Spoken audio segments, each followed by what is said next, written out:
All right. Thank you guys so much for your patience. I appreciate it. We have a lot to get into during this live stream. We're going to take our time. This is sort of a mini marathon. YouTube Christ on chat is undefeated. Let's go. FDMG is coming. FDMG is coming. FDMG is coming. It's coming. FDMG is coming. FDMG is coming. FDMG is coming. It's coming. It's coming. It's coming. It's coming. It's coming. It's coming. It's coming. It's coming. Oh, it's coming. FDMG is coming. FDMG is coming. Thought his personality be twerking. It's twerking.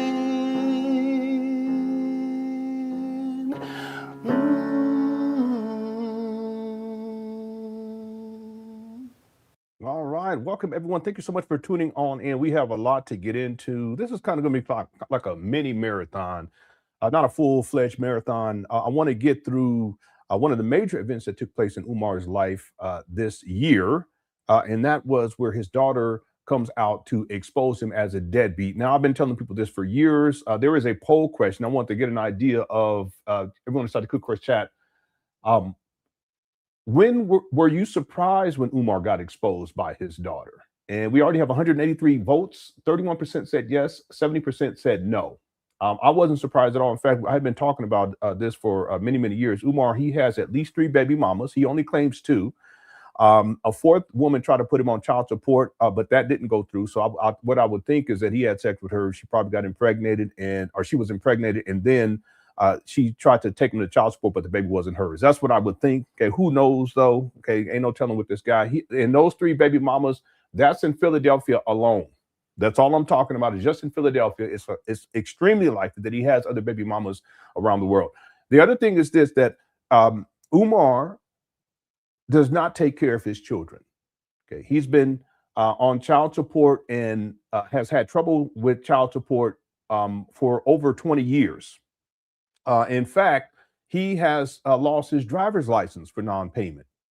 He has had wage garnishments when he was working. He's telling people even in 2025 that he's a school psychologist. He's not. He hasn't worked consistently as a school psychologist since 2006.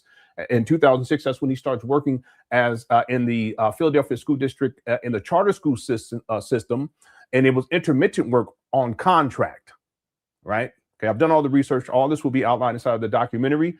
And then by the time we get to 2011, shortly after, in and around the time of Hidden Colors with Tariq Nasheed, Umar makes a decision to focus on doing work for the so-called Black community. And he gives up his career totally as a school psychologist. That's way back in 2011. And in 2025, he's parading around and pretending online to be a school psychologist. He's a charlatan and a con man. Furthermore, 2011, he does work in 2014 and I'll give him the benefit of the doubt, as a school principal, whether it's a vice principal or principal, I'm not quite sure, for 3 months. And that's it. Other than that, Umar Johnson has not worked professionally. And yet he parades around. Now, the point that I'm getting at is that when we look at his child support docket, you will see where the court is trying to find out where Umar Johnson works, and they can't find where he works. So they can't find it so that they can garnish his wages. He's been arrested for non-payment. Fun fact, dealing with Umar. He doesn't take care of his children.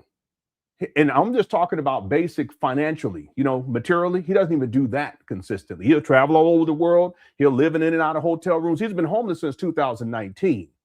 See, these platforms like Art of Dialogue, they should be asking him about these things. He lives off of his mama in Section 8 housing. His mama's on Section 8 housing. He's been living off of her since 2020. He moved in. And then he has everything to say about everybody else. He has all these criticisms about everyone else.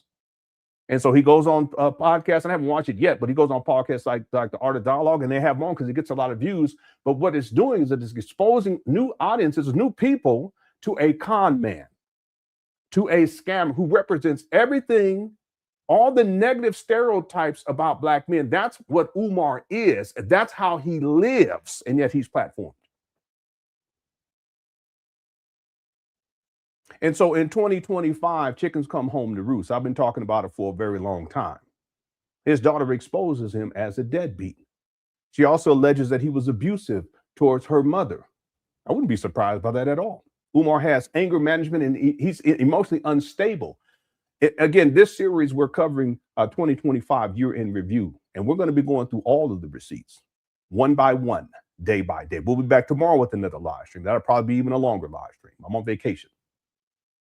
So his daughter comes out this year to expose him. Very difficult year for Umar. There's other things, and we'll be getting into those other events, major events in 2025 that thoroughly expose Umar. But this right here is something that is very, very important because no one can deny that there's something wrong here.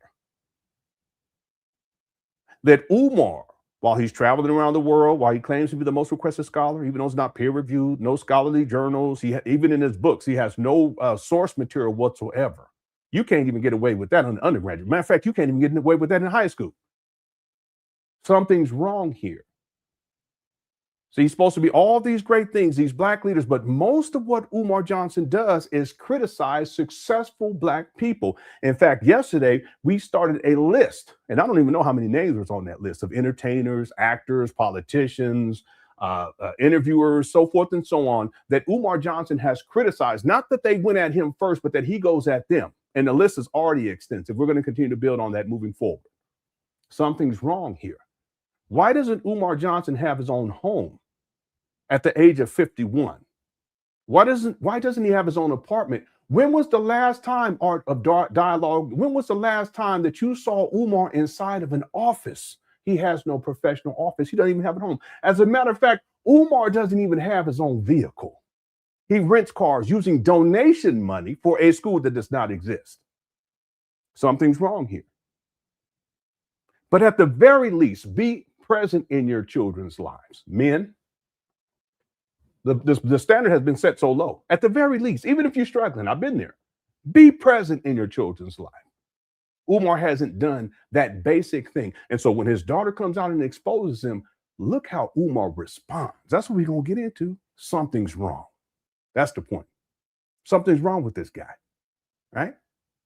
If he's collected bare minimum since 2019, $1.67 million. Why doesn't he have his own vehicle? Why doesn't he have his own car? Why is he living off of his mama, who's wheelchair bound and bedridden at the age of 51?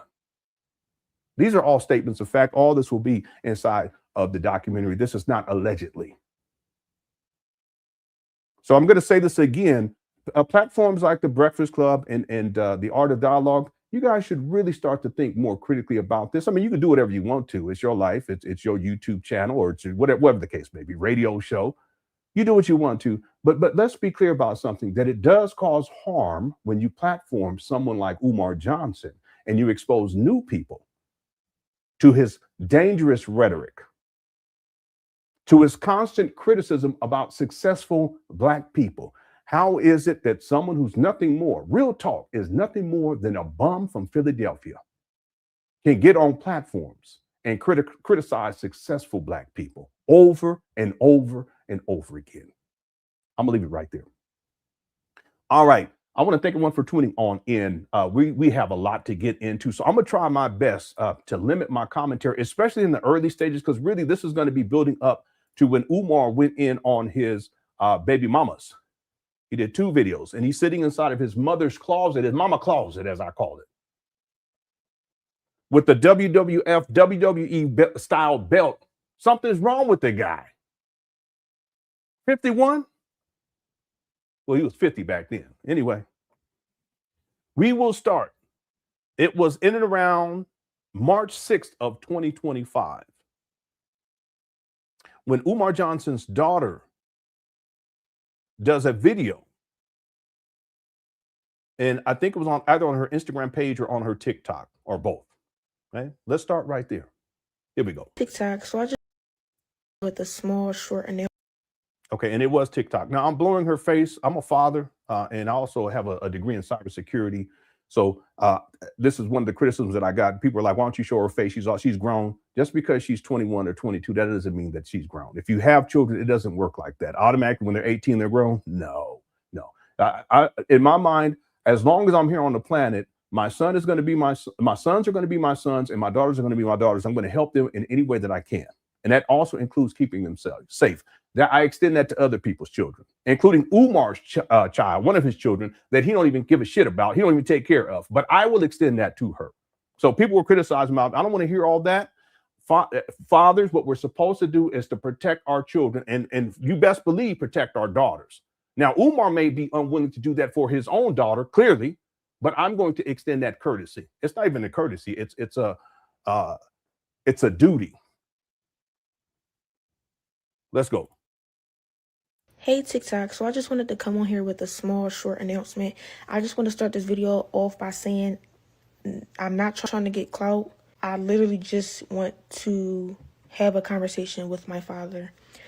My biological father is Dr. Umar. He has another daughter. I tried to contact him about, getting to know my sister on my dad's side. I asked him if he knows her or if he has her number. He ignored me and never responded. I'm 22 years old now. My dad has never been to anything important, no graduation, no birthday parties, nothing. Okay, real quick. Umar has admitted that he was a deadbeat. He admits it. But he starts making excuses. He blames the baby mamas. It's not manly. It's not masculine to do so. But you notice she's saying that she can't remember Umar participating in any major life events. What kind of man? What kind of father? And yet he's being platformed on, Breakfast Club, the Art of Dialogue. They don't even ask him about this. Maybe they did. Maybe he did this time. I don't know. He has not been in my life. Again, I'm not making this video to bash him. I'm making this video to state facts. Okay? You can't get on Instagram and get on social media and portray to be an activist and talk about how black kings need to be with black women, but you're not even in your black woman's daughter's life. It even still just in your daughter's life in the first place. See, Umar's a pretendian. He pretends to be all these great things. That's why Umar ain't never been married. Not one time. He's 51 years old. He's ran through a lot of women, though, out there in these black conscious space. It's probably thousands by this point because he's been at this shit for 2 decades. That's why he got all these baby mamas anyway. Real talk. Just at least 3 in Philadelphia. By the way, one of the women that he impregnated, she was in her early 20s and he was in his early 40s. That's the type of person that we're dealing with, and that's the type of person that these platforms are having on. Something's wrong with him, and there's something wrong with these platforms. You just got to think critically about this. I mean, is it really worth it? The harm that Umar continues to cause when he's being platformed far outweighs $5, $10, $15, $20, $30, $40,000, in my opinion. Is it really worth it? I don't know. Maybe for some people it is. It doesn't make sense. You're being a hypocrite. Absolutely. Umar is the ultimate hypocrite. He has everything to say about what we should be doing with our children as black men, but he don't take care of his own children. He has everything to say to black women about what you need to be doing with your kids, but he don't even take care of his own children. He's unwilling to even commit to one of y'all, and yet you're one of them. You black women, not all y'all, black women, you guys are the main people who support him, and yet he disrespects you over and over and over again. Check out the video from yesterday. He treats you guys with the total disrespect, objectifies you, expects money and sex for you from you. You guys have been paying his child support. You guys have been paying his bills. You guys have been putting him in a position to where when he is platformed, you're in the comment sections, you're making all these comments to support him. But look at the type of man that you're supporting. You can't have it both ways. Yeah, these black men, they ain't shit and they don't want to go. Yeah, but you look at who you're supporting and look who you're defending too in some cases. You can't have it both ways. That's not how life works. You got to have a standard. You set the standard, and whoever doesn't adhere to that standard, you don't support him, you don't defend him, et cetera, et cetera. That's Umar. Some of you women are you black women, some of y'all dealing with the same type of man in your life with your child, meaning your child's father, that Umar is. And you send him money. You support him.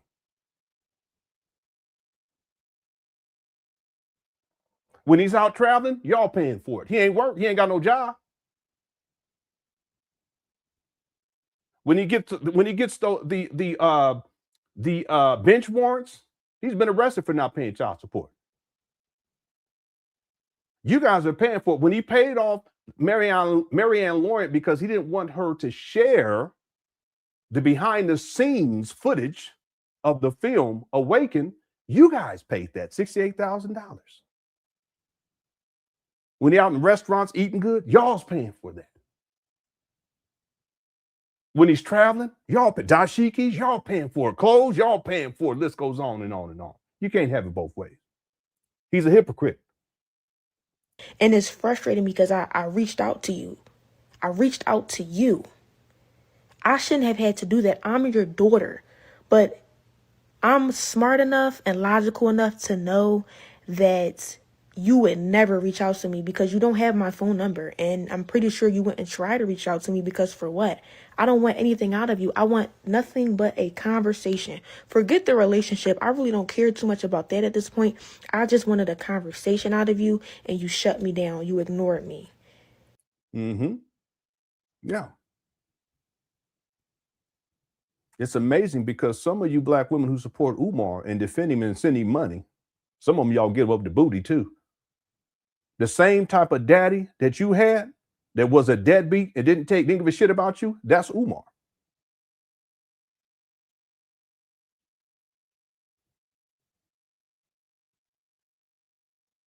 You can't have it both ways. Yeah, I thought it was $68,000? Someone correct me if I'm wrong. I thought it was $68,000. $68,000. We'll get more into that story later on too, by the way. Not in this live stream, but as we continue to do the year in review.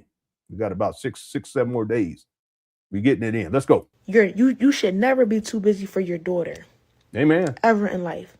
So I just wanted to make this video to just try to, I guess, somehow find my sister on my dad's side. So if you see this, please reach out to me. Please DM me because I want to know who you are.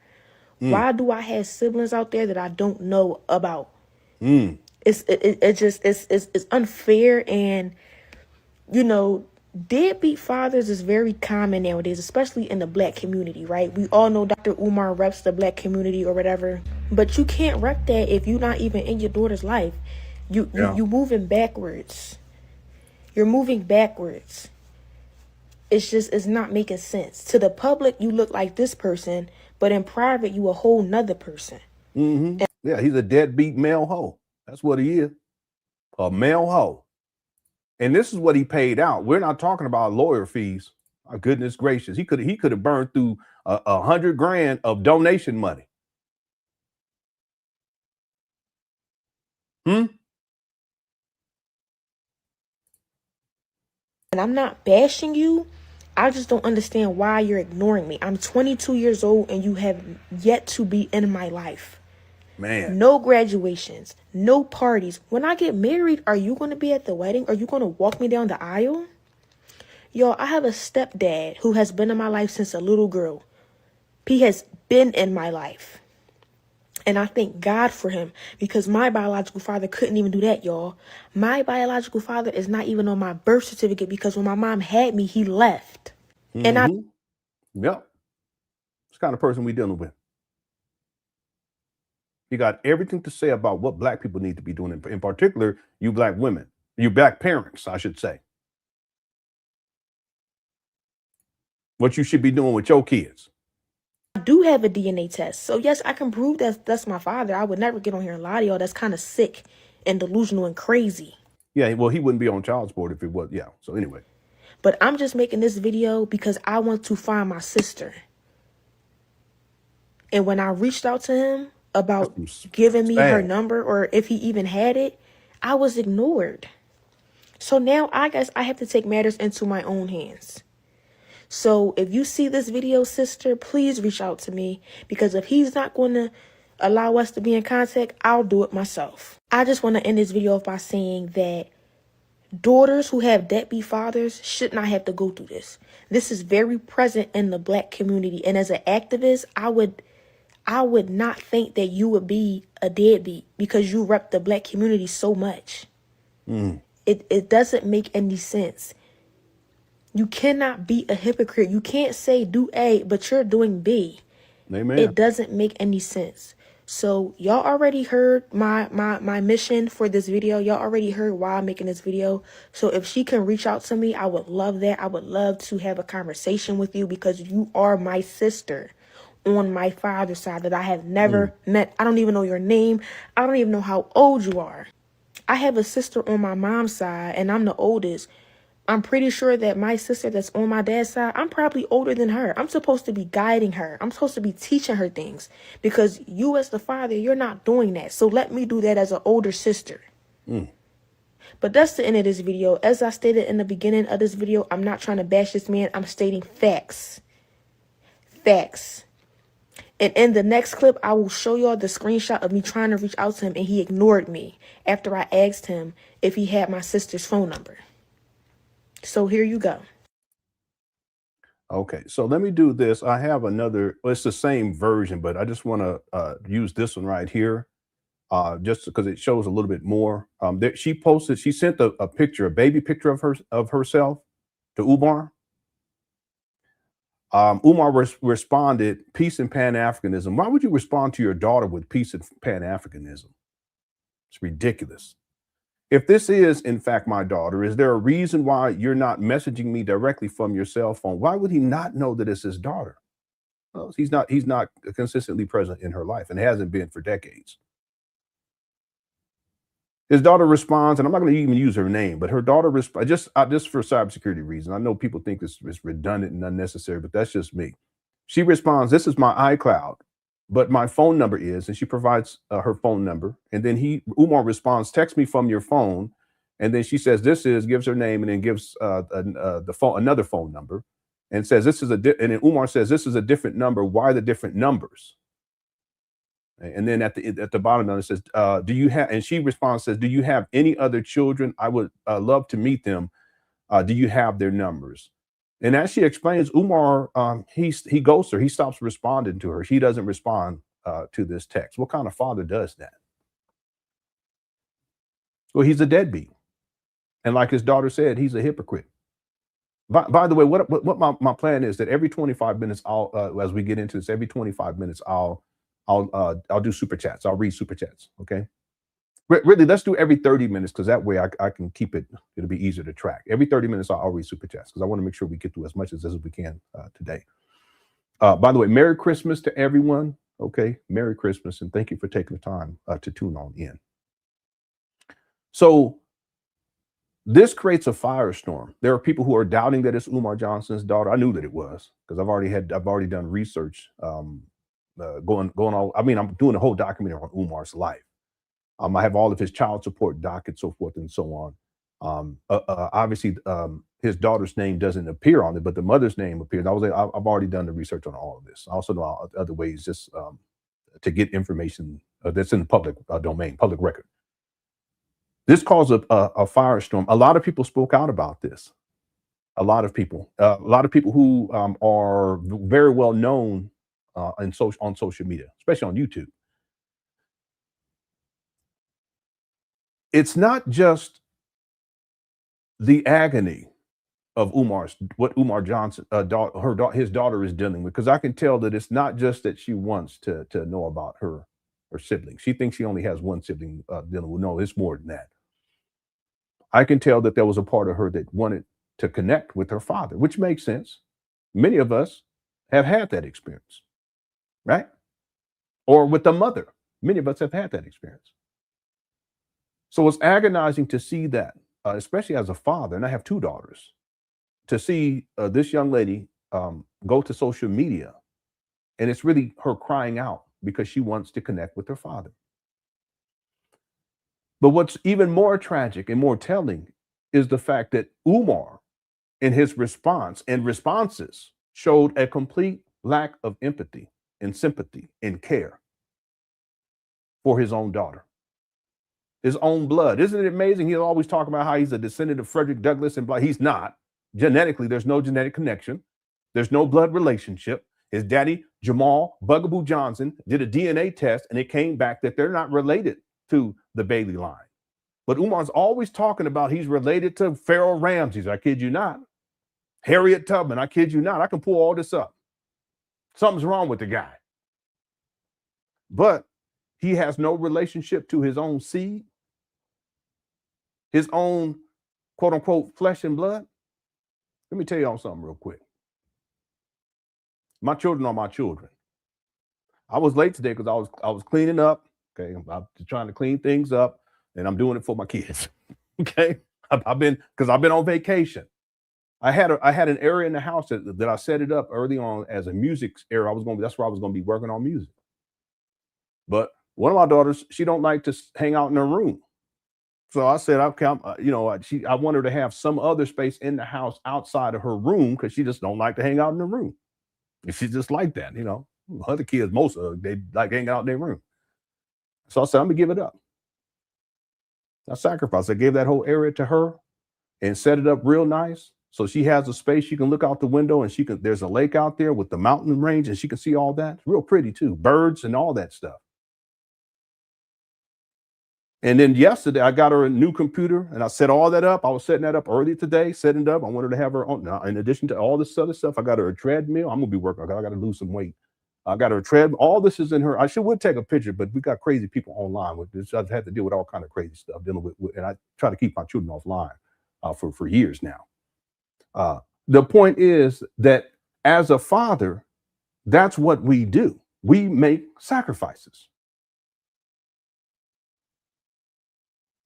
And there's no debate about it. You do what you have to do for your children. Okay, I've been telling my wife all my music equipment, I was going to give it to my son. I haven't told him that yet. I was going to give it all to him. Maybe later on down the line when things slow down and my life slows down, I got more time, then I can get back into it. I'll just go get me some more equipment. But I'll just give it to him. You do what you got to do. And I go on and on and on about this. The point is that what's most concerning to me as a father who loves his children is the fact that when Umar gets online to respond to this, there's a complete lack of connection to his own flesh and blood. This is a person that people are platforming. And it got him on there running his mouth about everybody else, but he don't even take care of his own seed. What kind of man?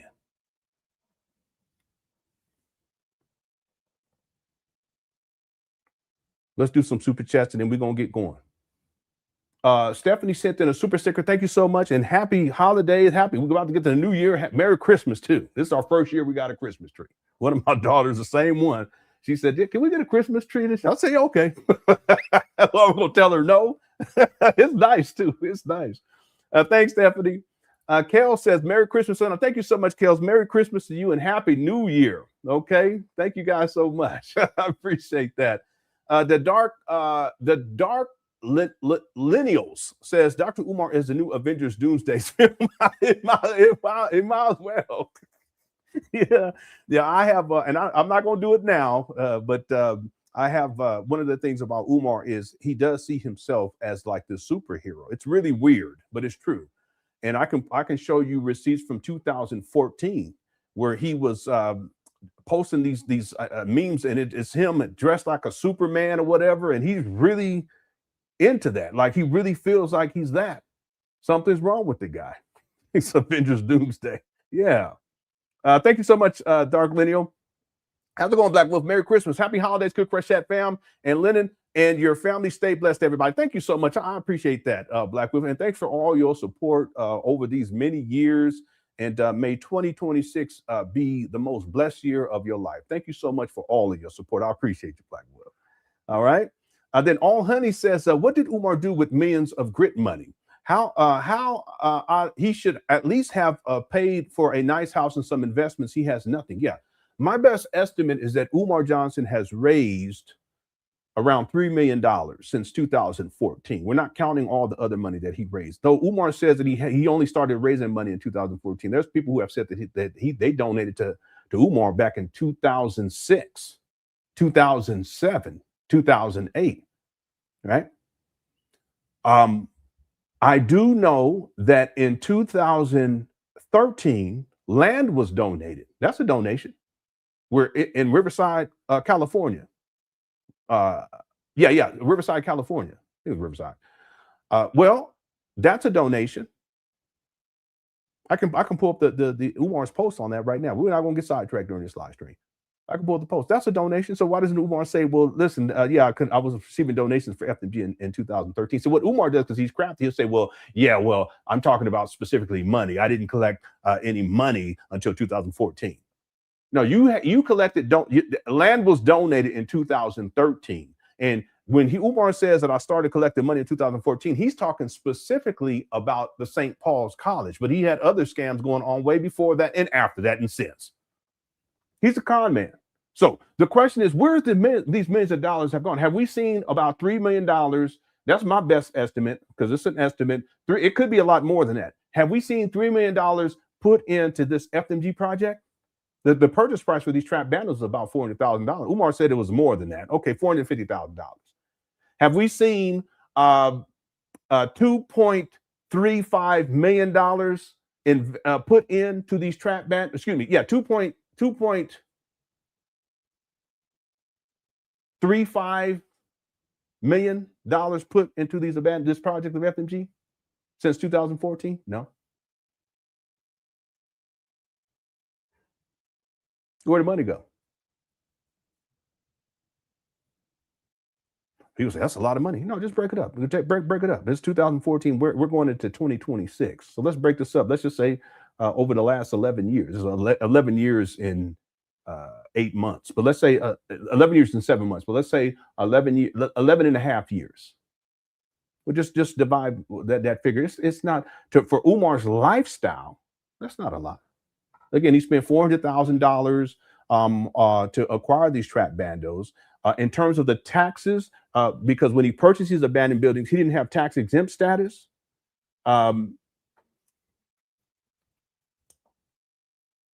It was, and the total was $172,931.86. You can throw that on there too. That's wasted money too, because if he had his paperwork in order, you donors wouldn't have to pay that. Okay. Recently, he paid $38,388 on past due FDMG bills. Why the bill's $38,000? Over $38,000. Also, he paid out Marianne Laurent $68,000. So you can start adding this up. But even after you add all this up, he said the HVAC was $50,000. I think he said $50,000. He said the blueprints was $20,000. We can add all these different things up. There has to be around between 1.5 and 1.7 million dollars. No, excuse me. It'd probably be closer to 1.3, 1.4 million dollars. It's just missing. Maybe $1.5 million. Again, that would be a great exercise too, to go through all the stuff that Umar said he paid for, add it all up, and then take it, then subtract it from 3 million to see. Bare minimum, I would propose that there's at least 1.5, 1.3, 1.4 million dollars that's missing as a bare minimum. You divide that up over 11 years. Okay, basically it's about about $100,000 a year. It's not a lot of money. Okay, to run through based on Umar's lifestyle. Remember, Umar travels around the world using donation money. He pays his child support using donation money. He buys a lot of clothes all over the place. Clothes, that's donation money. Eating out. Okay, there's no cooking going on with Umar. He orders out. He's in hotels and motels, ordering out renting hotel, motel room. He don't have a home. He stay with his mama when he can. Section 8 housing. You see what I'm saying? Umar, he's gluttonous too. He likes to eat. He binge eats. That's what he does. So that's a lot of money too, right there. Okay, I know we can add that to it, but also real talk. Umar has substance abuse issues. Okay, that's expensive too. You throw that in there too. So when people ask where all this money go, there's a lot of different areas. There's other things I just haven't thought about that we can put, direct. This money has been directed towards. Most of this money has been directed towards Umar's personal lifestyle. And he's also, furthermore, he's dealt with women that he's had sex with. He sent them some money afterwards. And that's not alleged.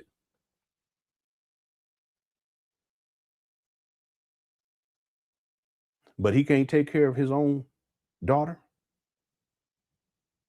He don't have his own place. He don't have his own car. He ain't thinking about investments because he's in survival mode. Why would he be in survival mode? Well, because he ain't nothing but a dope fiend. That's why. He's a bum from Philly, fundamentally. So y'all, Lenon, you going too far. No, this is the truth. So when y'all send this clown money, that's what this is going towards. It ain't going towards open up no school.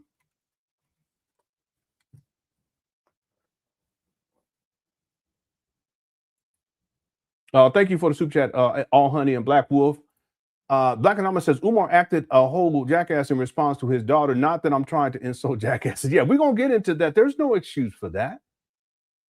See, ideally, if you have issues with your children, they should be handled offline. But if it goes to the online, then you should still manage it as the grown parent in such a way to where in your child's safety and the respect of your child is of utmost importance. But that's not what Umar did. Well, Umar's daddy did the same thing to him too, by the way, Jamal Johnson. He was another deadbeat.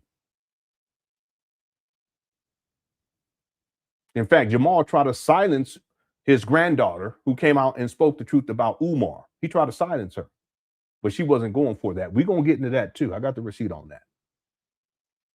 And then when all this really went wild, he took all of his social media down. Umar Johnson's daddy, Jamal Bugaboo Johnson. What kind of men are we dealing with here? Real talk. What kind of men are we dealing with here? See, Jamal came out to talk shit about his son. He should have kept his fucking mouth closed. I told y'all that. I say it. I'll tell him to his face. He should not have done that as a father. You don't do that. Am I defending Umar? No. But that's Umar's daddy. Don't get online and do that to your own son. And I'm not a defendant. Umar, I'm his biggest critic. Well, the same thing applies to Umar. Don't get online and go at your daughter. We're going to get into this a little bit later on. That's not what a father or a man should do. But what it shows you is a type of men, chicken shit men, we dealing with.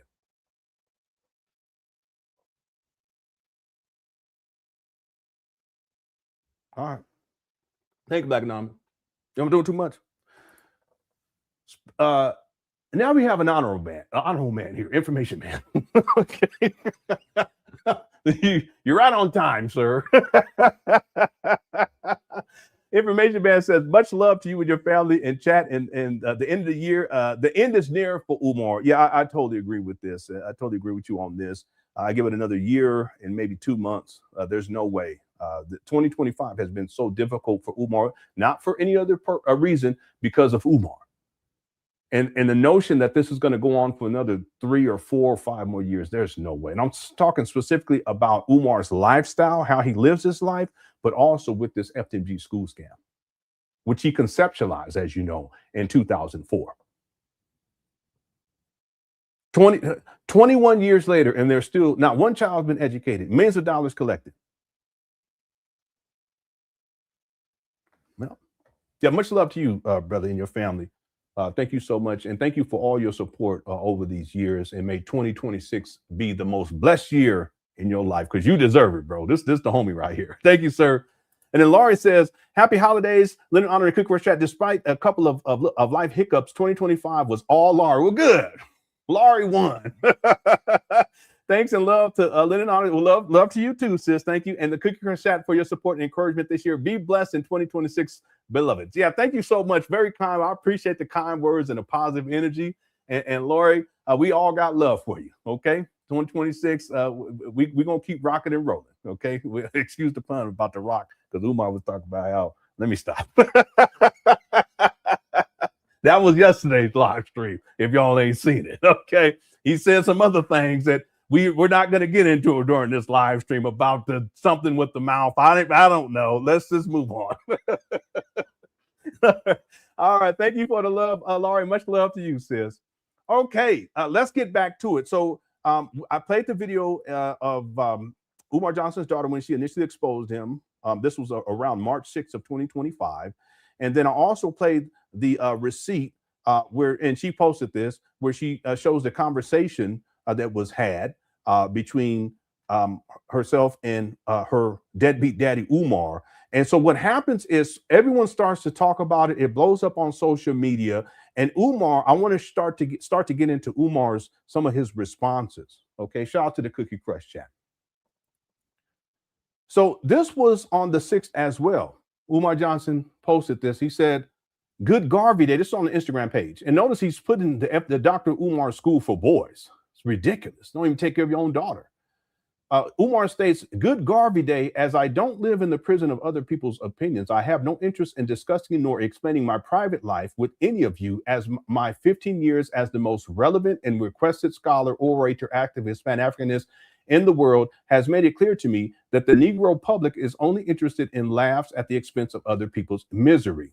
Okay, notice no concern for his daughter. Furthermore, what Umar tends to do, just in terms of if you guys study Umar long enough, whenever he's under duress in this way, when he's being heavily criticized, which he should be as a deadbeat who gets online, who tells black people what they need to be doing, Umar starts to spin off and talk about all these accolades. He self-aggrandizes, and none of this is true. It's a psychological defense mechanism. He says most relevant and requested scholar. Umar's not a scholar. He's not peer reviewed. He's never been in any scholarly journals. He's not even a researcher, let alone a scholar. He has no research skills, right? But he says these things because it makes him feel better about himself, and it continues to paint the narrative that a lot of people have accepted. No, Umar's nothing more than a bum from Philly, fundamentally. Okay, orator. He did have great orator skills back in the day, not so much these days. Okay, so I give him credit for that. Activist, he's not an activist because he's not active. Being on social media as a social media influencer doesn't mean that you're a community activist. It just means that you're on a social media like a whole lot of other people. Right? What has Umar done in terms of activism in any community besides running his mouth? Nothing. Right? Pan Africanist. Umar's not a Pan Africanist either, by the way. Okay, that's just a title that he has adopted because he wants to be Marcus Garvey. Okay? He has an identity crisis. Anyway, Umar goes on to say, neither the coonocracy nor the YouTubian struggle streamer community couldn't care less about the truth of this situation. He's talking about the situation with his daughter. With that being said, please ask the little girl. Notice how what he's doing here is he's separating himself from her, but he's also objectifying her as just a little girl as opposed to my daughter. Y'all see this? This type of person we're dealing with here. Hit the one. With that being said, please ask that little girl. She's that one, right? Not this one or my daughter, but that one. See the separation? That little girl to stand on business by asking her mother to join in on a three-way conversation about why her father hasn't been present in her life. What kind of man? I have no problem with the conversation being public, but her mother must be present for the conversation. See, this is also deflection. He doesn't want people to think about the daughter. He wants to think about the daughter. About the mother. He's setting this up because later on he blames the baby mama for why at the age of 50 at this time he's still a deadbeat in his daughter's life for decades. Then Umar goes on and says, I have no problem with the conversation being public, but her mother must be present for that conversation. She needs to keep the same energy and bring her mother to the table. I am sure the truth will be revealed if all three of us are present together. I have absolutely nothing to hide, and I still have all my family court paperwork in case any lies are told. Well, Umar, why haven't you shown this alleged paperwork? And why would you still have it after 20 years? Just a goofy. Then he concludes with trying to use your father's name to build your struggle streamer career is so not cool. Who talks like that to their daughter? He's calling his daughter a struggle streamer and that it's not cool. Hashtag no more lies. Hashtag tell the whole truth. Hashtag Prince of Pan Africanism. Hashtag most requested scholar.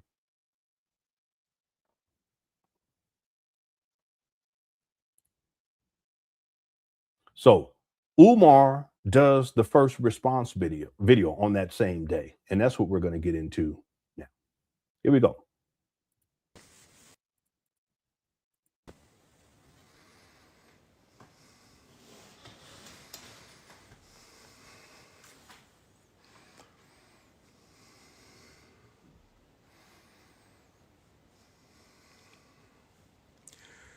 Peace and Pan Africanism, peace and Pan Africanism.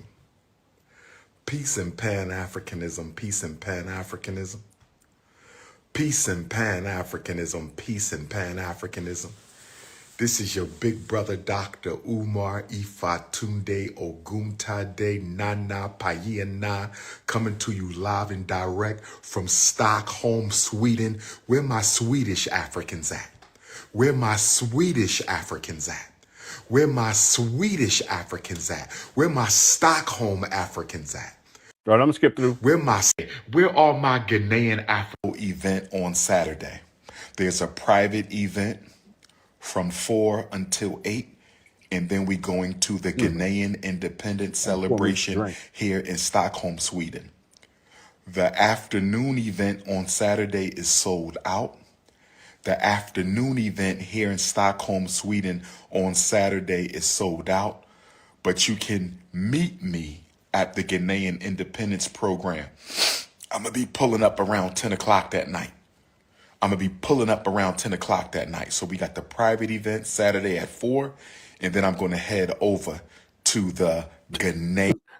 We're calling him a Power Ranger. Yeah, you look like a Power Ranger. Anyway, let me skip through. Anybody to be coming out the woodworks telling you they've been trying to reach me where my number has. My love for children is too strong.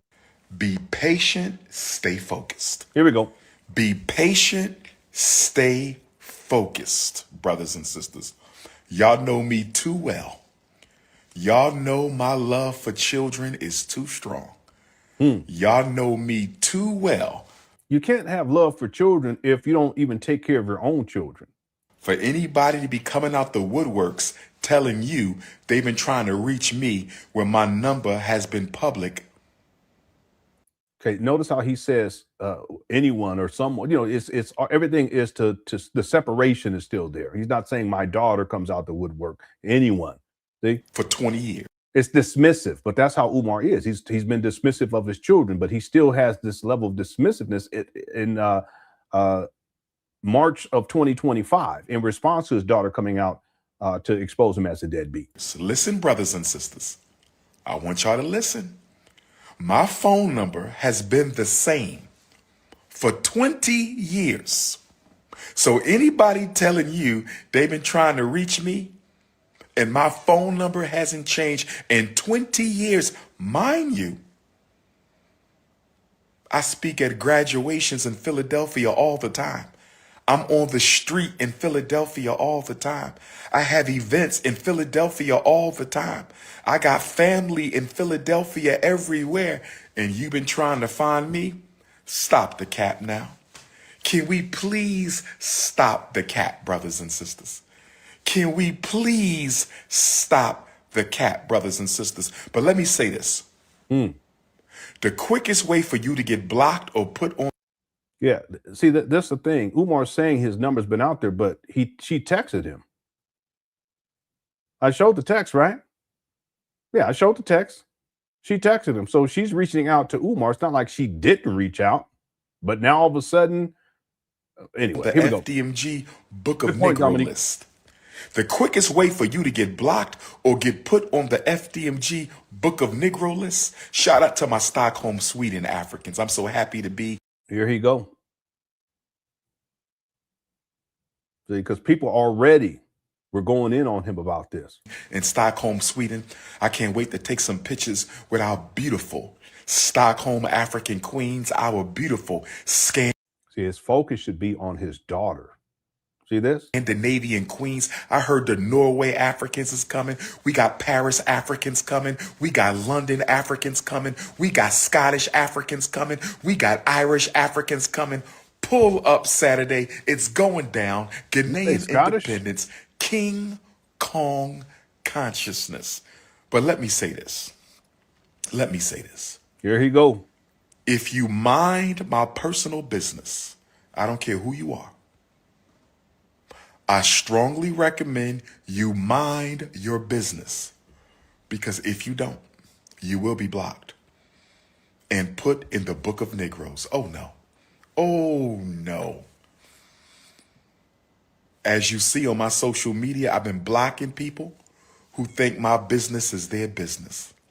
See, he lost a lot of support, not just because his daughter exposed him as a deadbeat, because I've been talking about that for years. Other people have too, but because of how he responded, whether it's memes or this video. It gets crazy. Watch. And if I block you, you automatically in the book of Negroes. So take a risk at your own peril. But I will say this. I'm open to the conversation. Where is Mama Smurf at? Get daughter Smurf and Mama. So this is another thing, and Lene, she actually talked to me about this offline. What Umar, as an abuser, oftentimes what abusers do, because she has a friend who's a psychologist, what abusers do is they objectify their victims, their separation, right? It's they or them, it's that. Okay, so the dehumanization process, well, Umar is doing that here too. He's dehumanizing his daughter by calling her a Smurf. He's dehumanizing his daughter's mother, his baby mama, if you guys don't mind me saying, by calling her a Smurf. But if you guys remember, hit the one. He did this when he went on the SETI rant. He was calling SETI Papa Smurf. Hit the one. Anyone remember that? So this is something to look out for with individuals like Umar who have like sociopathic tendencies, right? Clearly, in my mind, he has some narcissistic personality traits, but the sociopathy, if you will, where people are not seen as being human and worthy of human respect, that Umar in his own mind seeks to dehumanize people and objectify them. That's why he calls you black women. He talks about your cookies. He objectifies your vagina. He calls it a cookie. And then he's objectifying you by reducing you down to your body parts, your sexual organs. But then he takes it a step further where he's calling these cookies different flavors. These flavors are associated with your skin color.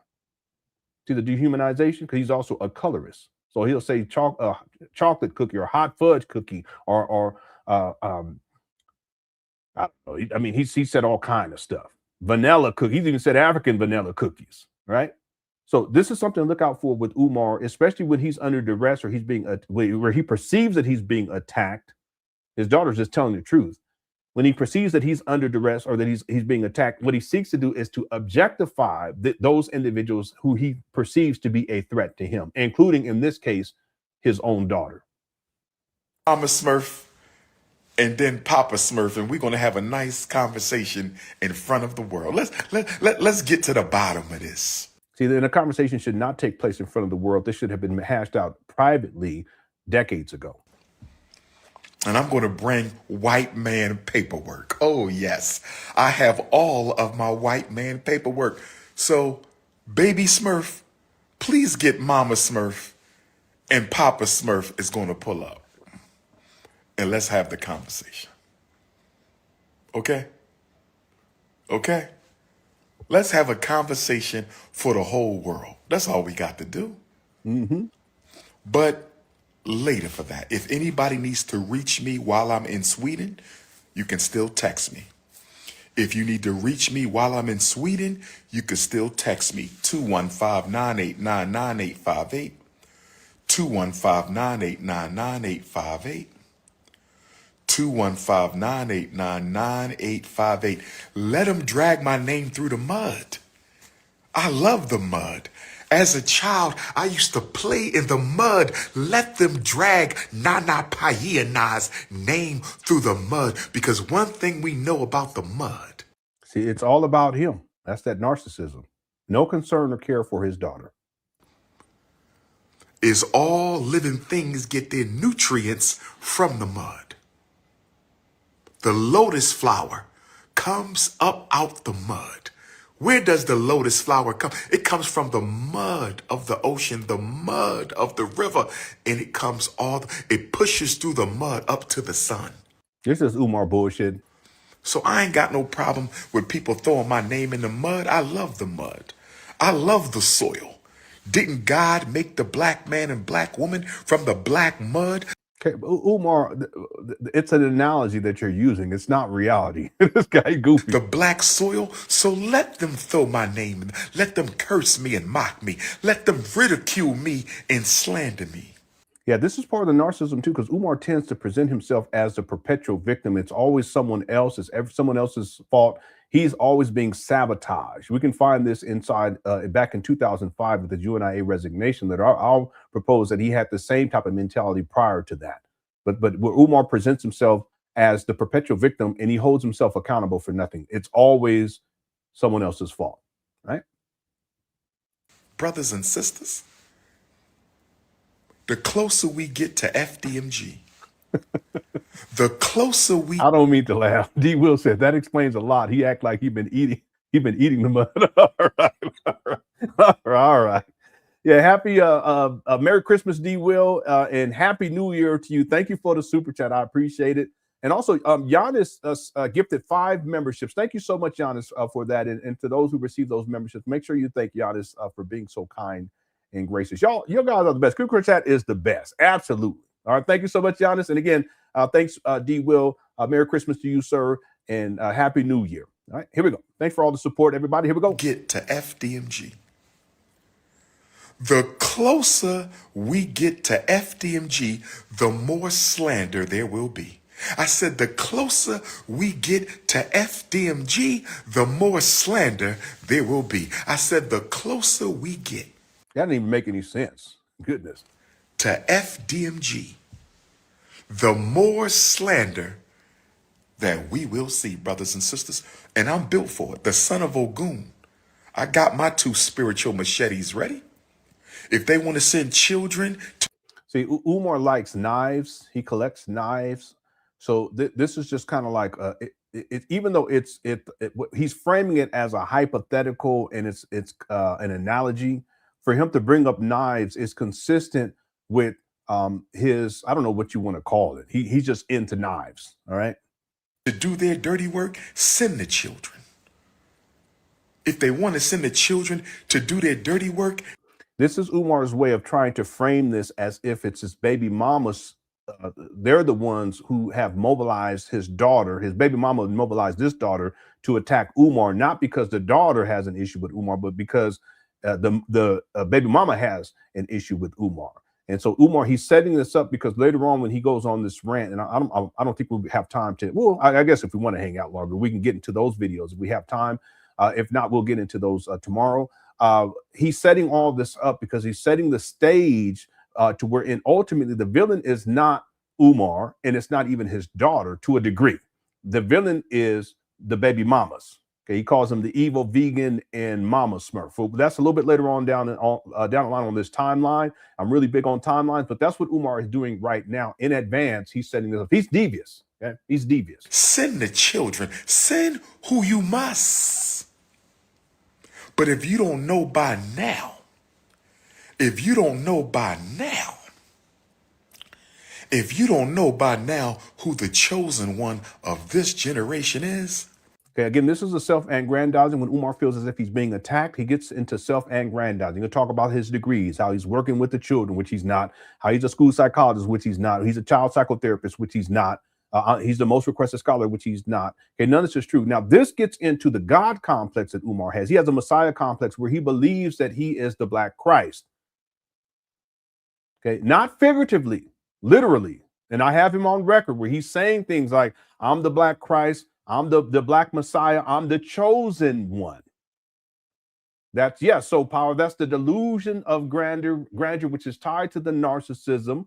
And Umar, instead of dealing with the reality of his situation as being nothing more than a dope fiend from Philly, he self-aggrandizes, especially when he feels as if he's being attacked. And that's precisely what he's doing here. You must be dumb, deaf, and blind. If you don't know who the ancestors sent in this generation, I can't speak to the previous generation, and I can't speak to the next generation. But in this generation, I think we all know who the chosen one is, brothers and sisters. But like I said, the best thing you can do, or the worst thing you can do, is mind my business, because I'm going to block your ass. See? And you're going to be in the book of Negroes. Okay? Trying to build your struggle streamer career off of my back. This is him taking, this is him attacking, well, not that, well, just taking a shot at his daughter. See? coming up out of nowhere, acting like you've been looking for me. Get Mama Smurf. When can the three of us have a sit down? I'm ready for this. Yeah, he's so immature. He really is. I'm ready for it. When can Mama Smurf, Papa Smurf, and Baby Smurf have a sit down? Oh, I'm ready for this. And I will have my white man paperwork. Another thing that he does is he self-soothes. So when he starts rubbing on his beard, rubbing on himself, there's times where he's rubbing on his legs. You can see him patting himself. He'll pat himself or he's rocking back. This is all self-soothing behavior. I will have my white man paperwork. When can we do the sit down? When can we do the sit down? Been paying child support since you damn near came out the womb. Deadbeat who? When can we have a sit down? Child support started, you wasn't even out your mama yet. Okay, that's not true. You can't be put on child support prior to the baby being born. I have that in the document. You see how much of a liar Umar is? In Philadelphia, in Pennsylvania. Now, I didn't do research in other states, but I highly doubt that in other states that's the case too. I would assume that that's the case in other states too, because you don't know for sure. In this type of scenario, you wouldn't know for sure if that's your child. So you wouldn't be put on child support until after the child is born. They can do a blood test or what have you, right? To find out, who, and that's precisely what took place. In fact, Umar wasn't put on child support right away after the baby was born either. I talk about this inside the document. I don't want to say too much. If you remember, I have rough drafts of the documentary up there for you guys already. There's a couple, I don't know, maybe 4 hours already, 3.5, 4 hours. And I talk about that right there. Umar, that's another thing about Umar I've talked about. He's a pathological liar. He paints these narratives where he's trying to spin things. He spins the narrative because he wants people to perceive things one way. No, Umar was a deadbeat when the baby was born. He was a deadbeat. He's been a deadbeat since. And no, he was not put on child support prior to the child being born. He wasn't even put on child support right after the baby was born. I can pull up the timeline and show you guys right now. Okay, but let's stick to it. Here we go. And she took me to child support. Deadbeat who? Deadbeat who? Child custody file this thick. What do real quick, I just have to say something. I'm so thankful, and I thank the Lord that my life is where it's at here today. And you guys have a lot to do with that. We're getting to the end of the year. I'm thankful for where we're at, me and my family, and how far we've come. And just hearing Umar talk like this, I have to even be appreciative, and I have to have more grace even for myself, because I've been my greatest critic over the years. But when I see something like this, it just puts things in perspective. This is the type of person that no man would ever want to become. And yet Umar is exactly this. And I thank the Lord that I've been guided, I've been blessed. And here we are, Christmas Eve. And I can honestly say that I'm grateful and I'm thankful. Okay, I still got a long way to go, but thank the Lord that I'm where I'm at here today. And my children are where they're at. My wife and I were together. The family is strong. My wife and I would do whatever we can for our children. We make sacrifices for our children, so forth and so on. People complain, they clown me about this small room. Well, yeah, this is my wife and our room. We gave the bigger rooms all to our children. And thank the Lord.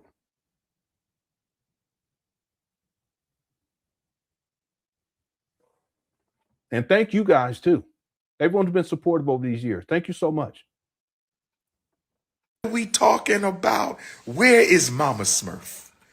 Where is Mama Smurf? Can we please have a sit down?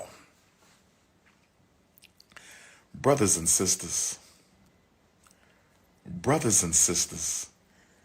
you can fool some of the people all the time.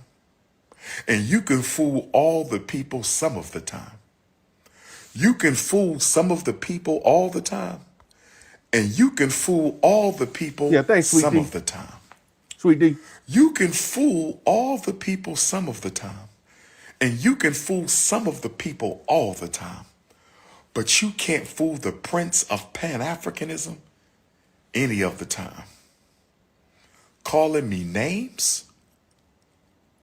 See now Umar saying that I think he's saying his daughter called him because she did some other videos. We won't get into those videos because I want to try not for the daughter not to be the focus in this sense that her online presence again it would have been better for all this to be, and I'll explain why. It would have been better for all this to have taken place offline, especially when it comes to her mental health. So I've been very careful about that. Been very careful about that. So it's interesting because Umar is saying calling me names, but he just called her baby Smurf. He called her a struggle streamer. I showed the receipt earlier, right? That was his initial response. He called her a struggle streamer. He's also called her a liar. And she ain't lied on him. What kind of father? You really have to be a psychopath. Real talk. You got to be a cold-blooded psychopath with narcissistic tendencies to do something like this to your own seed online. It's a disgrace. Using profanity? Look who's talking. Really? Really? Disrespectful mouth? See, and this is another thing I have to say. If you're a deadbeat or you're absentee father or mother, it don't matter.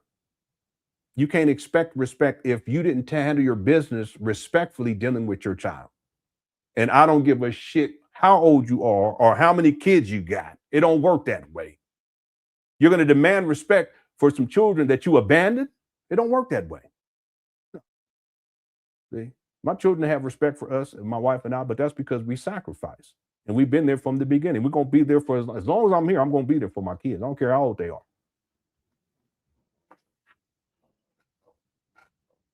But if you're a deadbeat, don't think that you can come in on the back end like Jamal did and somehow expect your child to have respect for you. You see how the cycle here?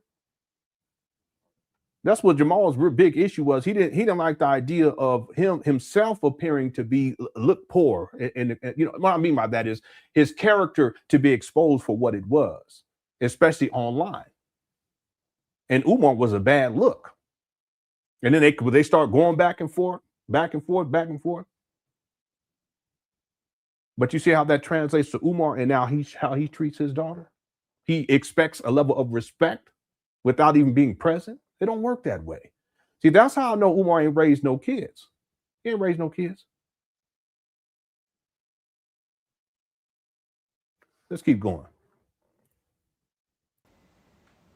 Because you want to build your career. Okay. No problem. Build your career, princess. I want you to be happy. I want you to do what you must do, but you're not going to lie on me. Yeah. Real quick, I'm going to keep with our schedule here. I want to, again, thanks, D. Will. Derek said, real talk, if you're actually building FDMG for at least, let's see, if you're actually building an FDMG for at least the children, you would want no parts of slander. The more he talks, the more he exposes. Yeah, you're absolutely right. That's what I'm saying, that even the idea, hypothetically, Derek, let's say that Umar has a black conscious magical unicorn, that if he goes up to the unicorn and tells it to take a shit, that when it takes a shit, it shits fairy dust. I'm sorry. Okay, that's wild. But and this fairy the fairy dust is red, black, and green. And then Umar takes it and he throws it up in the air and says, and then all of a sudden, FDMG is open. Everything's done. Got faculty and staff, teachers, counselors, security. Everything's renovated, passed inspection. Well, Umar Johnson's reputation precedes him. What parent, knowing the types of things that Umar Johnson has done, including what he has done to his own daughter, is going to say to themselves, I'm talking about a rational parent, is going to say to themselves, yeah, this is the guy that I'm going to put my children's well-being, I'm going to put my children's well-being into their hands. Meaning Umar. No one's going to do that. Not a rational thinking person, not a parent who loves their kids, right? If Umar does this to his own daughter, why would you think that somehow he's going to treat your children with the level of care? Good point. And you're right. The more he talks, the more he exposes himself. That's why this scenario, and in particular, how Umar responds to his daughter it was a cry for help. She was reaching out because she wanted to engage her father, which she shouldn't have to do, whether that's on social media or otherwise. Remember, she didn't go to social media until Umar ghosted her after she sent him the text because she was trying to connect with him. See, Umar spins a whole other narrative as if she came straight to online going at him. That's not how this went. I already showed you. We're going timeline, step by step here. But Umar's reputation with just this alone is more than enough. I showed the video yesterday where Umar is filming the steward, the airplane stewardess, and she's walking back and forth, and he has his phone like this, and he's putting the phone on her body parts without her permission. He's a pervert. That alone, why would any rational thinking black parent, why would you want to put your child in his care, if you want to call it care? That's negligence. Anyway, the more he talks, the more he exposes himself. Good point. Yep. Thanks, Derek. Dominique says, so you mean to tell me Umar's daughter exposing him as a deadbeat stopped him from handling floor tiles and not paying utility bills? No, see, Umar, the reason why these abandoned buildings are not, there's not one room has been renovated after 6 years and 10 months. After Umar has collected, my best estimate at this point, around $3 million, is because Umar has used there's a couple of reasons. Umar has used most of the money, as I explained earlier, on his lifestyle. We can put together an itemized list of these money just funneled into these things, right? Has nothing to do with opening up a school, nothing to do with renovating. The other thing is that Umar's lazy and he's complacent. People have been funding his lifestyle since 2010, 2011. I have my timeline right here. Can I do a screen share?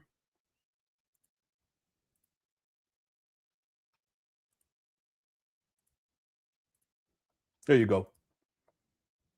Y'all give me 2 minutes on this.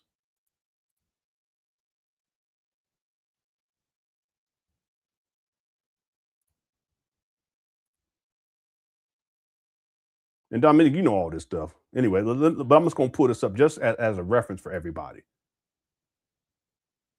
Let's go to, I cover his daddy's life, part of his father's life too, but let's go to Umar. He starts working in the Philadelphia School District right here in 2001 at the age of 27. He works in Philadelphia School District in the public school system from 2001 to 2006. He resigns from the UNIA in 2005. He also explains how he resigns as a school psychologist in 2005. So really, this could be 2005 here, but I'm going to give him the benefit of the doubt. I always do this with Umar. But what Umar does is that by 2007, he starts conducting private work, not as a private practice because he's never been licensed as to do private work. He's never been licensed as a school psychologist, and currently he holds no certification as a school psychologist or any professional certification whatsoever. But the point is that he starts conducting and this is his words, conducting private work for charter schools. But the truth is that he was unable to conduct private work in the sense of being licensed because he didn't have a license. And at this time, he started misrepresenting himself as a doctor, even though he didn't get his doctorate. His doctor of psychology. It's a PsyD until 2012. He's a charlatan. He's a con man. So the point I want to make here is that by 2007, Umar Johnson is not working consistently because all of this work that he's doing in charter schools is inconsistent, but also it's contract based. So he gets contracts to work for a period of time, and then he's not working. Then he contract. That's why he starts having financial troubles during this time. Okay, he's put on child support with the first baby mama in 2002. He meets the first baby mama in 1999 at the age of 25. She was an undergraduate. He was a graduate student. But I want to make a point here that by the time we get to 2010, Umar makes a decision. 2010 going into 2011, he makes a decision to start working, doing speaking engagements more and more. He was doing them prior, but he starts, and then by the time Hidden Colors drops in 2011, he starts to gain more traction. And by this time, he's not working consistently at all. He's not even working as a school psychologist or a school principal for that matter.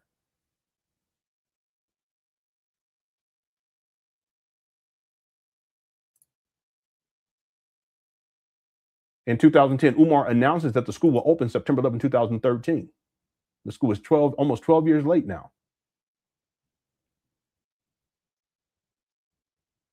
There's one thing I want to show here, but I have to take this off because I have this. I don't want to put me see. I don't think I have it on. I don't have their names on here, but let me just share this with you guys. Umar Johnson was put on child support by the first baby mama in 2002. The second, his second child is born in 2010, and he's put on child support for the second child in 2015. He's put on child support by the third baby mama in 2017. And then there's also a woman who attempted to put him on child support, but it didn't go through. Anyway, Umar, he wants to spin this narrative about how he was somewhat present in his child's life, the first daughter, and that he was there for the birth and all this stuff. That's not factual. And then he says that he was paying child support before she was born. That doesn't happen in the state of Pennsylvania. But furthermore, after the child was born, the mama didn't put him on child support right away. It didn't happen like that. Anyway, this was Dominique. Dominique said, so you mean to tell me Umar exposing his deadbeat stopped him from handling the towels and not paying utilities? I know I got sidetracked, but I just want to put that because I was thinking about that from earlier. So one of the reasons why Umar did not handle, we haven't seen any real progress with the FDMG school campus because most of the money has gone towards his lifestyle, which includes, this is what I want to tie it to. This is how my brain works. A lot of this money has gone towards him paying his child support. And I can pull up the docket. It's not like he's in child support once or twice a year. In child support court, we're talking many, in some cases, in a month, 3, 4, 5 times. Okay, for over 20 years, for these 3 different baby mamas too, by the way, right? So that's why I want to tie this to this, that a lot of this money has gone towards child support, some of the other things that I mentioned, and most of it has not gone towards opening up this school. Okay, now the other thing is this, that Umar always tries to find a way to blame other people, whether that is why it is that those utility bills weren't paid. He wants to blame the city of Wilmington, right? Why it is that renovations are complete. He has all types of excuses for that, but there's no excuse for that when he's raised, in my best estimate, I'm the foremost researcher in Umar Johnson, my best estimate is $3 million, and I give him the benefit of the doubt. It's probably a lot more than that. The other thing is that Umar is lazy. Okay? He's not an active person, meaning that he has to get up and go to get things done. When something needs to be done, even if you're not getting paid for it, you do it. Umar is not built like that. See, like I was saying, his lifestyle has been funded by Black people since around 2010, 2011, when he gives up his career as a school psychologist in Pennsylvania, working in charter schools. And that's when he focuses on his career as a speaker in the Black conscious space, not making much money. That's why he was going to get evicted in 2010. I have the paperwork. What perfectly lines up with Umar, where he stopped working. He wasn't working consistent anyway, but he gives up his quote unquote career as a school psychologist and hasn't gone back to that career since. And yet in 2025, he's telling people that he's a school psychologist. He's evaluating children. He's a con man. So the point being is that a lot of that money that people have sent to him has gone towards his lifestyle, and people have funded his lifestyle, we could say, since 2011.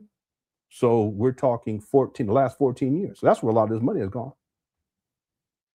Not towards opening up a school. But Umar always tries to find a way to explain away why it is that nothing ever gets done when he says that things are going to get done. He's given at least 23 different dates on when this school was going to open. It's in the documentary. I'm going to leave it right there. Sorry for going off. Thank you, Dominique. We got about 900 people in the building. Make sure you vote on the poll, too. We have 820 votes so far. Were you surprised when Umar got exposed by his daughter? 24% said yes, 76% said no. And then if at any point, I want to reiterate, if you're enjoying the show, make sure you hit that like button. It only takes about 2 seconds, but it makes a huge difference in terms of this video getting out to the algorithm. Right now, we got 266 likes. Our goal is to get to 500 before we get up out of here. Okay, thank you guys so much, everyone who's hit that like button so far and who's voted on the poll. Thank you, Dominique. And shout out to Dominique, brother. I appreciate you. Carter became a new member. Thank you so much, Carter. I appreciate that. And then Butterfly Queen says, happy holidays. Thanks for these marathons. I'm all in. Yeah, tomorrow we're going to do another marathon because we're going to continue. I want to get through all this stuff dealing with his daughter in the next 2 days because it's a lot. Umar was he was off the rails, off the chain in his responses, especially when he was in his mama's closet with that belt on, that WWF belt on. Just ridiculous. Okay. Umar does not know how to deal with challenges like this. But see, the truth is that none of this would have happened if Umar had been present in his daughter's life in the first place. But even still, when this crisis takes place, he doesn't have a PR team, millions of dollars, or even just a PR person to help him out with this stuff. My best advice, no, don't respond to any of this. What you do is you contact your daughter privately and you talk with her. It doesn't have to be a long conversation just to get things going in the right direction. Because if he had done that, she may not have ever come out later to expose him as a deadbeat on social media. He had his opportunity. That's what he should have done. And let's say that he decided not to do that. When she comes out and does what she does, okay, this is what you do. You don't respond publicly and directly to her, which he's done also to the baby mama. He's done that too. And his other baby mama. You don't do that directly to them. You issue a public statement to your audience and you apologize for what's taking place here. And you're contrite. You say, hey, listen, it's true. I have not been consistently present in my daughter's life. I want to be. Again, he doesn't want to be because he doesn't care. I want to be, and I'm going to work through this. And I just hope that people will have a level of understanding. This is all my fault. I should have been present in the first place, and I'm going to man up. But from this point forward, I'm going to do my absolute best to be in my daughter's life and my other children's life too. See, the respect level would have went up. Anytime a man holds himself accountable, real talk. This is a lesson for you men out there. Hold yourself accountable for shit. But if you do the opposite, people ain't going to respect you. Unless they goofy, which some of these Umar followers are. No disrespect. Anyway, thank you. Happy holidays to you. And thank you for being a member for 4 months. Okay, let's get back to it. Cookie Crush Chat's undefeated. Let's go.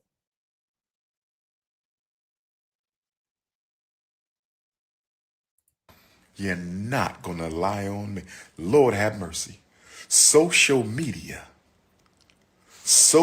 I told you to mind your business. When I say mind your business, I mean mind your business. Social media has turned our children into a bunch of narcissists. Okay, this is Umar projecting. He does this a lot because he's the narcissist and he is childlike. He's in a state of arrested development. That's why he's responding the way that he's responding. But if you follow Umar long enough, you'll see where he does this quite a bit, and especially when he's in duress, he will project. He's talking about himself. He's the person who has narcissistic personality traits, delusions of grandeur, never holds himself accountable. It's always someone else's fault. He believes he's God's gift. He calls himself the Black Messiah. The list goes on and on and on, right? Even with his degrees, he misrepresents his education, but he does that because he wants to appear to be better than what he is, right? Here we go. Social media has turned our children into a bunch of narcissists. We will do anything for attention. I'm not getting on nobody live, sister. Let me say this again. Y'all still don't understand.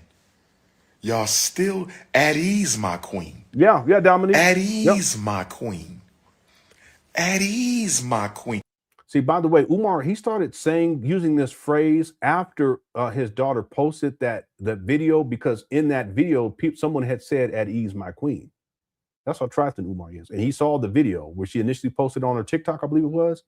Someone had posted, "At ease, my queen." So he sees that, so he uses that and he says it over and over again. Umar, he really is. He's a sick person. He's sick up here. Where my Stockholm Africans at? I think I'm going out tonight. Where my Stockholm Africans at? What's popping tonight? We got any black events in Sweden tonight? I think I'm going to walk the streets and pull up then. Oh, that's okay, because everything's going to be archived. You can always come back at a later time and watch it. People, you guys want to pop in and head and do what you got to do and then pop back in. I'm going to be on. It's all good. All right, well, we got some spoken word. We got a conscious cipher. We got a Pan-African powwow. Is there a Pan-African powwow somewhere in Sweden tonight? At ease, my queen. See, he shouldn't even be in Sweden. When this takes place, he should have went right away and handled this business right away.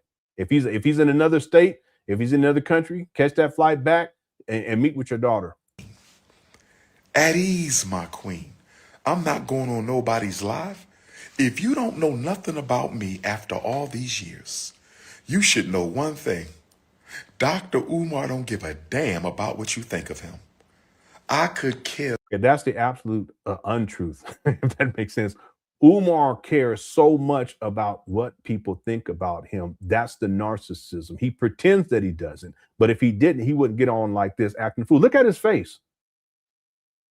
What else does people, and look at how he's dressed. I mean, it does matter because he's supposed to be the school psychologist, going to be opening up school for black boys and blah, blah, blah. But he's dressed like a bum, just sloppy, sitting up here looking sloppy with the fitted cap and all this stuff. It's ridiculous. State of arrested development. Less. I love y'all. I love you now. Don't get it to it. I love my people, my African people, but I don't give a damn what you think of me. I want to be clear now. Your opinion matters not. At ease, my queen. Your opinion matters not. And if you can't tell the difference between somebody hurting and somebody looking for an opportunity, and if you can't tell the difference between somebody hurting and somebody looking for an opportunity, and if you can't tell the... He's talking about his daughter, that she's not hurting. What kind of father says some shit like that? See, I can't even conceptualize. No care whatsoever. I care more about his daughter than he do. Y'all care more about his daughter than he do. So this is just her trying to get attention and get clout? No, she's been harboring this. I mean, it could be for decades, for a decade or a decade and a half at that point. It could actually be 2 decades. She's just been harboring, just being abandoned by her father. There's a lot of women that have to deal with that. A lot of little girls got to deal with that. Right? So no, that ain't got nothing to do with her trying to clout chase. Again, she didn't come out to social media right away. She texted Umar, her father, to try to connect with him. Umar doesn't respond and basically dismisses her and ignores her. So then she goes to social media, and then he wants to flip it and turn it into something else. Difference between somebody hurting and somebody looking for an opportunity? I don't know what else to tell you. I don't know what else to tell you. I don't know. I don't have time for no podcast, my brother. I'm not starting no podcast. Stop trying to turn me into a YouTuber.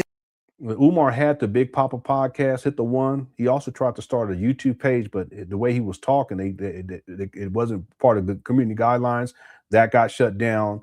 He also had something like drumar.tv. That was another scam that he ran, and the list goes on and on and on.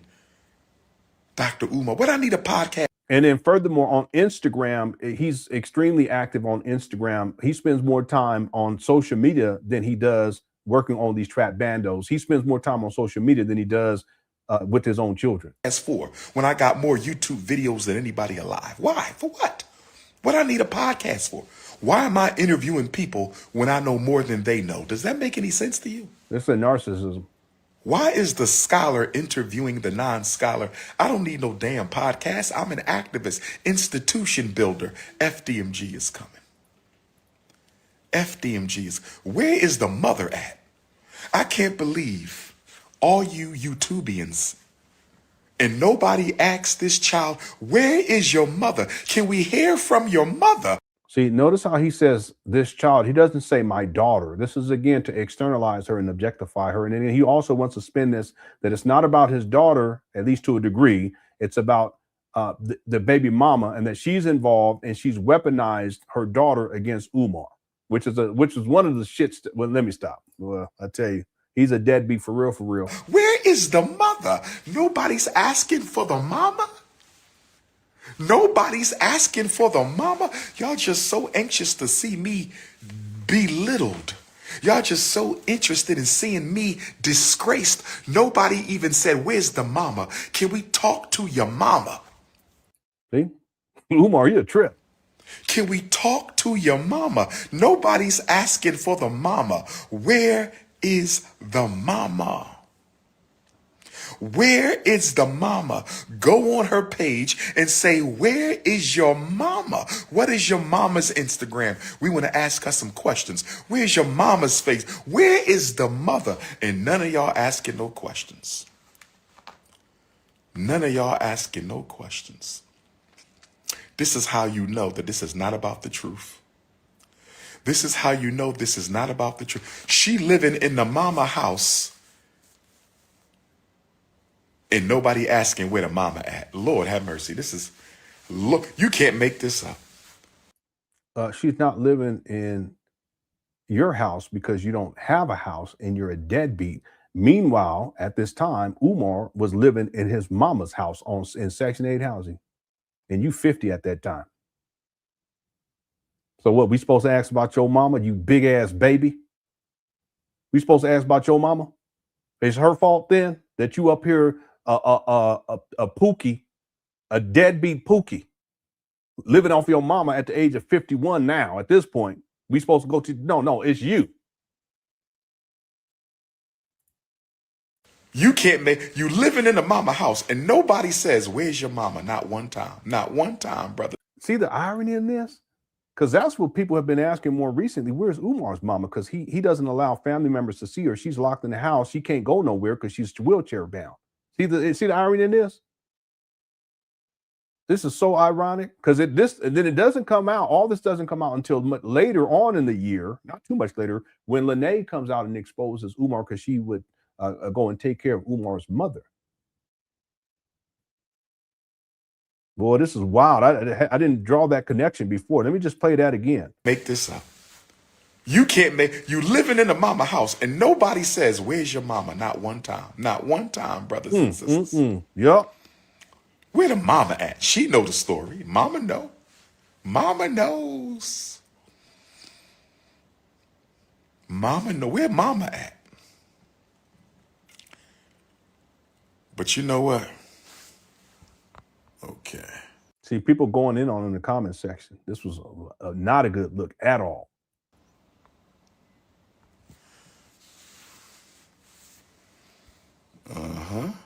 Yeah, living in Mama Claus. You got a weave in your head.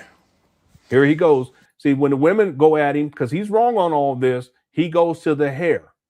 We were talking about this yesterday. You to get that crusty weave off your head. And the day before. Here we go. You know, I'm in Sweden with my Swedish Africans. Can't wait to see everybody. I'm going for a tour tomorrow. Okay, real quick, just keep with our schedule here. Every 30 minutes, I'll get to super chats, or if, for instance, Andromeda 92, like the name, says, where are the videos of him going through customs? Yeah, I didn't see any videos of him going through customs when he was there, but there are times where he will actually record himself at airports. In fact, Umar, there's been times where he's inside of airports and he's talking to himself, like off into a corner, and he's not talking to himself. He's talking to his phone. He's live streaming, but people around, they hear him, but they don't see him talk. They don't see who he's talking to. So they assume that he's like a homeless person who's talking to themselves, and they will call security. And there's been at least 2 times where Umar's talked about that. And he's live streaming where security comes and they check on him because they don't know if he's might be a crazy person, right? I shouldn't say it that way. He may be someone who has some serious mental health issues, which he does, but they will assume that he may be a threat to other people. So that's why there's been times in the past where the security has come to confront him, just to check on him, to make sure, to find out what's going on. But what it was that Umar, he was live streaming in the airport, but people don't see his cell phone. They hear him talking. You know how Umar is, right? Thank you for the super chat. And I love the name too, Andromeda. Okay, let's keep going. Here we go.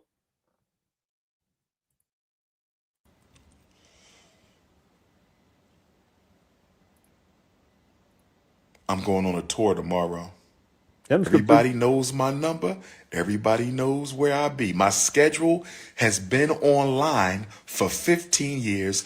So his daughter is supposed to, even when she's in junior high school, she's in middle school, when she's in high school, after she graduates, she's supposed to go find Umar where he's speaking at and go find him.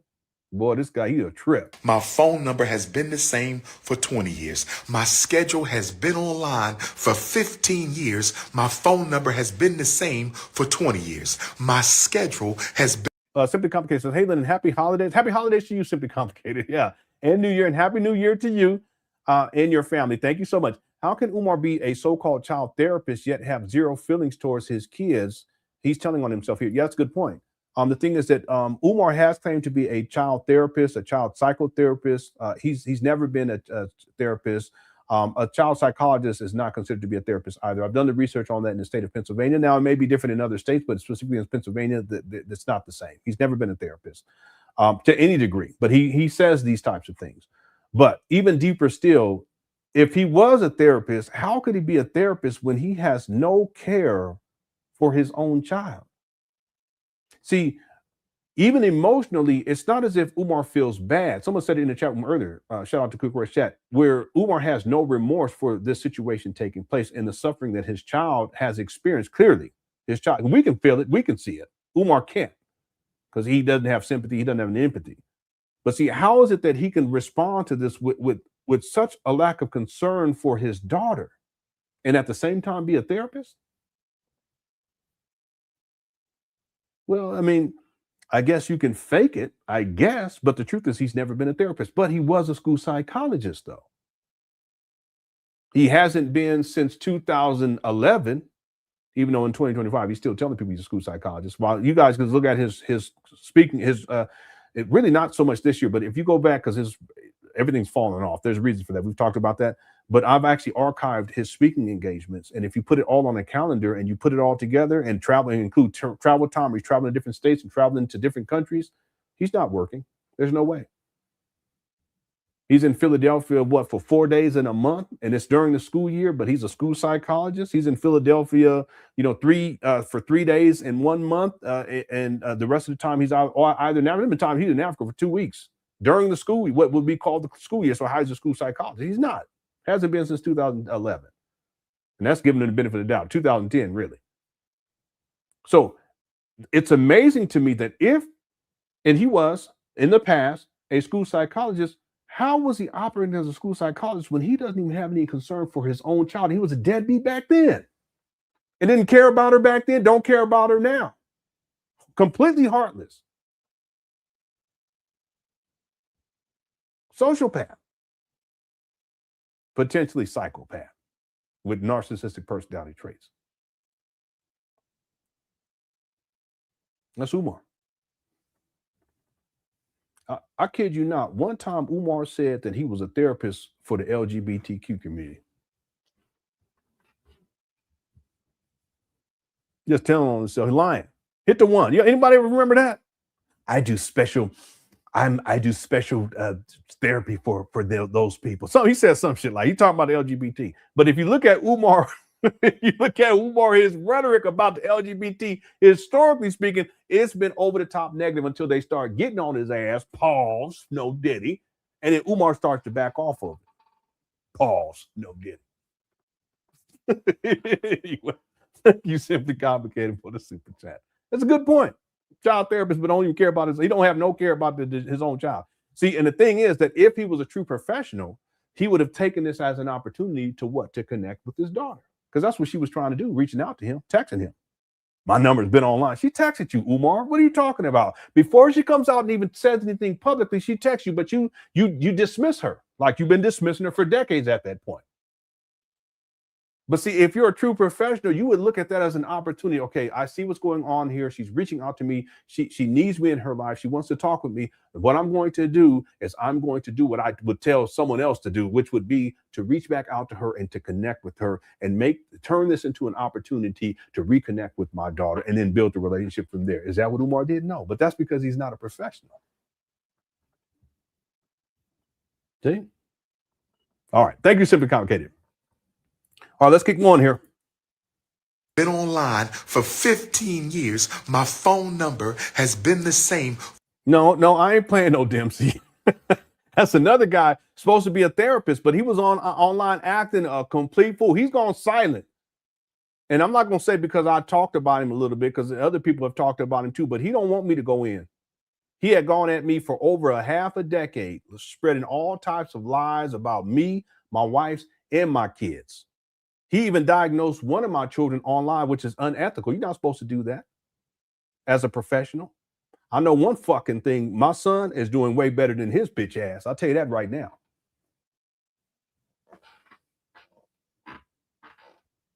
He got a Fed case. See, it's easy to talk that shit too. It's easy to talk that shit online.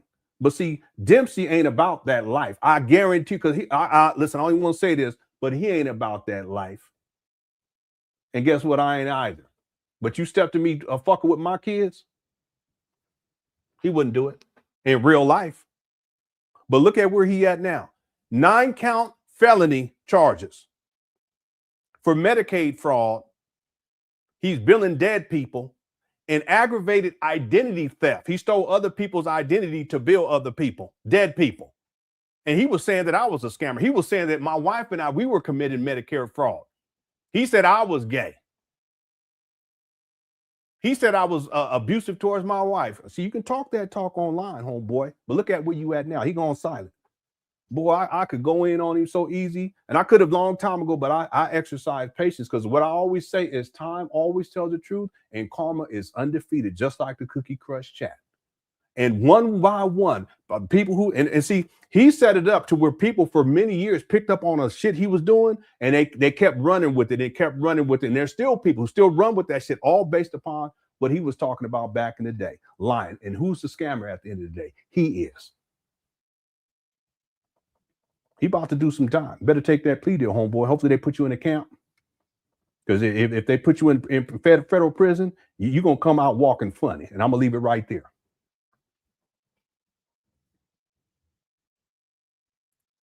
Lenon, put on some different. No. We got to stay focused.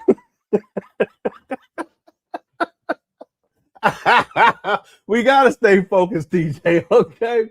Maybe we'll have some fun tomorrow. I don't know. I'm off for a couple weeks, so we can do it next week too. All right. Anyway,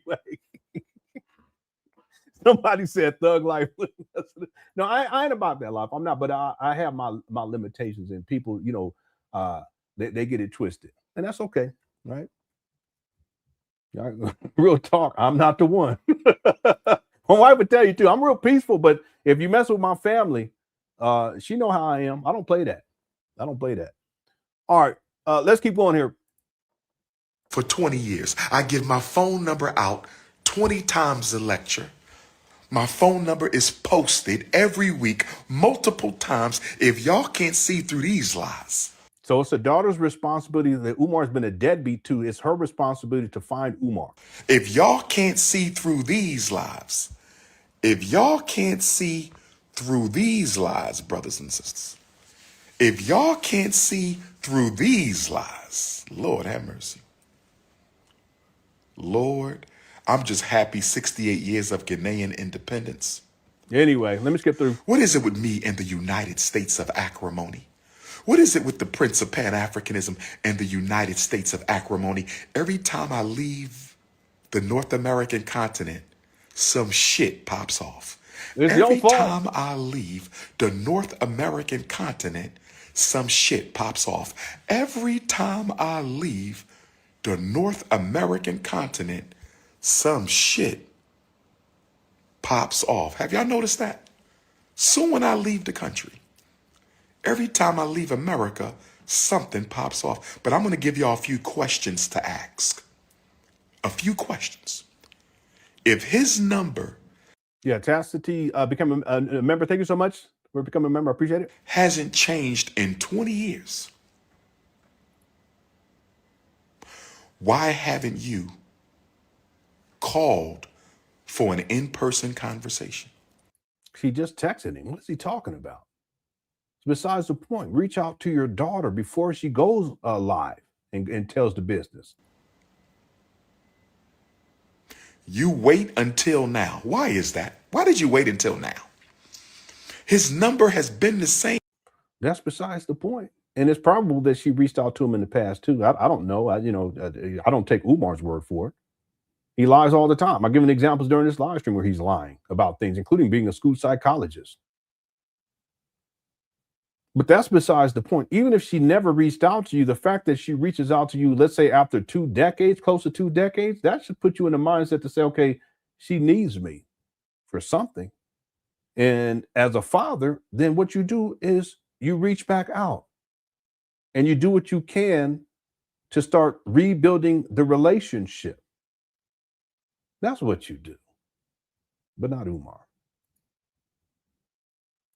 For 20 years. Why did you wait until now? That's another question. Say Umar be lying in 4K. Where is your mother? Here you go.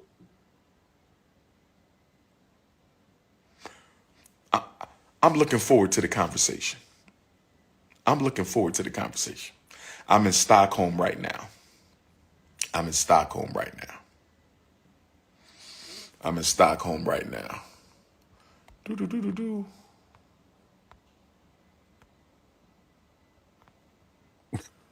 Really? Someone said werewolf time. Yeah. See, they're going in on him in his chat room. Somebody said, well, I'm not going to entertain this. I got to maintain discipline.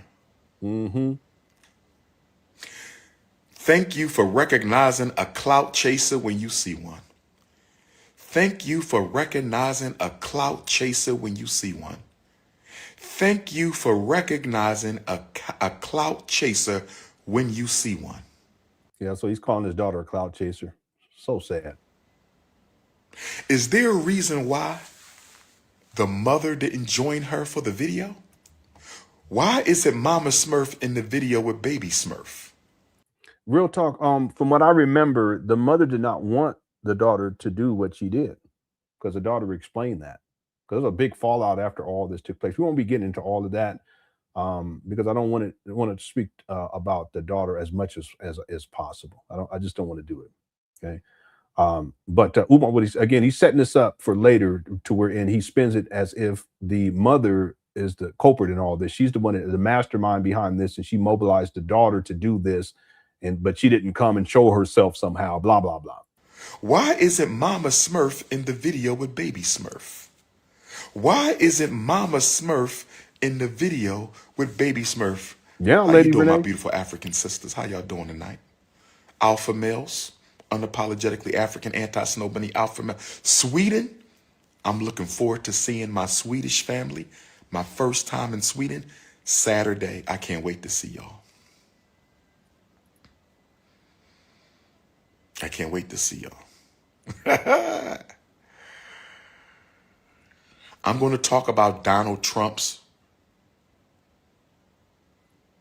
Yeah, let me skip through. To get off of social media for a minute. Tour of the Frederick Douglass, Marcus Garvey, Baby Smurf, and Mama Smurf. Here you go. I want to come and take y'all on an exclusive tour of the Frederick Douglass Marcus Garvey Academy.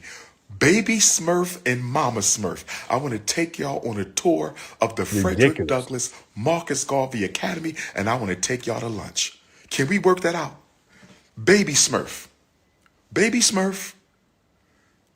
I want you to get off of social media for a minute. Stop looking ridiculous. Get off social media for a minute, Baby Smurf. Stop looking ridiculous. And I want you to get Mama Smurf. And on Thursday, 1 week from today, I'm calling you out, you and Mama Smurf. I want a respectable private FDMG tour and luncheon. Yeah, see how he's issuing demands? See, of what he wants? I have to fix this. It's about what he wants. It's always about him, as if he, and this is his way of asserting control and dominance. He's like that. So abusers are like that. He wants to assert his dominance, and he's giving demands. Later, he gives an ultimatum in another video. We'll get to that one probably today. Okay, let's keep going. Baby Smurf, Mama Smurf, and Big Papa, Wilmington, Delaware. Wilmington, Delaware. Let's put it into this right now. Let's see who really telling the lies around here. Oh, yes. Oh, yeah. Baby Smurf, Mama Smurf, and Big Papa, can we please meet on Thursday? Can we? You got red hair. There's nothing more disrespectful than your red hair. A black woman with red hair, you must be Satan's wife. A black woman with red hair, you must be Satan's wife. And I bet you your husband got 3 raisins. See, this is Umar because the followers, at least they used to be, they were going in on him for him doing this video. And this is just the first video because he does other videos that are far worse than this one. But what he does is, again, like I said before, he'll attack the same black women who support him. At a certain point, he'll attack them and he'll talk about their hair. He focuses on their hair. Right. But I think this probably goes back to childhood of talking poorly about black women or black girls back then. And he would talk about their hair. He still does it to this day. By the way, well, I'll leave it right on there. His top lip, a crust stash. And then he goes at her husband or boyfriend and talks about how he doesn't have a beard or whatever. You got red hair and your husband got 3 raisins on his top lip, a crust stash. Yeah. Happy 68th Ghanaian independence. Yeah, he can't handle criticism, but that's narcissists tend not to be able to handle criticism. Right? I said, happy 68th Ghanaian independent. Crust stash, crazen crust, a crazen crust stash. 3 craisins on his top list. His top, with your red head. A crazy. Can we listen? Baby Smurf and Mama Smurf. And I know Mama Smurf want to see me because she ain't seen me in so long. There you Mama go. Smurf, you want to see King Kong, don't you? Mama Smurf. Mama Smurf. Okay, this is also the narcissism. He wants to make it appear as if the mother, a part of this is that the mother wants to see him. This feeds his ego, but it also puts out this idea. And again, I've talked about this in the past, where Umar believes that all women want him, including the women that he abandoned with children. You see? But then also listen to his vocal inflections. It's like a form of teasing. It's like a subtle form of bullying almost. Mama Smurf, da da da. Hear that? Hit the one. Boy, we getting into it. Hit the one. Where you hiding at, Mama Smurf? Mama Smurf, why you hiding and you got Baby Smurf out there doing your dirty work? Mama Smurf, where Mama Smurf at? Hit the one. Mama Smurf, this ain't. Yeah, but she don't want it. But that's what Umar does. He makes it seem as if the reason why all this stuff happens to him is because these women want him, but he don't want, and they want to marry him and all this stuff. Ain't good, Mama Smurf. You shouldn't have Baby Smurf out there. But this is what I want to do. I'm going to meet with Mama Smurf and Baby Smurf. Yeah, y'all see this? One Thursday from today. Can I please meet with Mama Smurf and Baby Smurf 1 week from today? We're going to go to lunch and we're going to sit down, the 3 of us, and work this out. Baby Smurf, you know my number because you been had my number. You can lie on social media. You can lie all you want on social media. I know the truth. Aries, Tamika. I'm not crashing out. No, it's not no crashing out. This is an invitation to a beautiful black queen and a beautiful black princess to clear the air. This is a conversation. See, now he flipped it. These beautiful black queens, but before he was calling them Smurf, right? And that's not uncommon too with the abuser types. Like they may say positive things sometimes, but then most of the time it's negative, but they try to make up for it by saying positive things. That's Umar. He's the abuser type. For a beautiful African queen and a beautiful African princess to clear the air. This is a conversation for a beautiful African queen and a beautiful African princess to clear the air. 1 week from today, can we have lunch? I just want to have lunch. Can everybody go back over to Baby Smurf? Go to Baby Smurf and tell her that King Kong wants to have lunch with you on Thursday.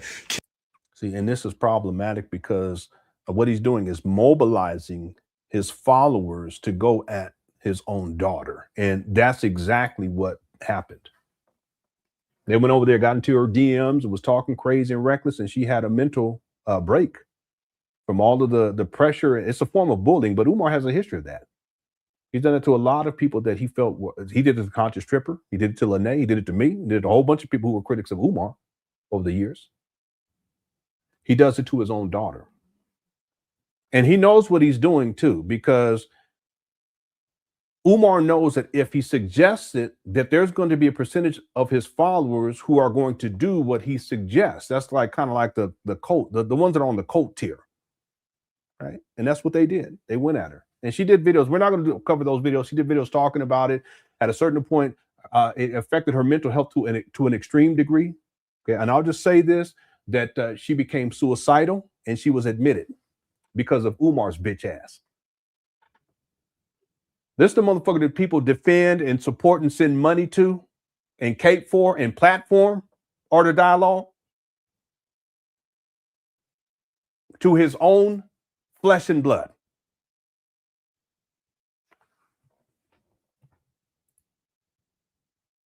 Later, the daughter became homeless. I don't know if she's still homeless, but it's been months.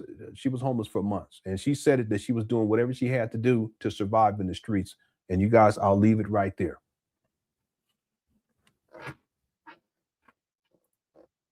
Can we have a face-to-face lunch on Thursday? All my Dr. Umar supporters, flood her inbox.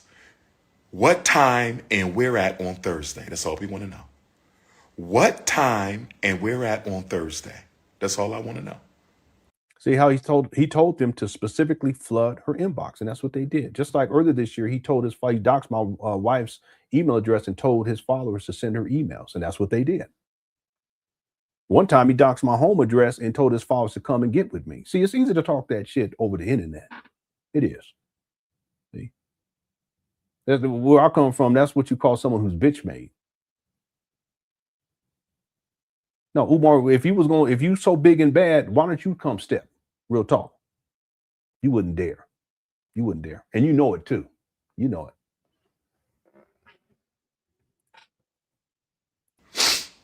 What time and where at on Thursday, 7 days from Ghana's Independence Day? 1 week from Ghanaian independence, I want to have a sit down with Mama Smurf and Baby Smurf.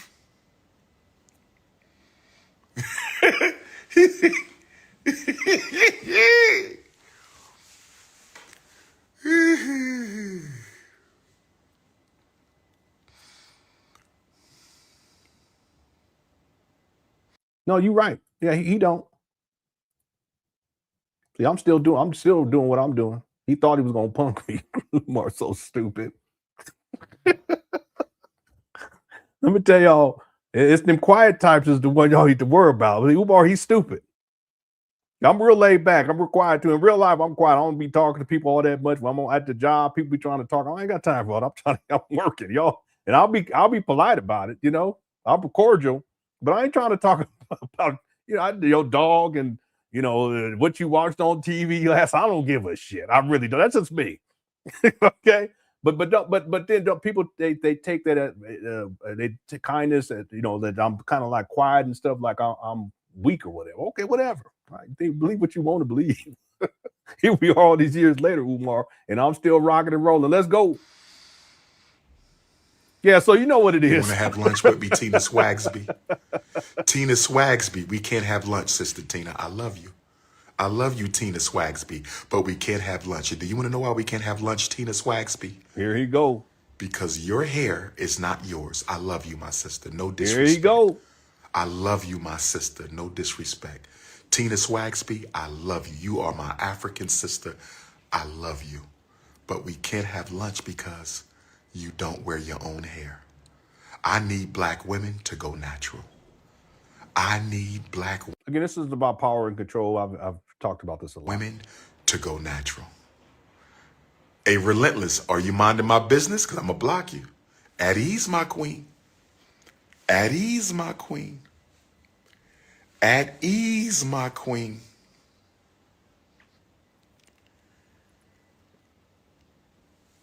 Tina not offended. Tina know I love her, but y'all know I'm all about happy to be nappy. You need to get right with Baby Smurf. There's nothing funny about this. Nothing funny. See, Umar is such a social media hoe that any attention that he can get as a social media hoe, he takes it and he gets enjoyment out of it because he's a social media hoe. Real talk.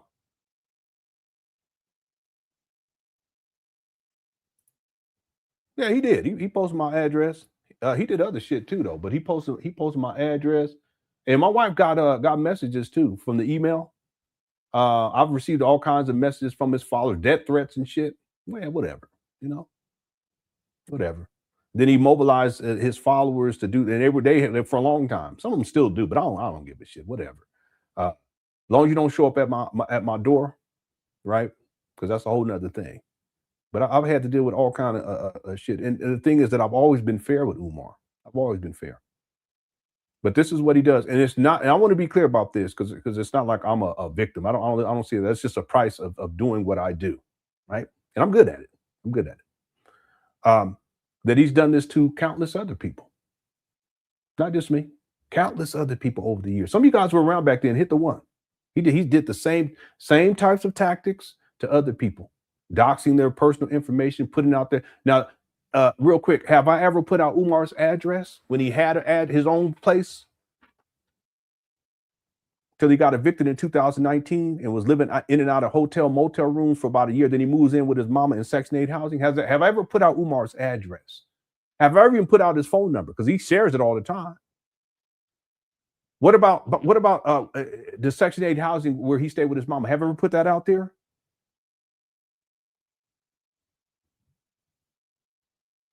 Have I ever put out his baby mama's names? He has. At least 2 of them. He don't talk about the one that he impregnated. She was in her early 20s when he was in his early 40s. He don't mention that. He's a predator. See, I haven't done any of that stuff.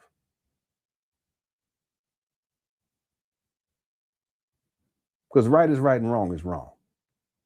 See? Well, I got stories. I mean, I have so many stories I can tell. I probably forgot about half of them from back in the day. Some of you guys were around back then. It was wild. Well, thank you for the super chat, Sean.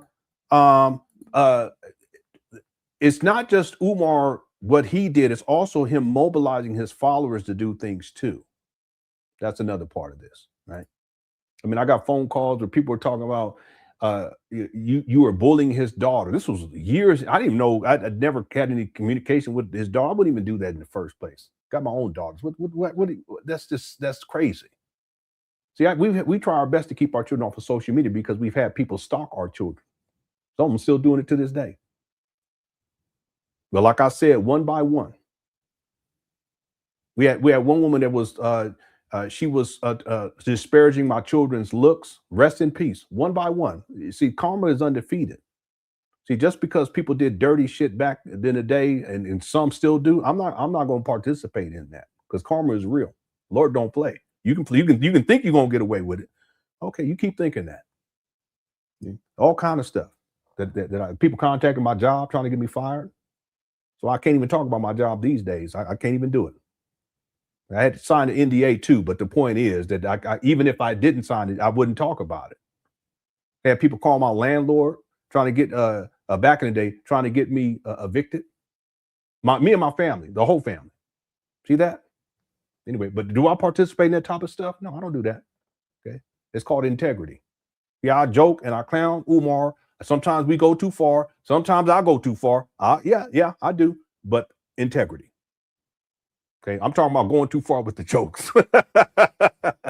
Y'all know that, okay?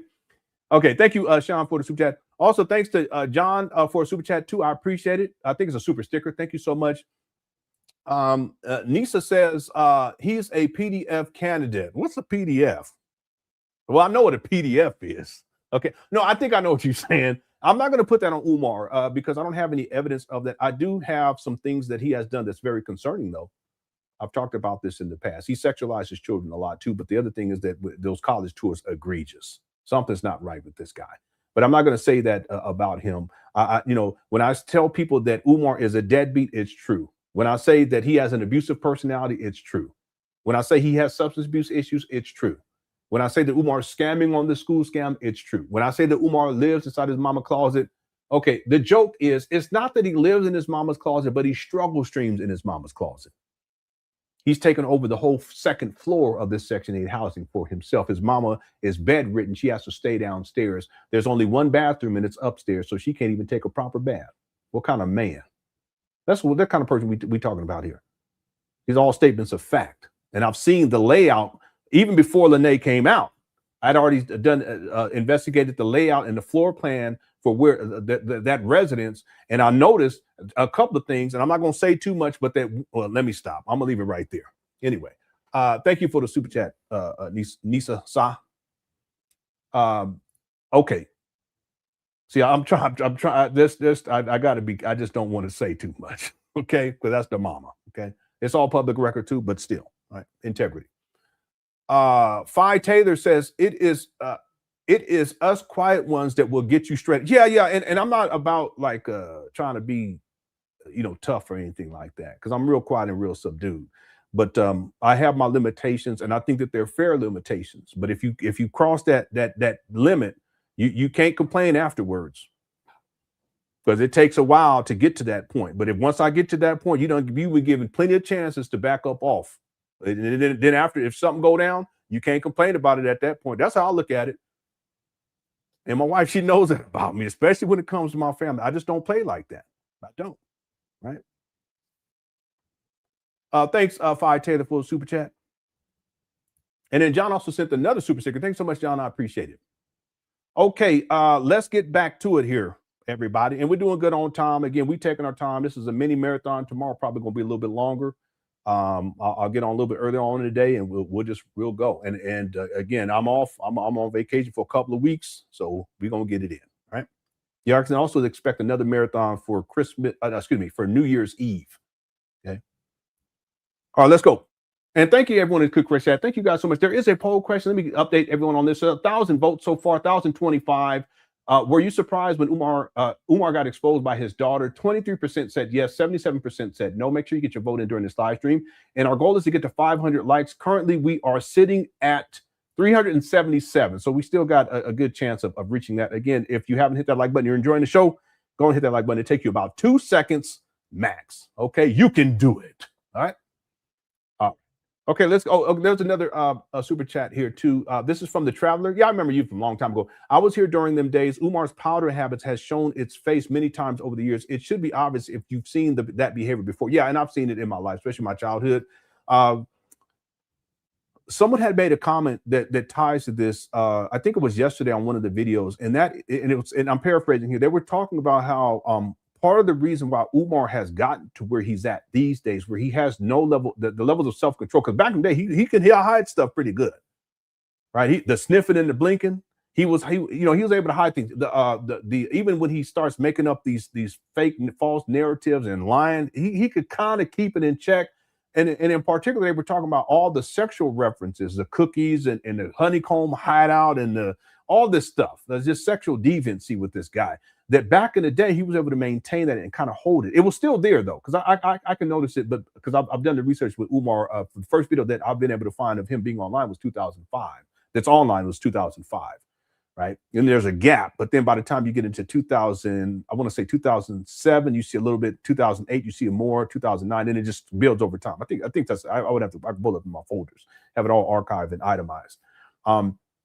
The point is to tie to what you're saying here, and it's true. What the person was explaining was how a lot of Umar Johnson's ability to maintain himself, and whether that is his physical appearance, the sniffing and blinking, the sexual references, he was able to kind of keep that in check to a certain degree. But as a consequence of the substance abuse, he doesn't have those levels of control, personal control, that he had back in the day. Another example, tied to what you're saying, is if we go back and look at early Umar, when he first starts to appear online, he would dress in suits, haircut nice, edge up, everything, 3-piece suit, tie, looking professional. We don't see that with Umar. He looks like someone off of the street. Well, all of that was there back then. It's just that because of these habits, okay, I mean, and it's not just the substance abuse. He also has issues with the eating, the binge eating, food addiction, also being on social media, sitting around, being lazy, not doing anything active, right? He likes to eat. He's gluttonous. All that contributes to his degradation. And a lot of that can be sourced back to once that money started coming in for the St. Paul's College in particular, Umar was able to indulge in these things more and more and more, and he self-destruct. That's why he's where he's at today. Yep. And anyone, if you've been around this and you've seen this in your life, you will see it at some point in Umar. You may be in denial, because there's plenty of people who are in denial. You may be in denial for a while, right? Listen, no disrespect. Michael Jackson had a substance abuse issue. Okay, was it evident? No, not necessarily, but later on it comes out to be true. Now, if people said that about him before everything takes place, a lot of people have been like, no, that's not true. See? But with Umar, you can see it. You can see it now. You can see it going 4 years, 5, 6, all the way back to the St. Paul, a little bit before the St. Paul's college. I would say 2013, because he was raising money before 2014. Same thing with Prince. No disrespect. He had substance abuse issues. Some of you watching this right now have substance abuse. Doesn't make you a bad person? No. See, the difference is that Umar, he hasn't got himself back on track to where it's gotten worse and worse and worse and worse. It's not uncommon. The difference is for Umar is back then he could hide it a lot better. These days, not so much. Okay. Some of y'all like, I don't have no substance abuse. Yeah, come on. I don't have nothing. I'm just playing. All right, thanks, Traveler, for super. I appreciate it. Gotta have a little levity in there. Kadar says he purchased 50 acres of land in Ghana. Lenon. I don't have any proof of that. I do have Umar stating that land was donated to him in Ghana to open up a school. And then you start talking about FDMG Ghana. I can't remember what year that was. Okay, but he did say that. It's just amazing that, again, back in 2013, he stated that land was given to him in California, in Riverside County. Well, if that's the case, why didn't you start building something there if the land was already there, as opposed to waiting to the 14, 15, 16, 17, 18, 19, 6 more years, roughly 6 years, to be fair, let's say 5.5 years, to settle on these abandoned buildings in Wilmington, Delaware, that are in a dilapidated state in February of 2019 and are in a dilapidated state in December of 2025. But I remember that he did say that land was, I can't remember if it was Ghana or, no, I thought it was Ghana, because then he started talking about, and I could be wrong, but I thought it was Ghana. Then he started talking about Black Wall Street, not Black Wall Street, but Black Wall Street in Ghana. He started, because the idea was that this land was not just going to be repurposed for the school, but also, you're going to have Black Wall Street up over there. He out there. Anyway, if it was 50 acres, I don't remember exactly what he said. I don't even remember if he even stated acreage. But the point is that you're right. He did say that land was donated to him, not that it was purchased. Right. I also have a video where he was. It was a birthday party. Not to get sidetracked. It was a birthday party, and he had his followers and his cult followers. That's the closest thing he's had to an actual physical cult. And he was trying to scam them out of, to give him money so that they can purchase property over. I think he said Ghana. It could have been some places, but I thought it was in Ghana. And how there was this big old opportunity, blah, blah, blah. And he was just trying to fill out to see whether or not people would be interested in giving him money for that. Okay, so that could be tied to this as well. Thanks, Kadar, for the super chat. Okay, let's get back to it, ladies and gentlemen. Here we go. And thank you all so much, everyone inside the Cook Course. We've got about 950 people in the building. Got 400 likes. Our goal is to get to 500. We need 100 more. All right, here we go. Oh, gosh. Baby Smurf, Mama Smurf, and I know Mama. Okay, Dominique, and Dominique has researched Umar a lot too. He's helped me a lot over the years too. So Dominique will take his word for it. 50 acres, and the followers were supposed to buy 50 more. That was it. Yeah, and I can pull up the video, but for time's sake, okay, we can take this brother's word. He's solid. Okay, 50, so Umar, somehow 50 acres he was going to purchase, but his followers are going to buy 50 more. And then he would be in control of all of it, as he explained it. Anyway, let's go. Smurf want to see me. I know Mama Smurf want to see me. No, Umar, he said FDMG Ghana. He did. He sure did. Mama Smurf need a hug from Papa Bear. Mama Smurf need a hug from Papa Bear because she ain't seen me in like 2 decades. So so he has to make it about what she wants. It's a physical thing. It becomes a sexual thing. Smurf is overdue for a hug from Papa Bear. But Mama Smurf, you shouldn't have Baby Smurf out here tripping like this. This is wrong now because you know what you've done. See, and wants to blame her, but the daughter coming out was not because of the mother. The mother actually, because the daughter said that the mother didn't want her to talk about any of this stuff. You should not have Baby Smurf tripping out here like this. Okay. Crusty. There go another crusty ninja. Your lips is so ashy, my ninja, yo homie. Your lips is so ashy. It looked like you slept with your lips in the sand for 12 hours. Yeah, Umar don't know how to what we call basing. He don't know how to base or capping. He don't know how to do it. He actually sucks at it. I'm disappointed.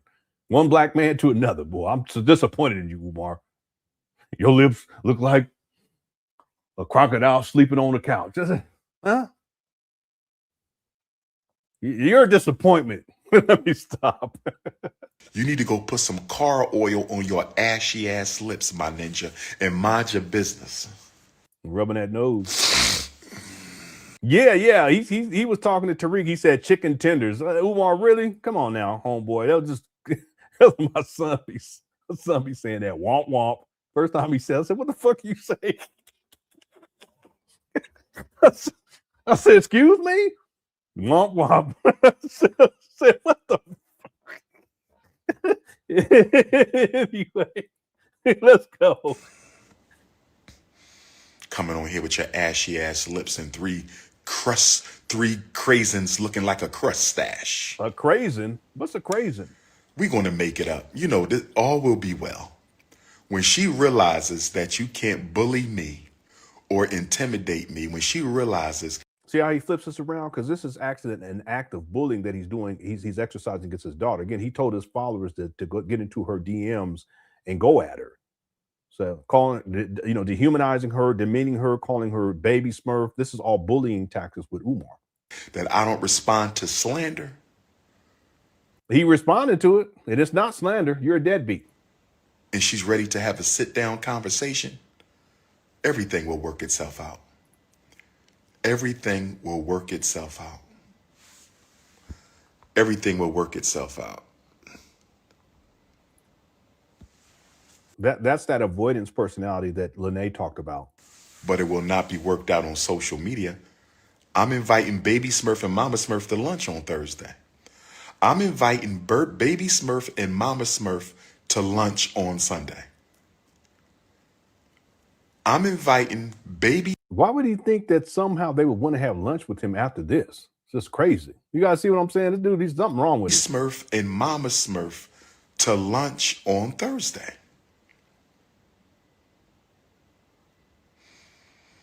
Oh, wow. You know Mama Smurf want to give me a hug. Here you go. Y'all know Mama Smurf. Cole High says, I've been here since 2012. Thank you. Yeah, you're welcome. And thank you for hanging out and sticking with me, because back then I was a broke bum. That's a loser. But thank the Lord, I've been able to get things turned around to a certain degree, and I'm a blessed man. I always was, but, you know, we struggle in life, and thank you so much for hanging in there with me. Yeah, salute. Happy Merry Christmas, Happy New Year to you. Appreciate it. Smurf want to give me a hug.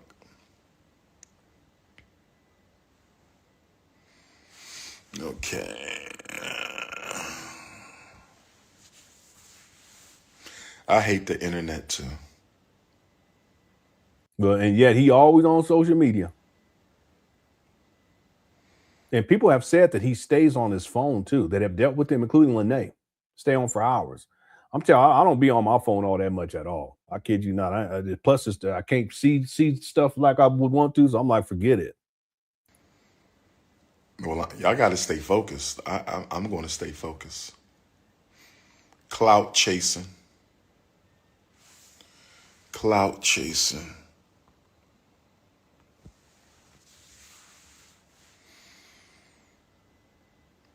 Our ancestors got this. Our ancestors got this. No, you need to handle it properly. You shouldn't have got online doing this in the first place, Umar. It just made things worse. And a lot of people fell off from Umar just because of this video, but it gets a lot worse. Are you Christian? No, I'm African. I'm sorry, I'm African. Yeah, he sure did. He turned into a werewolf for like 45 minutes in this video. Alter beast. What's up, guys, little princess? Merry Christmas and Happy New Year. And thank you so much for all of your help. I appreciate you, sis. 215-989-9858. Yeah, Domo, they dragged me. 215-989-9858. 215-989-9858. Yeah, you right about that. But Umar, they say you Christian. He said, "Oh, I'm African." As if African is a religion. Umar crazy. If you need to text me, 215. That was the game. It was on Sega Genesis. Yeah, I used to love that game. Boy, I used to love that game so much. Anyway. 989-9858. Swedish Africans, I'm in the building. Ghanaian Africans. Listen, if you have Umar's number memorized, hit the 1. If you don't, hit the 2. Okay? I don't have it memorized. I don't heard it so many times. I just ignore it. As soon as he say, what does he say? 2-1.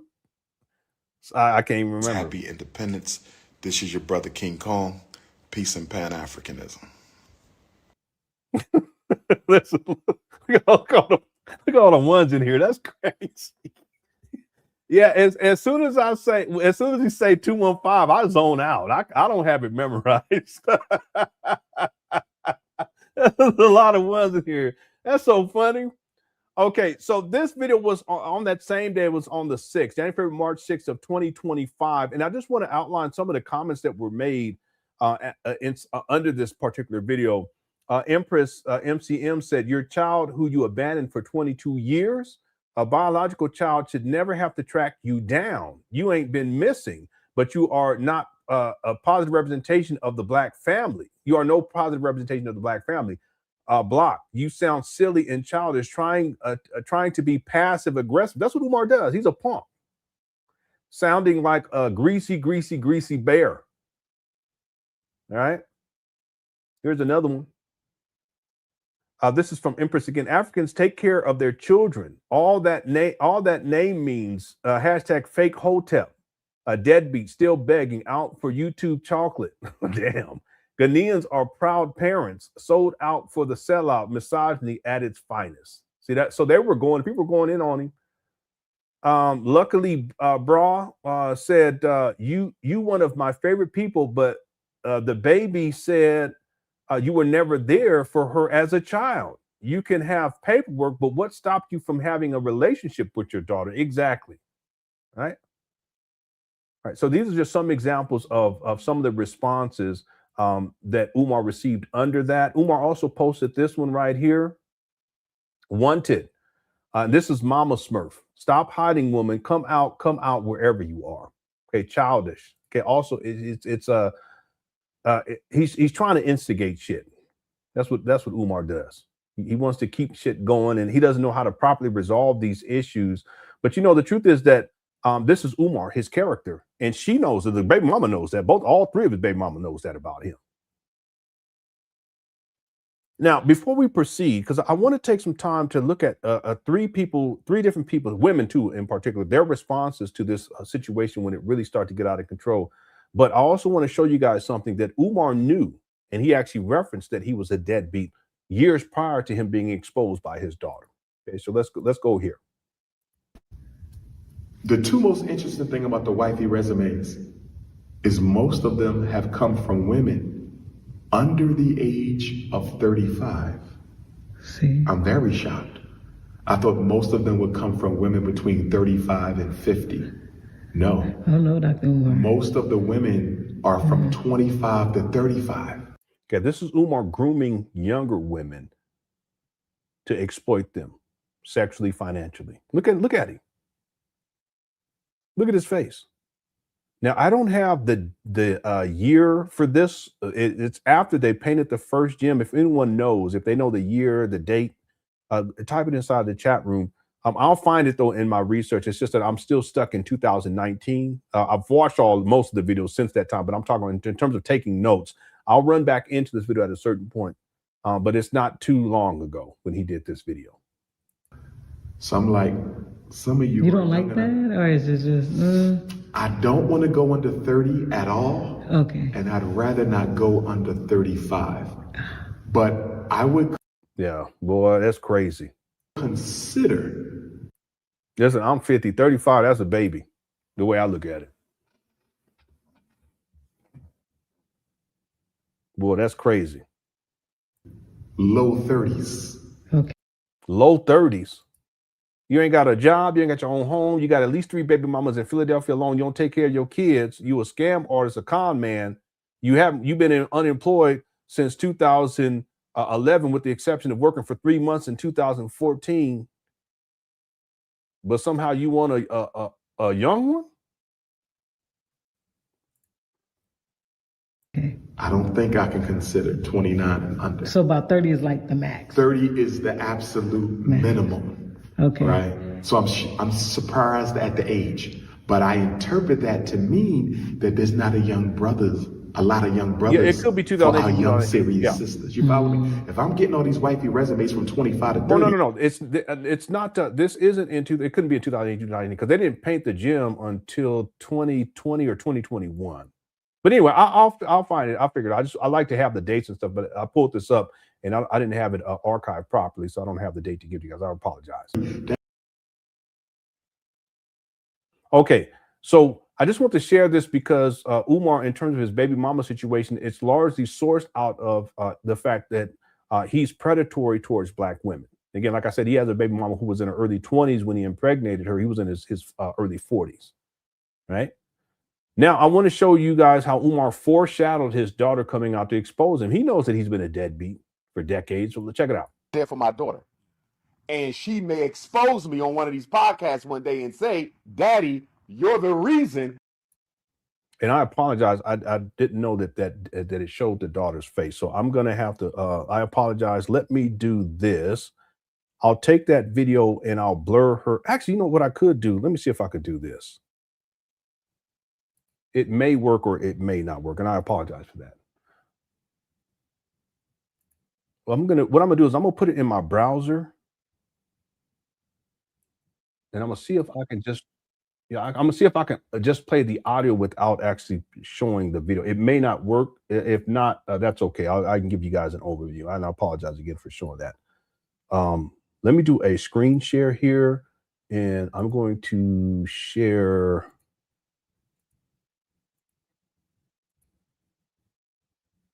Let me see if it allows me just to play the audio and if you guys could hear it when I play it. Okay, so let me play this. Let me know, and I don't think it's going to work because I think I tried this before. Let me know if you guys can hear the audio. Here we go.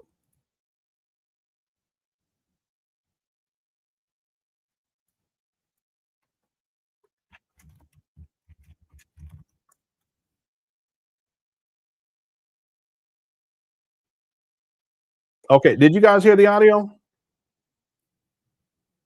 Yeah, let me know. And if not, okay, so you couldn't. Okay, so that's not going to work. Okay, what I'll do is I'll tell you what Umar said. You just have to take my word for it. Okay, so Umar starts off by saying, I wasn't there for my daughter.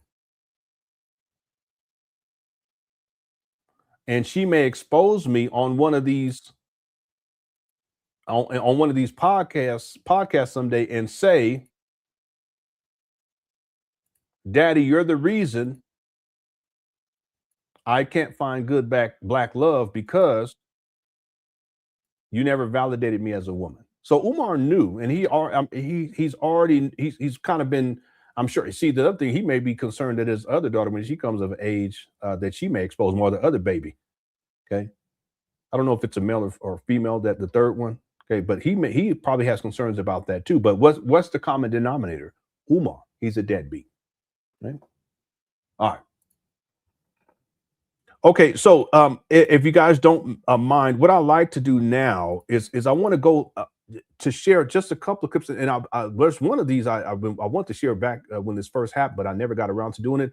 I want to share a couple of clips of women that heard this, and one woman in particular that dealt with Umar personally. And some of you guys may remember this. Let's take a listen. I talked to Umar for 3 years. I met him when I was 24 years old, and this is a recent picture. We just met in June of last year.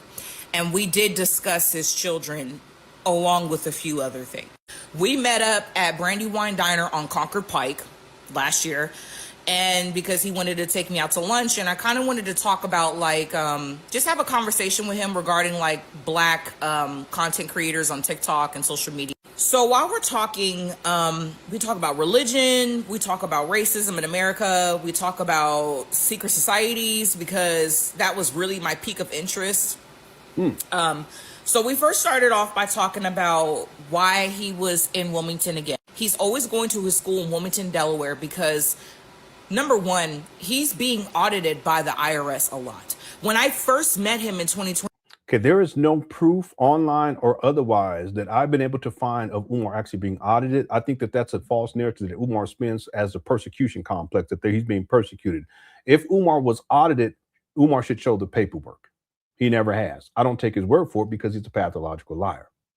See, Umar, that's another way of Umar trying to justify why it is that he hasn't completed this project, this FDMG project, but also why it is that he doesn't share how much money he's raised. He hasn't shared how much money he's raised in over a half a decade. The last time was in 2020. He said he had raised $850,000. He hasn't updated people since. But if he says, listen, I'm being audited by the IRS and the haters, they're the reason that's caused, it gives him excuse after excuse. But then it puts him in a position where, listen, I don't want to really talk about how much money I raised because I've been audited by the IRS and blah, blah, blah, so forth and so on. See? But there's no evidence of that. And there's no proof that he was actually audited by the IRS. And if anyone has the proof, send it to me. I'll cash up you $100. He literally told me he was there because his accountant was caught stealing funds from the school. They were receiving donations for the school, and he was saying that his accountant was stealing money. Okay, let's be clear. Umar doesn't have an accountant. This is just Umar's painting a narrative as to why there's money that is actually missing. Most of the money Umar has spent on himself. By far, most of the money that Umar has received for this FDMG school scam, he's used on for himself. But what he does, he spends these narratives. There's no proof of this. And now, if this accountant stole this money, where is the police report? Where is the court record of this? Hit the one.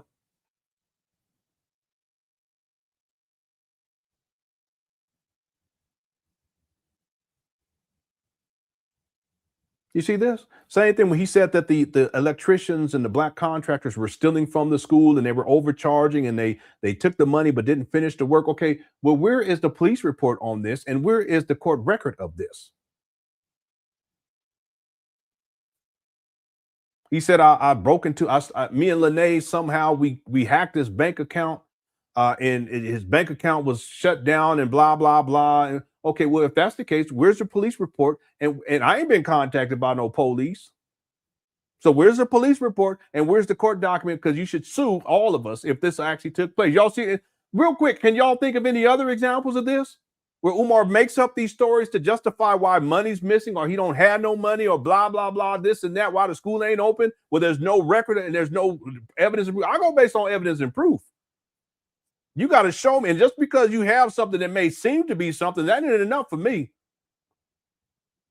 Because when people were reporting on that Umar had a record for drug possession down in Atlanta, I knew that record, that it's not Umar. I knew about that shit way before they did it. But did I get online and run with it? No.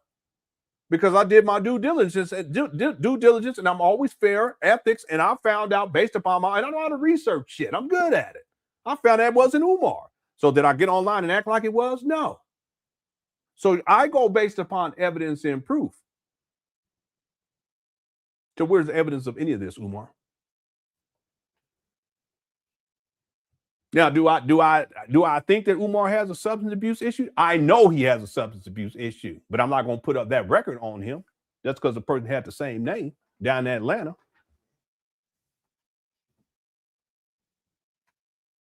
Yeah, he tried to say I tried to hack his bank. Bum. What am I going? Why would I hack a bum's bank account? That don't make no sense. And if I hacked it, that police ain't called me. With the bank, your bank ain't called me either. What you talking about? Yeah, let me go get into Umar's bank because that makes sense. Yeah, that gonna make sense. It compromises everything. Lenon not only was a hater, but he a hacker too now. What kind of shit is that? Get fired from my job? Umar, you stupid. But that's what he do. He make up stories, and there are people that believe this. Anyway, we can come up with other examples of stuff that Umar said took place, so there's no evidence of what the city of Wilmington was working with his bank institution to sabotage, to take the property from him. What? Where's the evidence of this? Where's the police report on this? And furthermore, why didn't you sue them? I'll leave it right there. Lenon the hacker. That's crazy. What? He said it was me and Lene. Cut it out, Umar. Now listen, is it possible that Lene did it? It's possible. I don't know that she didn't. It's extremely, astronomically improbable. Can you imagine Lene sitting up there trying to hack it? Well, Umar, wow. Shout out to Lene. Trying to hack this bum ass.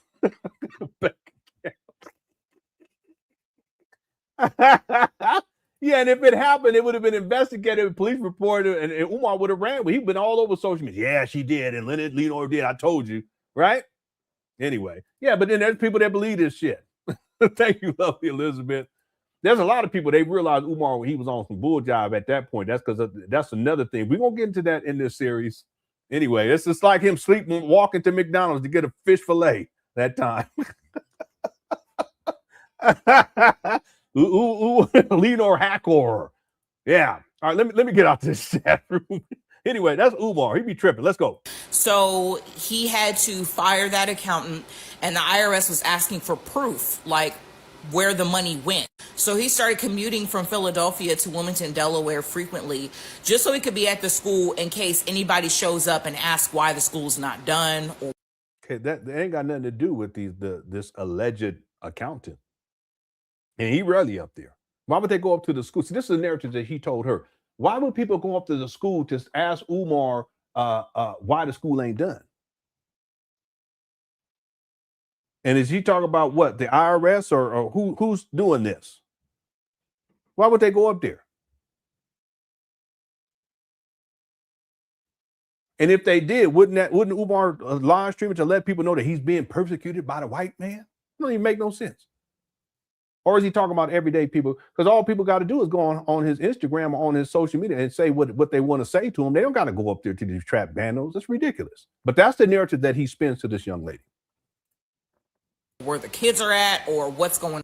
So when I met up with him last year, he was just coming back from the school when we had lunch. I guess the IRS is still asking him about the school because it's not done. Like, he's receiving money, donations, but there's no progress with the school. If you were to go up right now to the school, like, there's wooded boards on the... Yeah, it's still boarded. But the thing is that the IRS, the issue wouldn't be so much that the school is not done. They're not concerned about that.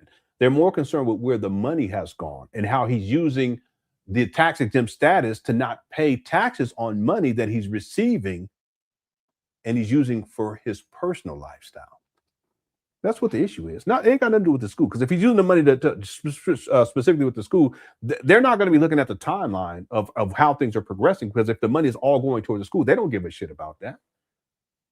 What they care about and what they would care about is his tax exempt status and how he's using it so that he doesn't have to pay taxes on money that he's collecting for himself, that he's using specifically for himself. That's what they would be interested in. Okay, that's the illegal part of this. Okay, this makes sense to people. Hit the one. Yeah. Doors on the windows, there's weeds, graffiti on some of the buildings. Like, it's not in proper condition. There's no AC, there's no heating, there's nothing. Like, the school's not ready. When we were talking at the table, I started asking him a lot of private questions, like, were you married? Do you have any kids? He was telling me, yes, I have 2 daughters. One of them is a teenager and the other one is maybe 7 years old at the time. So the child is probably 9 years old.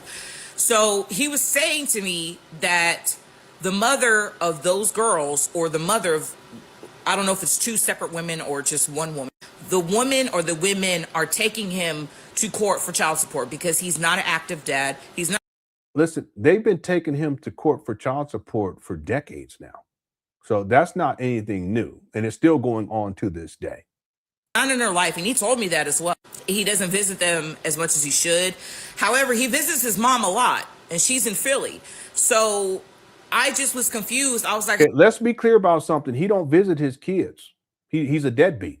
And he did a video where he complained about, because he had supervised visitation. He doxed that baby mama, and that baby mama gave his daughter's middle name in the school that she went to, and also doxed the child's grandmother too, and doxed their place of business, and told his followers to go up there. Sound familiar? To go up there and confront him about why he can't see his child. So what I'm saying is that Umar, he's a creator of confusion, and the narrative that he spins to this young lady, it's to create confusion, because he just don't want to admit that he's a deadbeat. So I just was confused. I was like, how are you talking about being a pillar and how black men are so needy of dad? He's not in their life, and he told me that as well. He doesn't visit them as much as he should. However, he visits his mom a lot, and she's in Philly. Okay, let's be clear about something else. It's not that he visits his mama a lot. He lives with his mother in Section 8 housing when he can. So that's the narrative that he tells her, that I'm just visiting my mother. No.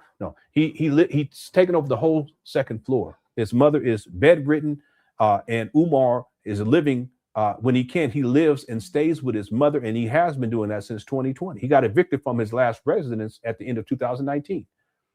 And the record shows, and the video forensics show, that there was a period of time where you see Umar, he's only live streaming in and out of hotel motel rooms, or up at these abandoned buildings, or in the rental car. Why? You don't see him live streaming inside of his apartment that he got evicted from. Remember, he flipped his phone, that apartment. So the record shows, and I go based upon evidence and proof, that by 2020, Umar, he starts live streaming inside his mama's closet. I call it mama closet. What it is, it's supposed to be washer and dryer in there. There's no washer and dryer, so he uses that to live stream in there. What kind of man? And there's shit all over the place because he flipped the phone on that too. It's like he flipped the phone at his residence and he was living in filth. I've shown it so many times. I ain't showing it because it's Christmas, so. Appity dappity doo-dah, whatever they say.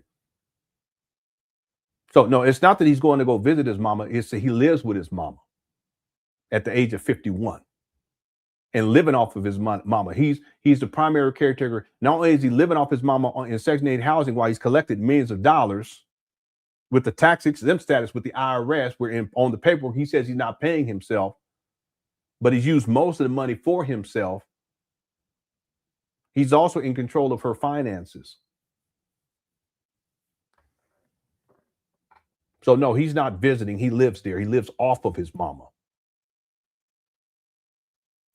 So I just was confused. I was like, how are you talking about being a pillar and how black men are so needed in families today, but you're not even an active dad? He was not an active father. He said it. He confirmed it. I can back this young lady up. He did say that he was not going to be there. And on top of that, he was saying that he would like to, in the future, every 2 weeks out of the month, go to Ghana. He practices Ifa, which is African spirituality. And we were talking 2 weeks out of each month. That's crazy. Talking about that for a while because I'm kind of versed in it as well.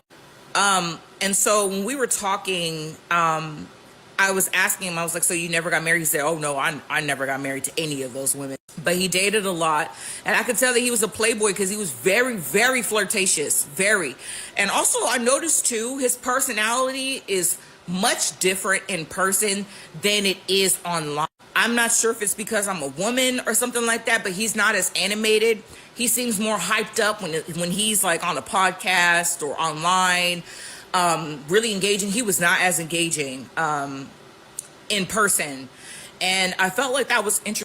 I was having to ask him questions. He didn't really ask me questions. It's almost like we had lunch just for me to ask him questions. And I didn't really like that because it was supposed to be a back and forth discussion. And so we were talking about a variety of topics. He is extremely flirtatious. And that was the last time I met up with him, and probably the last time, because it was very aggressive because I'm in a relationship. And when I had met up with him last year, I told my partner, like, I'm going to go have lunch with Dr. Umar. He was like, what the fuck? So he was like, yeah, go have lunch and come back and let me know how it goes. But y'all, before I go back to seeing my boyfriend, on my life, when we left, I gave him a hug. He was like, He said, the women got to have booty. And I was like, what? He said, you got to have booty. If I'm talking to you, you got to have booty. Can you cook? I was like, yeah, I can cook. He was like, good. So you can cook and you got booty. And he was backing up from me. He said, He said, business before back shots. Business before back shots. I wish I was kidding. And mind you, I'm in a fucking relationship. So I was like, what do you mean business before back shots, nigga? Okay, real talk though, if you're in a relationship, you shouldn't go meeting up with no other man anyway, period. Okay, that's just period. Just gotta say it. Like, what? So he's laughing to himself and he goes back to his car because he was going to go back to Philly to go take care of his mom. And I was like, I can't see this fool again. Because what do you mean business before back shots? No back shots are being given. What? Yeah, but see, the thing is that Umar talks like he's been talking like that for over a decade. All of this is online. See, I'm not surprised by this at all. Not at all. Because business before back shots, whose back are you shooting? Because it's not mine. The fuck? So, yeah, but he thought it was extremely flirtatious. Very much so. I remember asking him too, like, are you and Suki Hana like a thing? Because I know she's from Delaware too. I was like, do y'all, are y'all fucking? I was asking him too. I was like, are you and Suki like a thing? Like you, because I know she from Delaware too. I'm like, are y'all fucking? Like, and he was like, no, we're friends. That's my girl. You know, she got her own restaurant in downtown Wilmington somewhere. Sure. When you say to me, business before back shots, and you and Suki are just friends, highly doubt it, because you got a big booty too. Anyway, I say all this to say, this young lady is telling the truth. He is a deadbeat father, extreme hypocrite, and huge flirt. This is not the black man you think he is. He's loyal. He got a wife at home. He take care of his kids. He's not that type of black man. He is, he spreads his seed. He told me he only got 2 kids. I feel like it's more. He's not. Yeah, he has at least 3. Okay, in Philadelphia alone. Visiting his children. He's not paying child support. And these things came out of his own fucking mouth. Okay, so I believe this young lady, and I just had to wait. Yeah, you see how she said he's not paying child support? That's what the record shows with his child support docket. He told me he only got 2 kids. I feel like it's more. He's not visiting his children. He's not paying child support. And these things came out of his own fucking mouth. There you have it. I've been telling people this for years. Okay, I want to also, and thanks to this young lady for doing that video. I want to go to Divine Truth Teller. This is from March 7th of 2025. 12 o'clock tonight to cancel Umar Johnson. My homeboy called me, goddamn blowing my phone up. You seen that shit online about Umar Johnson? I said, what are you talking about? Oh my God, Kiana, his daughter then came out. Oh, this is something we always knew. This is something we always knew. We tried to tell you, but y'all said that we were hating. Oh yes, y'all said that we were hating on Umar Johnson. I specifically came online and told you guys that how are y'all believing a man that don't never talk about his children at all? Okay, he's not good with financial literacy at all. His mother is in Section 8 allegedly. Go on. Okay, it's not alleged. I have the receipt. LenonHonor page right now on YouTube. He got all the receipts. Shout out to LenonHonor. Shout out to that big head LenonHonor. Let me stop. Don't take my motherfucker for it. I need for you guys to fact check what I'm saying. Those 2 abandoned buildings that Umar Johnson has right now is not up to code, and he owes thousands upon thousands. Yeah, at that time, he did owe thousands of dollars for the bills. In fact, the bills towards the end, or what, about 3 months ago, it was $38,388.22 that had accrued since 2019. He wasn't even paying bills. All right, I have a couple of more from this young lady. Worth of taxes on those buildings. Okay, to be clear though, it wasn't the taxes. It's this because he paid off those taxes. The taxes, the total amount was $172,931.86. That's all wasted donor money right there. That's what I'm saying. Umar has wasted at least $1.7 million. No, excuse me, $1.4 million at least. You guys, donors' money is not going to the school. It's going to Umar Johnson recreational habits. Yeah. Oh, baby, I knew. And I just told my homeboy this shit. I said, yo, why ain't none of his kids came out yet? Because I know motherfucker take care of his kids because he don't never talk about his kids. He don't never talk about his kids. Never. Umar Johnson come on the internet and tell you guys how you need to spend your money, where you need to spend your money, and how you need to live your life. Whole time, every time you see Umar Johnson, he has literally sportswear on, sports attire on, promoting the white man's team. Okay? Every time this man comes online, he's always in a hotel. He's never in a real home. Okay? It's given he don't even have a steady place to stay. Allegedly, his mother is on Section 8. If you don't believe me, fact check it. Go on LenonHonor page right now on YouTube. Yeah, I have the receipt. I actually shared it with just less than a handful of people. Because his mama was facing eviction in 2020, I think the end of 2023. It could be the end of 2024 now, because it might be the end of 2024 because we're going into 2026. And the reason why is because proper paperwork, and Umar's a primary caretaker, so he should be the one taking care of this. But proper paperwork wasn't put in with the Section 8 so that she can maintain it re-up for the following year. That just goes to show you, Umar, he claims to be the primary caretaker, but he's not operating as one. So she was facing an eviction, but they got the issue resolved. Just like Umar was facing an eviction in 2019, but he got it resolved. But then by the time 2019 rolled around, they start the eviction process, same apartment, not the same as his mother. This is when he had his own place. And he was unable to resolve that. And that's when you start, he becomes homeless. He starts living in and out of hotels and motel rooms for about close to a year.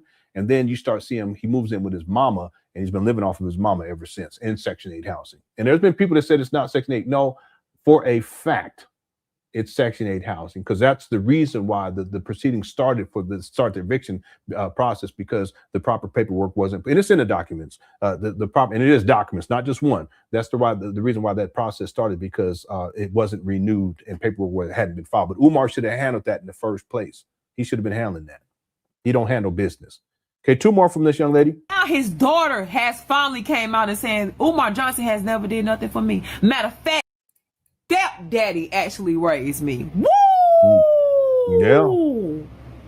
Crazy. Woo! I knew that Umar Johnson was a piece of shit. I knew that he was a deadbeat dad. I've been telling y'all this for as long as y'all gonna stop thinking I'm motherfucking. And as for you black women that think that you can still support this man after his daughter has physically came out and said, I don't want clout. She said, I don't want none of that. I just want to know where my sister is. She said, I don't have to come on here and bash this man. She said, he is really my father. Umar Johnson's daughter said, he is really my father. I actually had a DNA test. And guess what? Umar Johnson didn't deny it. You know what Umar Johnson did?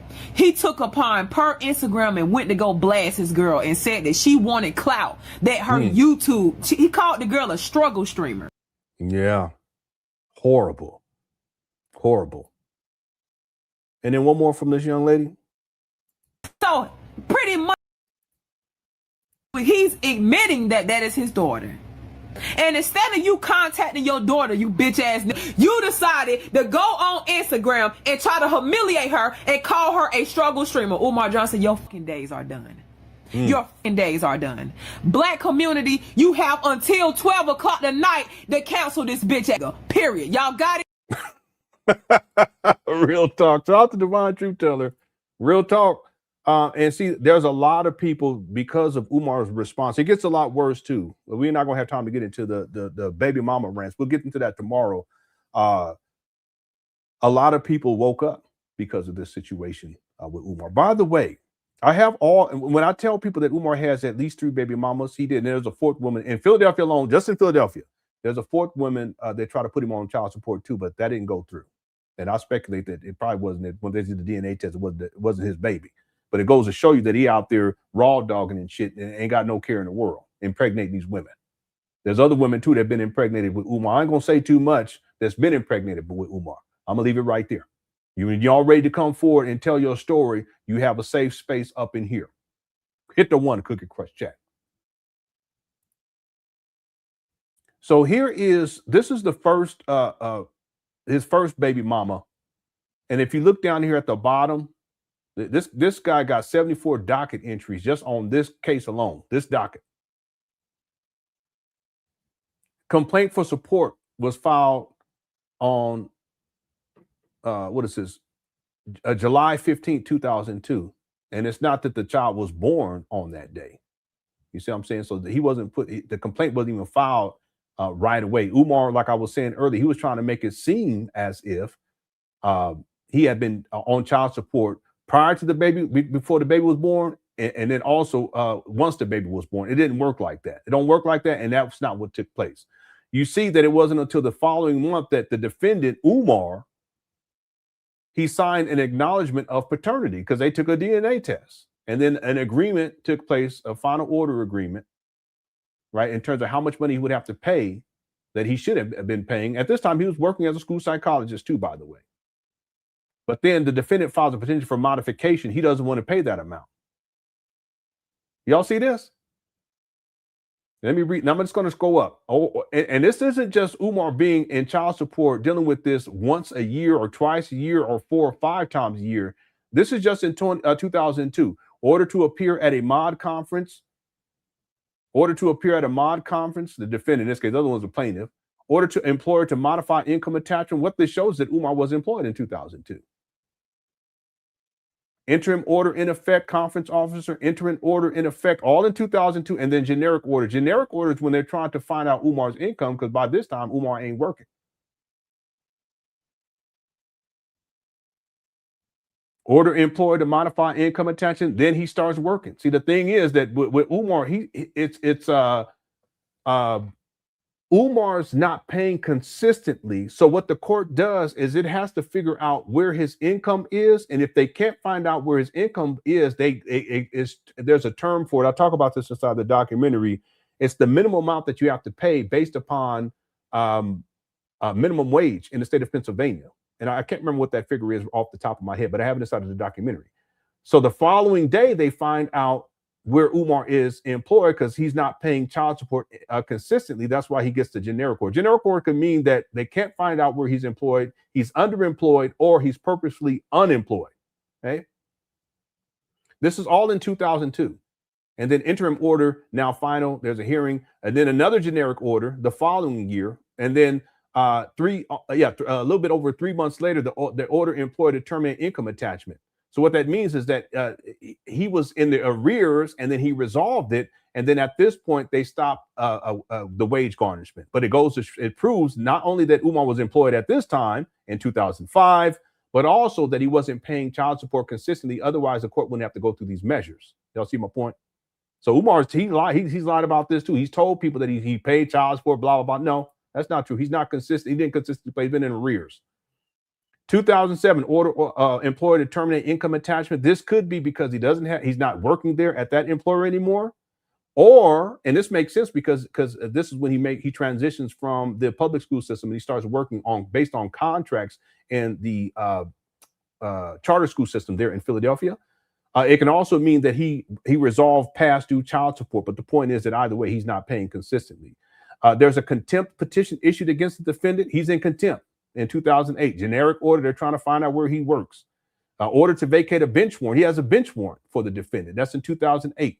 Generic order employer to modify income attachment. That means that he's working at that time. We can validate that. Order employer to terminate income attachment. Okay, that could mean that either he doesn't work there anymore or that he paid off the amount that he owed. And then look at this: generic order, in 2008, generic order 2009, generic order 2009, generic order 2009. Order to vacate bench warrant against the defendant issue.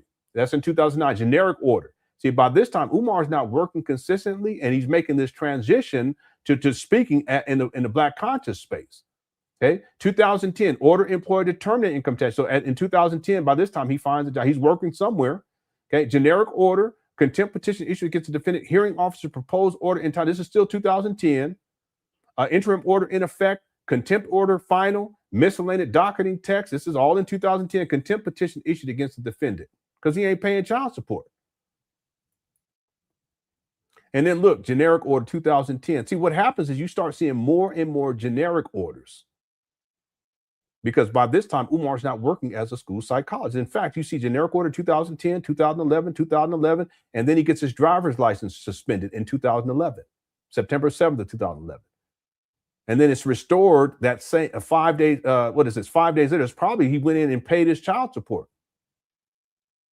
This is the person that people are platforming, and the person that got everything to say about Black people. 2011, another generic order. 2011, at the end of the year, another generic order to vacate a bench warrant against the defendant. Generic order in 2011.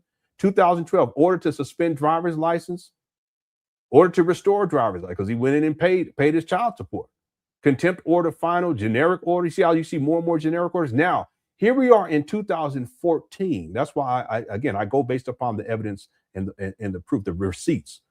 Ordered employer to modify income attachment. This is when Umar worked for about 3 months as a school principal. It could be a vice principal. I'm going to say principal. In 2014. Order employer to modify income attachment, order employer to terminate income attachment. See, the point is that Umar's not working consistently after 2000. It's really 2006. He works intermittently from 2006 to 2011. He stops working in 2011, but then he gets a job in 2014. That's why you see the order employer to modify income attachment. and then order employer to terminate income attachment because he pays his child support. You see a pattern here? Contempt petition issued against the defendant, generic order to vacate bench warrant against the defendant, generic order. Now we're into 2016, right? Now, does this mean that Umar didn't pick up a job after that? No, it doesn't mean that, but let's see what we have here. 2017, order to suspend driver's license. 2018, order to restore driver's license. What this means is that Umar Johnson is not paying child support. Contempt petition issued against the defendant in 2018. Generic order. Contempt order final in 2018. Pro se contempt petition filed by plaintiffs in 2019. This is when, by this time, he's acquired these trap banners in Wilmington, Delaware, and ain't even paying his child support. Umar Johnson followers, that donation money, when he's called in for the bench warrant or he gets his license suspended, then he'll go in and take y'all's money to go pay child support. Let his baby go without. 2019 order to vacate bench warrant against the defendant. Generic order. They're trying to find Umar's income. Generic order because he ain't working. He's collecting money, millions of dollars at this point, but he's collecting money for FDMG. 2020 generic order to vacate bench warrant against the defendant. Generic order, pro se contempt. This all in 2020 now. Generic order to suspend driver's license in 2021. Order to restore driver's license in 2021. There's more too on this particular docket. Wait a minute. No, there's another one. That's the other one I was going to pull up, but we ain't going to get into that one right now. The point is, do you guys see any wage garnishment or where they're trying to relinquish wage garnishment from Umar's employment here by the time we get into 2017, 18, 19, 20, 21? You don't see it. Why? Because Umar ain't worked since 2014. See, I go based upon the receipts and I cross-reference shit too. I'm good at it. I'm damn good. All right. That's just one docket.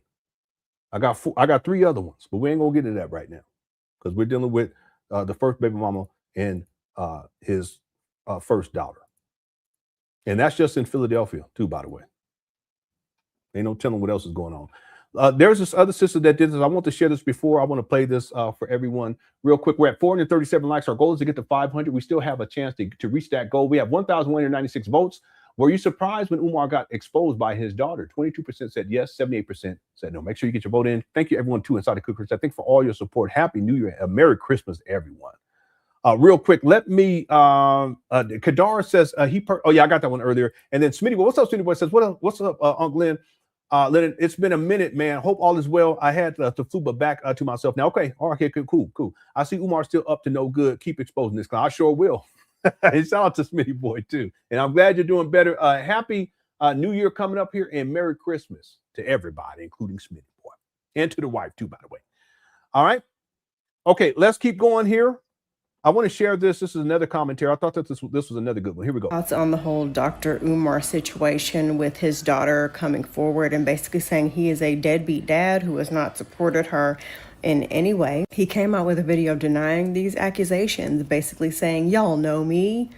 No, we don't. The content that you put out is different from who someone actually is in person. You can very well make relationship content and be an abuser. You can very well make content about why are we tearing apart Black families and have a torn apart Black family. Also, when he mentioned, oh, well, she had my number. Everybody has my number hasn't changed.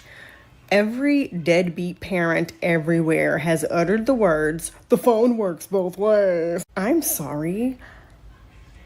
If something happened to where I lost contact with my kids, I would daily be trying to find ways to reach out to them. Amen. And talk to them. So that's fucking weird. As parents, it's our job to uphold the relationship with our children. It's not their job to keep that relationship going and to reach out to us. Also, the video that I saw of him rebutting everything that she was saying, it just further makes the things that she's saying credible, because he was talking about her like she's some kind of random hater on the street that's trying to take him down. Rarely do children come on the internet or in a public setting trying to on purpose embarrass their parents, especially if they were good parents. And even when they come on the internet and they say something about their experience with their parent that wasn't positive, 9 times out of 10, it's the fucking truth. And like I said, I don't know Dr. Umar personally or anything, but I know that the number one job of a toxic person, whenever some kind of accusations come out against them, the number one job of a toxic person is to try to convince you that the things that the accuser is saying are just crazy and they're not based in truth. And y'all know me, I would never. No, we don't know you, and it's quite possible that you would never. You are nevering. And from my understanding, all she wants is some kind of connection to him. She's not asking for money, which it's to my understanding that he does not have very much of it, and he's being audited by the IRS for some drama that went down with somebody that was handling his money or something like that. I don't really know about. Yeah, you see how Umar, he spun that narrative, but then other people hear it. And even though she says she doesn't know about that, the fact that he puts that out there, he does it purposefully. There's no truth in that, but he does that purposefully. Yeah, Umar, that's what I'm saying. He's shady. That's a whole nother video for a whole nother day. And while I'm not a deadbeat parent, I talked to my son today. Me and my daughter's right in her room. We go out all the time. If my child came on the internet sharing how her experience with me was negative, I, first and foremost, would be embarrassed to show my fucking face. Amen. I would be heartbroken, and I would be trying to do everything in my power to right that wrong. Amen. And see, see, you can tell she raised kids. Even if something like that happened to me, I would be ashamed, but I would make a public announcement to let people know that I'm going to do what I can to resolve this issue. But I'm not going to attempt to resolve it online and go at my child. That's just crazy. It's crazy. Immediately. And that's just me. Maybe I'm crazy, but I've never known of a good parent to come on the internet or to people in a social setting and try to make people think that their child is this crazy person that's just making up shit maliciously. Are there kids walking the planet who are trying to exploit their parents to get money out of them? Yeah, no doubt in my mind. But most of the time, especially because how we have been conditioned, especially in the Black community, you do not disrespect your elders. If you were raised religious, you damn near think you're cursed if you disrespect your family. It's cutting family off is probably a new concept in the African American community. It's just not something that is done a lot. And a lot of us have finally woken up and we're getting therapy and we're cutting off people now and distancing ourselves now. But that's something that's hard to do, just to cut somebody off, especially in the Black community because of those aforementioned reasons. Okay? So if your child is coming on the internet saying, hey, you are nowhere to be found, I don't know how else to get your attention, I'm going to believe the child, especially since she ain't asking for no money. All she's saying is you did not support her in any way. And maybe it is as easy as, oh, she can just call me. However, again, as I stated, it's our job to uphold the relationship and to maintain the connection with our children. If you've given your child a reason to believe that they are a nuisance and a bother to you, I can see them feeling some type of way about reaching out to you, thinking that they're getting on your nerves and wanting to be validated by you taking the first step and reaching out to them. This is another reason, and people always think that I'm just being dramatic and crazy. This is the biggest reason why I do not trust men who make content about relationships. I don't trust it. I do not trust it because it's always found out later that they are abusers, they are cheaters, they have Yeah, this remind me of what's his name, Jackson. abandoned their family. They have abused I was gonna say Andrew Jackson, but you guys know what I'm talking about. Back in the day, to their family in some way.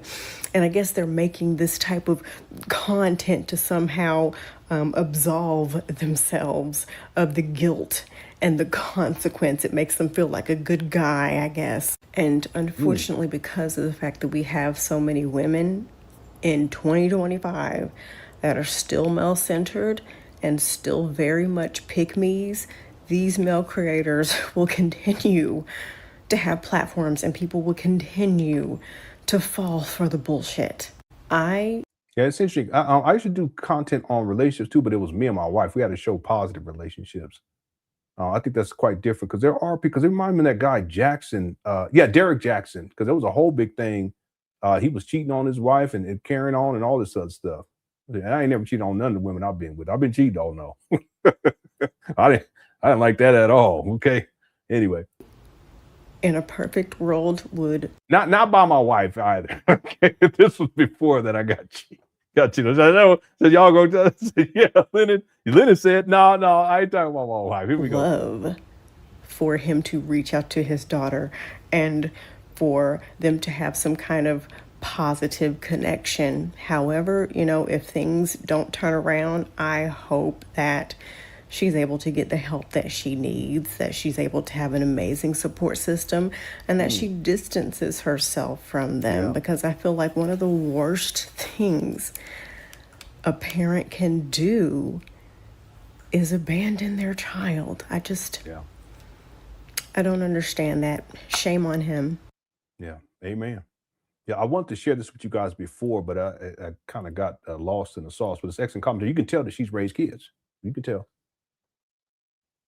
So what we're going to do with the time that we have, and we have plenty of time, I'm taking my time, is we're going to look at some receipts of some of the comments that people posted after Umar did that video, leading up to, and there's other stuff too, but I want to skip to the parts where Umar is specifically talking about his baby mamas and his daughter.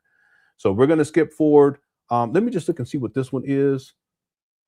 This was from February 6th. I sent you a video of a young sister stating she went to dinner with you. So we just watched that video of the young lady, not just, but you guys know what I'm talking about, and opened up to her about the accountant stealing from you, how you don't have a relationship with your daughter, etc. I mean, she just stated a lot of horrible things. Okay, but all these things are factual. I'll show you the receipts in terms of the child support. I meant she just stated a lot of horrible things. She just blocked me so that the video isn't showing up in the text. I left a comment and stated who you are. Who are you for us to believe you? This is insane. I know you get tired of this people or this type of people, doctor. Okay, this is one of them Umar Johnson followers that Umar can't do no wrong.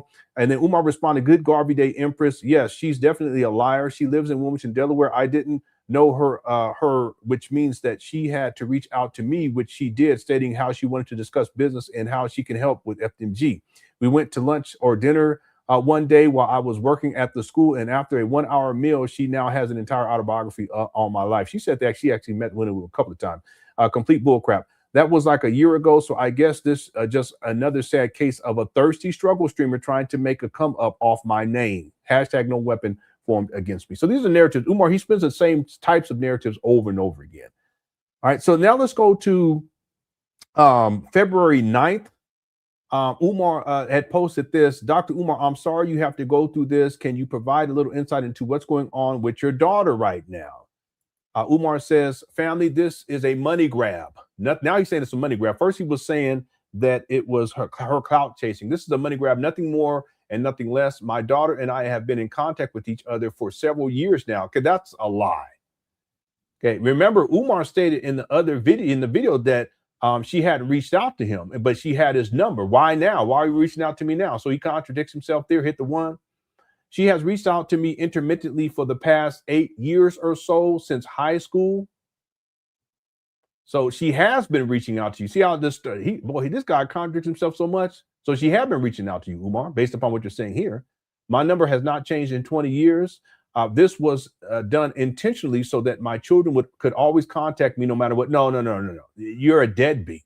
you're not even present in their life. So you're going to keep the same number so they can contact you? No, why don't you get up off your big ass and go be a parent to your child and participate in their life?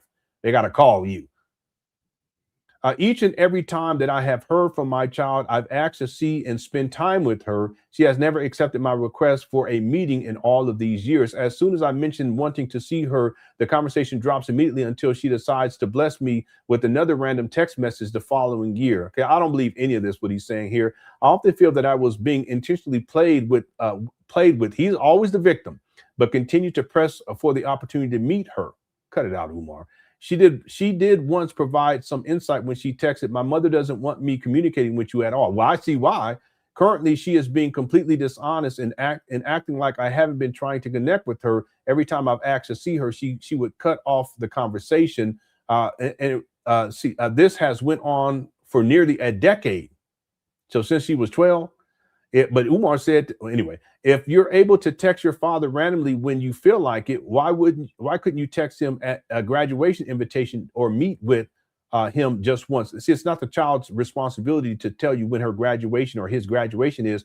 Umar, you should be an active participant to know when his or her graduation is. Okay, but he wants to blame it on her. He's always the victim. Just 24 to 48 hours prior to this money grab campaign of hers, I had posted several voicemail videos from various sisters on social media. I had never posted so many of them at once before. Additionally, I posted a screenshot of my monthly Instagram views, which is around 800 million views monthly. My daughter, seeing all of this free publicity, he's making this up, horrible. Seeing all this free publicity these women were receiving, seized upon the opportunity to help herself to some free promotion as well. Through a slander campaign. This sounds like his UNIA resignation letter against her father for views and money. If this situation is about getting some answers, why are you bragging about all the views your slander videos are getting? And why are you telling people they have to pay you $5,000 for an interview? Now, this is what she's saying to his daughter. But again, he's posting this on social media. He's not saying this to her directly. Okay, so real quick, I just want to also point out that his followers, there were some of his followers that wanted to see him as a victim on all of this. And if you guys don't mind, before we proceed, there's something else I meant to play earlier, and I may have to skip through to actually find the sequence. Let me see here. Is it this one right here? I think it's this one. Okay, let's go. Let me see. Can we have to skip through? This man tried to say, text me, you and your mom can meet for dinner. You used to beat the shit out my mom though. Okay, so this is her response to Umar, where he does the video where he's saying, Mama Smurf, Baby Smurf, and want to meet with you.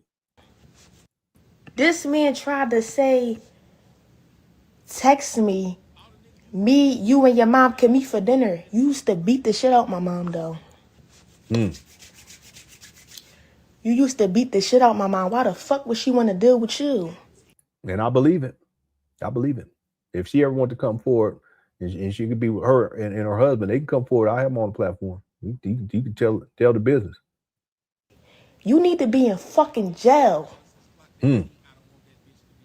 But you on the internet trying to tell other black people how to lead. Aren't you building a school in Wilmington?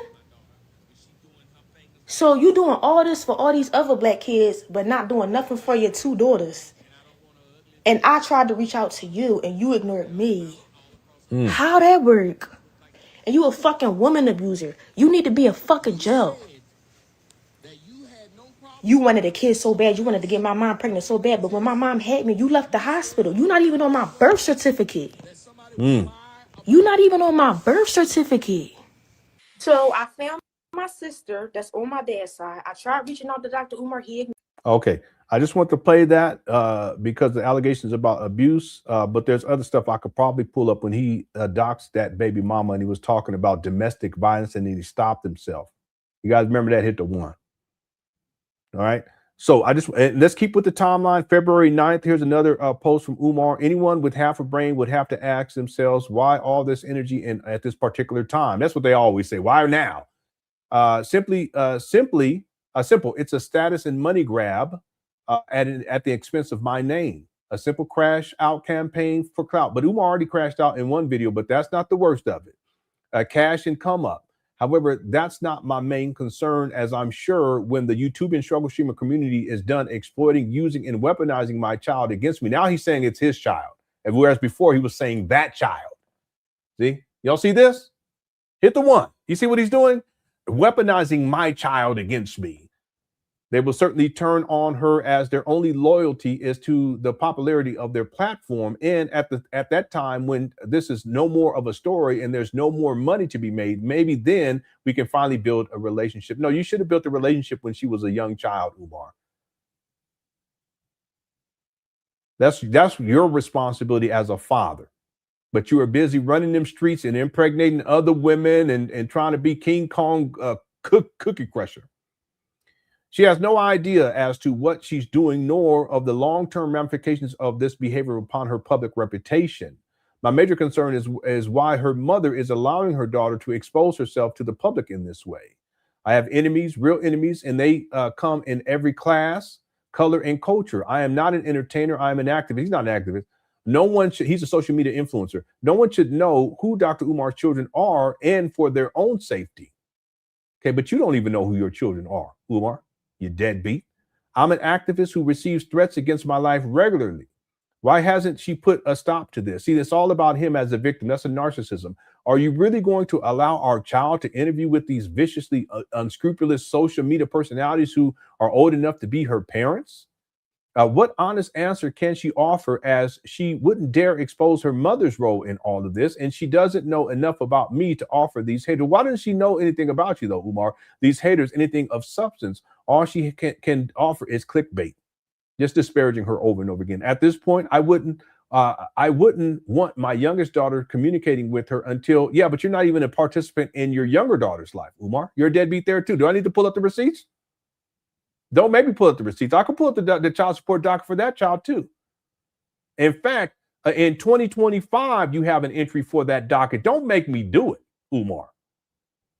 You have an entry where they increase the amount and you post it on social media with your petty ass, talk about how, yeah, on this date, that's when my child support has to increase. What kind of man? Don't make me pull it up, Umar. I wouldn't want my youngest daughter communicating with her until she starts conducting herself as a young lady. She is not the example my baby needs to see in an older sister. I can't see this. Horrible. I can't believe her mother excluded me from her life. So it's her mother's fault now. He set this up in advance to only allow my child to become another social media addict. Well, that's Umar projecting because he's a social media addict. The only thing worse than a parent who plays hide and seek with the child is the one who doesn't do a good job at being a parent in the first place. But Umar, you're not a parent in the first place. And I can pull up the docket for the second baby mom, but I ain't gonna do that. Let's keep going here. So that gets us to March 9th of 2025.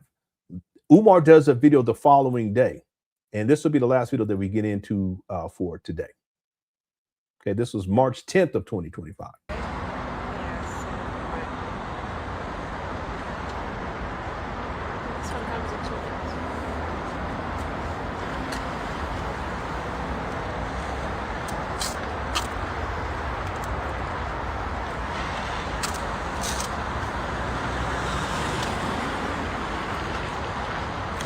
Peace and Pan Africanism, peace and Pan Africanism. Peace and Pan Africanism, peace and Pan Africanism. Peace and Pan Africanism, peace and Pan Africanism. This your big brother, Dr. Umar Tunde, RB Jesus, Intercontinental Tunde. I'm heading over to the Pan African restaurant. Come out, final meet and greet, the Last Supper with the Prince of Pan Africanism here in Stockholm, Sweden. Much love to all my Stockholm, Sweden. See, by the way, you see how he says the Last Supper? Who's he referencing there? It's the Last Supper with him, but who is he? See, this is what I mean by Umar. He perceives himself to be the Black Christ, the Black Messiah. Something's not right yet. Again, people like our dialogue, they have him on their platform, Breakfast Club, etc. Africans, my Scandinavian Africans. Nothing but love. 7 o'clock the night, 7 o'clock the night. Panil African Ghanaian restaurant. Come sit and eat, chat, and chew. I got a couple books if you want to purchase one of my books. Book signing, photo. Come get your last photo. All my Scandinavian African queens, come get your last photo.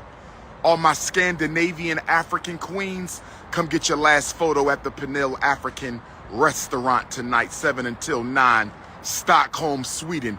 P-E-N-I-E-L African restaurant. P-E-N-I-E-L African restaurant. Google it. Pull-up season. Final event. First trip to Stockholm, Sweden. Next stop is going to be California State University, Long Beach, Black Consciousness Conference on Saturday. I said the next stop is California State University, Black Consciousness Conference, Long Beach. I said the next stop on Saturday, King Kong Consciousness is pulling up at California State University, Long Beach campus, Black Consciousness Conference for the third time, family. Where my Los Angeles Africans at? Where my Los Angeles Africans at? Where my Long Beach Africans at? Where my California Africans at? I'm gonna see you Saturday. My third invitation. My first invitation, we broke a record. Biggest attendance ever for the Cal State University Black Consciousness Conference with King Kong. Then I pulled up a second time, and this is the third time, family. So this what? is the third time, family. Cal State University, Long Beach, Saturday is going down. Where my FAMU Africans at? Florida A&M. Where my HBCU FAMU Tallahassee Africans? I'm pulling up again for the Black Psychology Conference Part 2, Cal State University Part 3, HBCU FAMU Black Psychology Conference Part 2, Selma, Alabama. Selma, Alabama. With my Alabama Africans, Selma, Friday, March 21st, Huntsville, March 23rd. Selma, Alabama, Friday, March 21st, Huntsville, Africa, Sunday, March the 23rd. It's King Kong. Hit the PayPal for Black Boys, paypal.me/FDMG Academy. Hit the PayPal for Black Boys, paypal.me/FDMG Academy. The restaurant tonight, Stockholm, P-E-N-I-E-L, African restaurant. It's a Ghanaian restaurant in Fleming's. Naya Musi, what's the name of that section? Fleming's Way?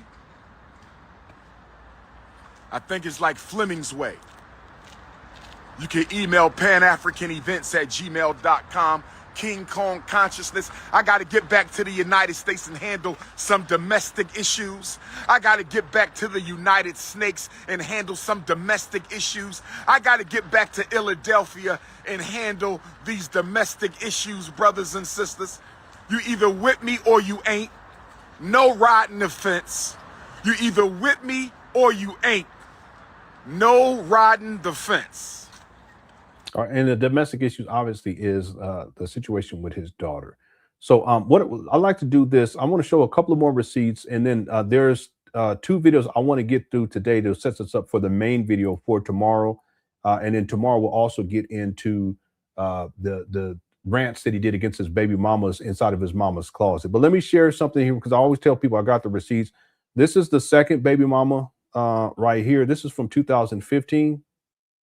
Okay, and I don't want to say too much about this, but just look at, there's a complaint for support in 2015, paternity order issued. There's a stipulation there, an order set to 0 due to lack of income and assets in 2016. Final order agreement in 2016, non-disbursement order in 2017. But you look at that 2016, lack of income and assets. This is the young lady that Umar impregnated when she was in her early 20s. He was in his early 40s. And I don't want to say too much more about that. I will also say that she did try to go through, hire a lawyer. Is this it right here? No, I think it's this one. Yeah, she attempted to go to the Human Services Department. And you look right there. This is, again, from 2015. Complaint for support attorney filed in 2015. Miscellaneous docket text. Defendant has signed an acknowledgement of paternity. So Umar admits that this was his child, but he still doesn't claim it to this day. You guys see that right there? Hit the 1. Defendant has signed an acknowledgement of paternity. Okay, she was in her early 20s. Umar was in his early 40s. And the reason why he doesn't want people to know this, because it shows that he's predatory.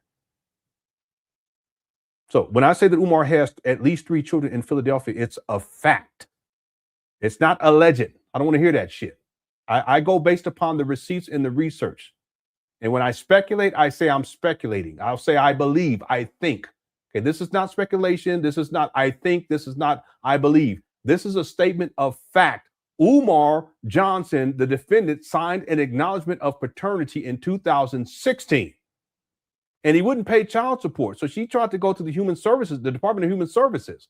Interim order in effect, conference office in 2016, order set to 0 in 2016 because Umar wasn't working in 2016.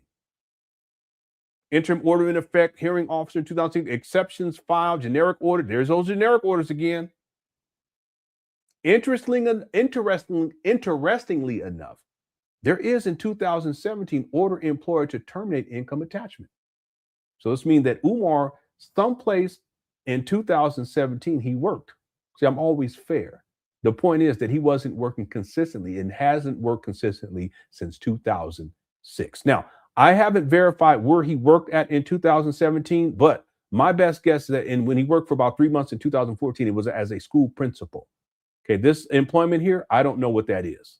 All right. So to be fair with Umar, what I will say from now on is that Umar worked for about 3 months in 2014 and that he did have employment sometime in 2017. But that it can also be stated that in 2016, he wasn't working for sure because they had to set the child support to 0 due to a lack of income. But I want y'all to peep this, though. Umar was collecting money, hundreds of thousands of dollars at that point for FDMG during this time. In fact, I could cross-reference based upon what Umar says in terms of how much money he had raised by 2016. It would be over $600,000. My best, based upon just off the top of my head. I can verify this based upon my research. Why is it set to 0? Why is his child support set to 0? Well, first, he's not working, but he's living off the money for the FDMG. He's a con man. But see, what he's doing is he's abusing the system with the nonprofit status so that he doesn't have to pay taxes on this money. What does he do? He's telling the IRS, at least later on down the line, he's telling the IRS that he's not receiving any money. Interestingly enough, watch this. In 2014, Umar didn't have tax exempt status. In 2015, he gets tax exempt status for 2015, 16, but by the time we get to 2017, it's revoked because he's not filing proper paperwork with the IRS. All of that money is considered to be what? Personal income. Because Umar's not reporting it to the IRS as part of the nonprofit. It's considered to be personal income. Therefore, how is it possible that 2017, Umar's working somewhere? It may be for a couple of months, but I'm always fair.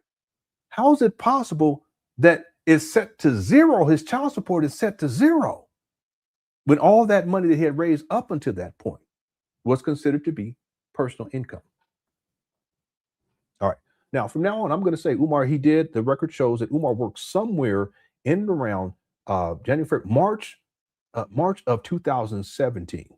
Just like I give him credit that he worked in 2014. And I know that was in around 3 months. Okay. In Harrisburg, where one of his girlfriends, it was a whole big thing behind that anyway. Okay, one of his girlfriends, I should say. So this is the second baby mama. Here is the one he claims this child, and this is the one he was talking about how he doesn't want his older daughter interacting with this one because she's not a good example. 2017 complaint for support filed pro se. 2018 paternity order issued. Okay, there's a stipulation here, biological father.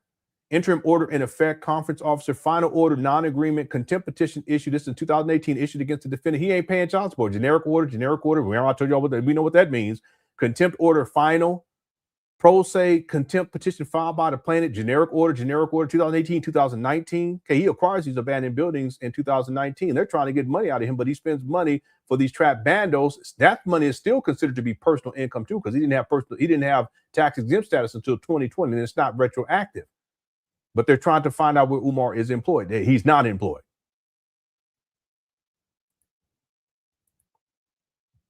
This is the same docket, I believe. Let me make sure. 52 entries.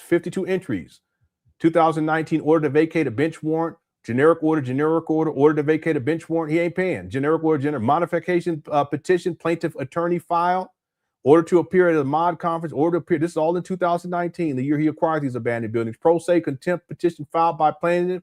Generic order to vacate a bench warrant against the defendant. Notice you don't see anything about the attachments, wage attachment with the employer because he's not working again. How could he when he's traveling all over the world? Interim order in effect, conference officer, generic order. Now we're into 2020. Generic order to vacate a bench warrant against defendant issued. Pro se contempt petition filed by plaintiff in 2020. Interim order in effect, hearing officer in 2020. Interim order now final. Generic order to suspend driver's license. Here we are. And I think this is the third time, right? Third time he gets his driver's license suspended. But then he'll go in and pay that money to get it back the following month. Contempt petition issued against deficient order. This is in 2021 now. See, we don't see any wage attachments here. Generic order, contempt of petition issued, generic order to vacate a bench warrant against the defendant issued, generic order to vacate. Now we're in 2022. Order to vacate a bench warrant against the defendant, generic order, 2022. 2024, modification petition, plaintiff attorney filed, order to appear as a mod conference in 2024, order because he didn't want to pay that money. And then look up here. Let me be clear about this. It's a modification, but look what happens in January of 2025. Interim order in effect, conference offer. There's another entry on here. I just don't have it here, but Umar has talked about it where they increased the amount of money that he had to pay.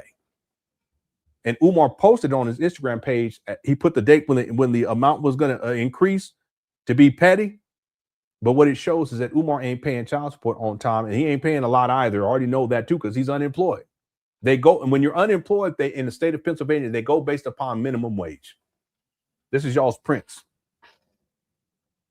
Now, I could pull up the other one. I'm gonna leave it there. There's another woman that attempted to put Umar on child support, and my best guess is that when they took the DNA or they took the test to see if he was the father, that it came back negative. Okay, but there you have it. Bare minimum 3 just in Philadelphia, because that's how I looked these up in Philadelphia, because they got other, but I should say no in Philadelphia alone, those 3 baby mamas. All right, I want to play these other 2 videos. They're short, and this sets us up for tomorrow. We'll continue with this timeline. This is a video that Umar posted. See, and I'm backtracking. I really should play this other one first. Yeah, but we're already at 3 hours. Let's go for it. Okay, so let's stick with the timeline. This is a video from March 15th of 2025. And if we have to stop at a certain point, we can pick it back up where we leave off. We'll do it that way. Okay, because I'm big on timeline. Okay, real quick, again, thanks, Smitty Boy. Giannis says this man is the definition of the ultimate hypocrisy. It's so embarrassing that people like my father still support him doing more damage than the CIA. Yeah, it is sad.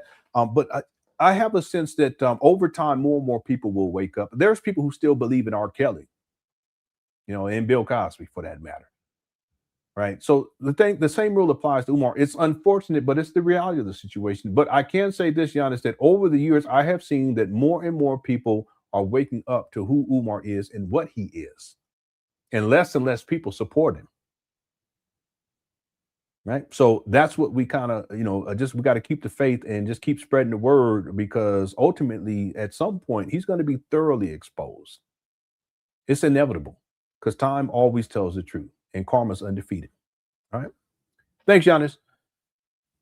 Burr Queen Beauty says he insists that people are using his name for clout. He doesn't realize he isn't as successful or popular as he used to be. You're absolutely right about that. In fact, the research shows that Umar, his heyday is long past.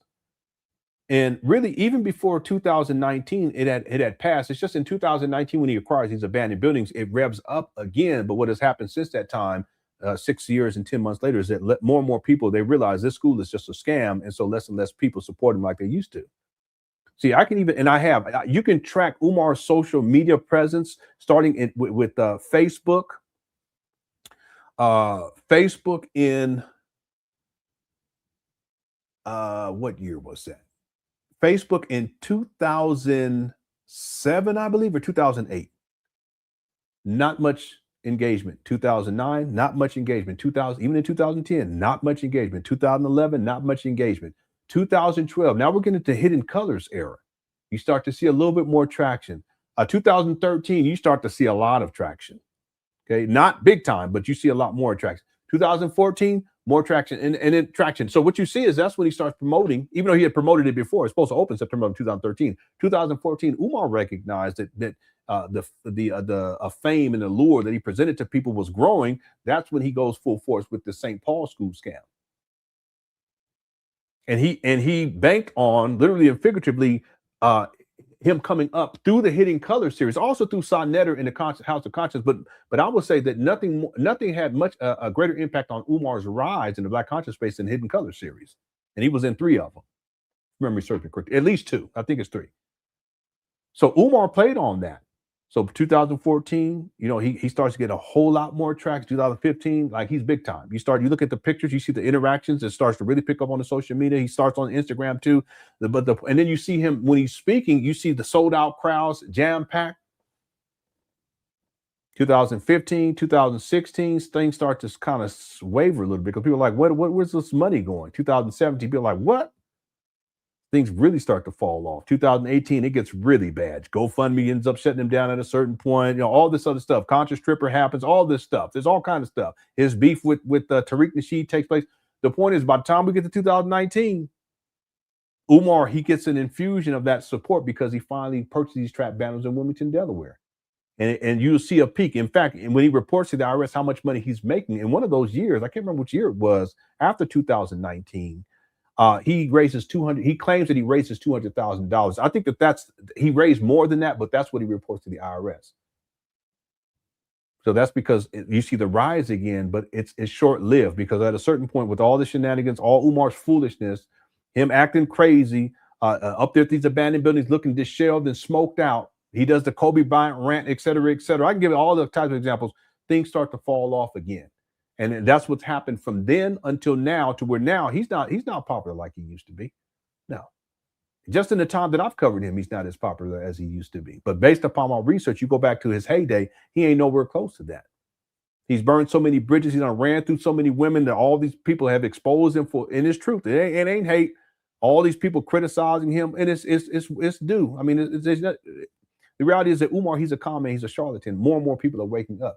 So these days, he believes that he's the same Umar from back in the day. He believes that he's still a school psychologist from back in the day. He's still the principal. None of that is true. Okay? Thanks, Bird Queen Beauty, for the super chat. I appreciate it.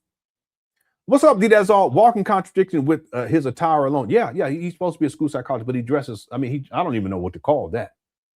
I can't even remember the last time Umar did a live stream in a suit.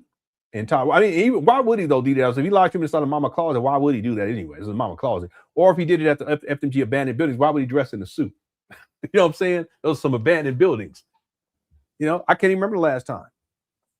See, you would think that if he was serious from the jump, he would have maintained that character of the school psychologist. But he's falling off. He'd be looking like he looked like Pookie or Gator from what you call it. That's what he looked like. Thanks, Diaz, and Merry Christmas to you, sir, and Happy New Year. Thank you so much for super chat. Everyone else, thanks for all the super chats. Eastby says, "Merry, happy everything." All right, thank you so much. Happy New Year to you, Eastby, and Merry Christmas to you on everything. All right, thank you for the super chat.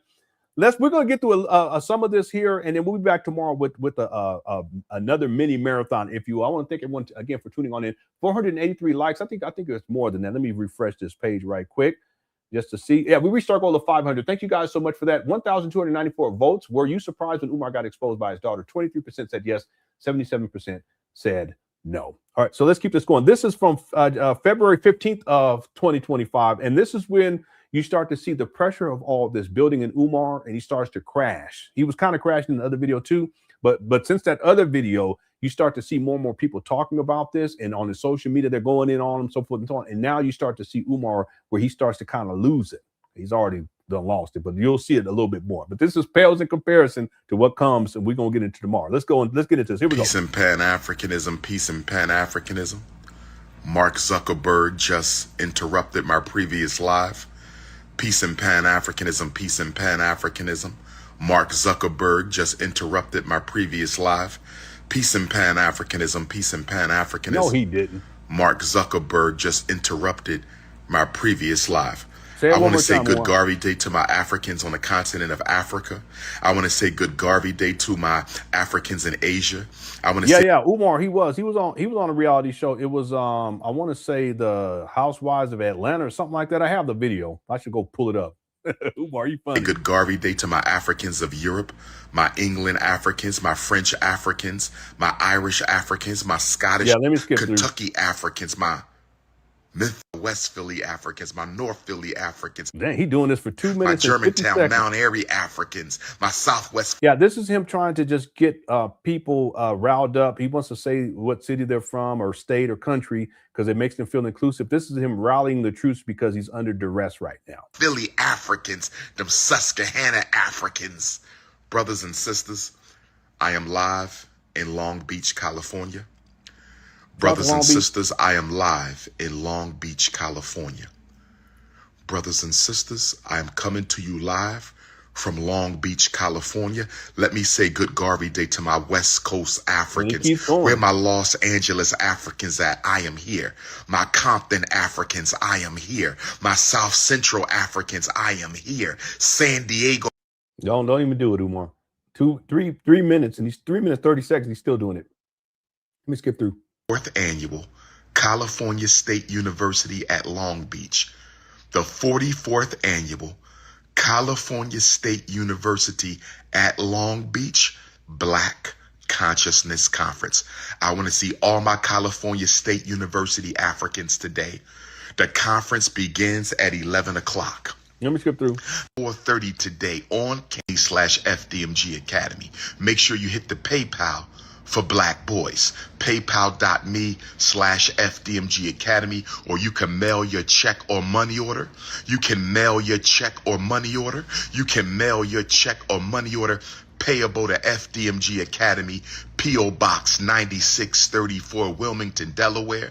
I said FDMG Academy, P.O. Box 9634, Wilmington, Delaware. I said FDMG Academy, P.O. Box 9634, Wilmington, Delaware, 19809. But this is what I want to say.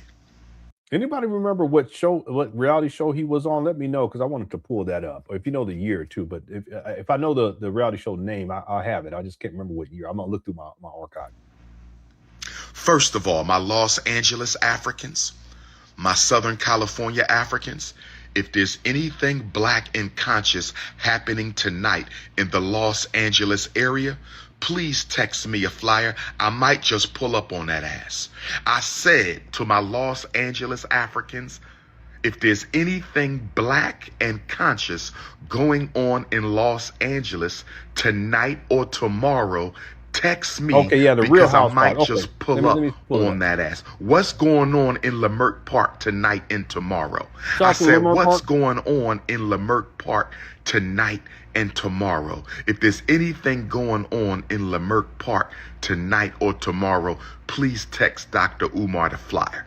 Because after the conference today, I will be free. I said after the Black Consciousness Conference at California State University, Long Beach, I will be free. So if there's anything black and conscious going on tonight, please shoot me a text message. You know the number. It ain't changed in 20 years.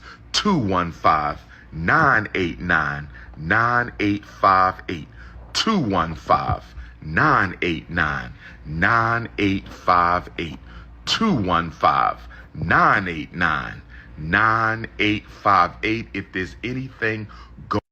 Here you go. And say, look, I'm Y'all, I'm watching season 8 on my screen. In order for a relationship to work, Oh my God. children, you needed a love affair with your mom, and you needed a love affair with your dad. Whoa, what?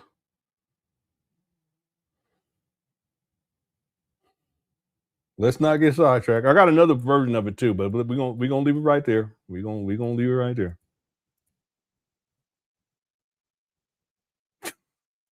on in Los Angeles that is black and conscious tonight or tomorrow, the King Kong of consciousness will be pulling up. Now, this is what I wanted to say. Here we go. Rialto, California School District. Where are my Rialto, California? Do we have black? This is the 60th anniversary of the Civil Rights Movement. Classroom assistant. Where was the vice principal? Transatlantic slave trade. I am not a gossip content creator. I am a scholar. I am not a celebrity. Yeah, he's not a scholar. I am not a comedian. I'm not a rapper. I'm not an actor. I'm not a dancer. I am a scholar, warrior, Pan-Africanist. Stop playing with my name. Long Beach campus of California State University. Are you ready? Where my Cal State University students? Let me skip through. It makes sense. Brothers and sisters, can I ask you a question? Should I take the LSAT next month? I ain't been in the college classroom in over 10 years. Should I take the LSAT next month? For what? I think law school is calling me, brothers and sisters. Oh, here he go. Let's go. All I can do is extend a hand to help. One time he said he wanted his donors to give him, I can't remember, $300,000 for law school. But if y'all okay with black girls being beat up, because everyone except the African has Neanderthal, to invite me to your black princess. Okay, here we go. You are the mother of my beautiful African. My Florida A&M University Black Psychology Conference returned to produce my baby.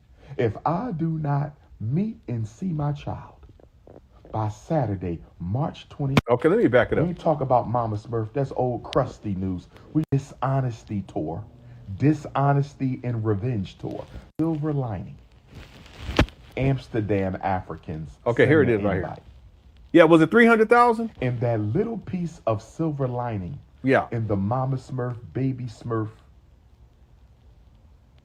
dishonesty tour. Dishonesty and revenge tour. The Mama Smurf, Baby Smurf dishonesty and revenge tour. The only silver lining about it is y'all making me go after my baby girl 50 times harder. Y'all making me go after my baby girl 50 times harder. What do you mean? Why would you go after her 50 times harder, Umar? So I done already sent the message to baby mama number 2, Miss Vegan. Baby mama number 2, Miss Vegan. Baby mama number 2, Miss Vegan. You have 2 weeks.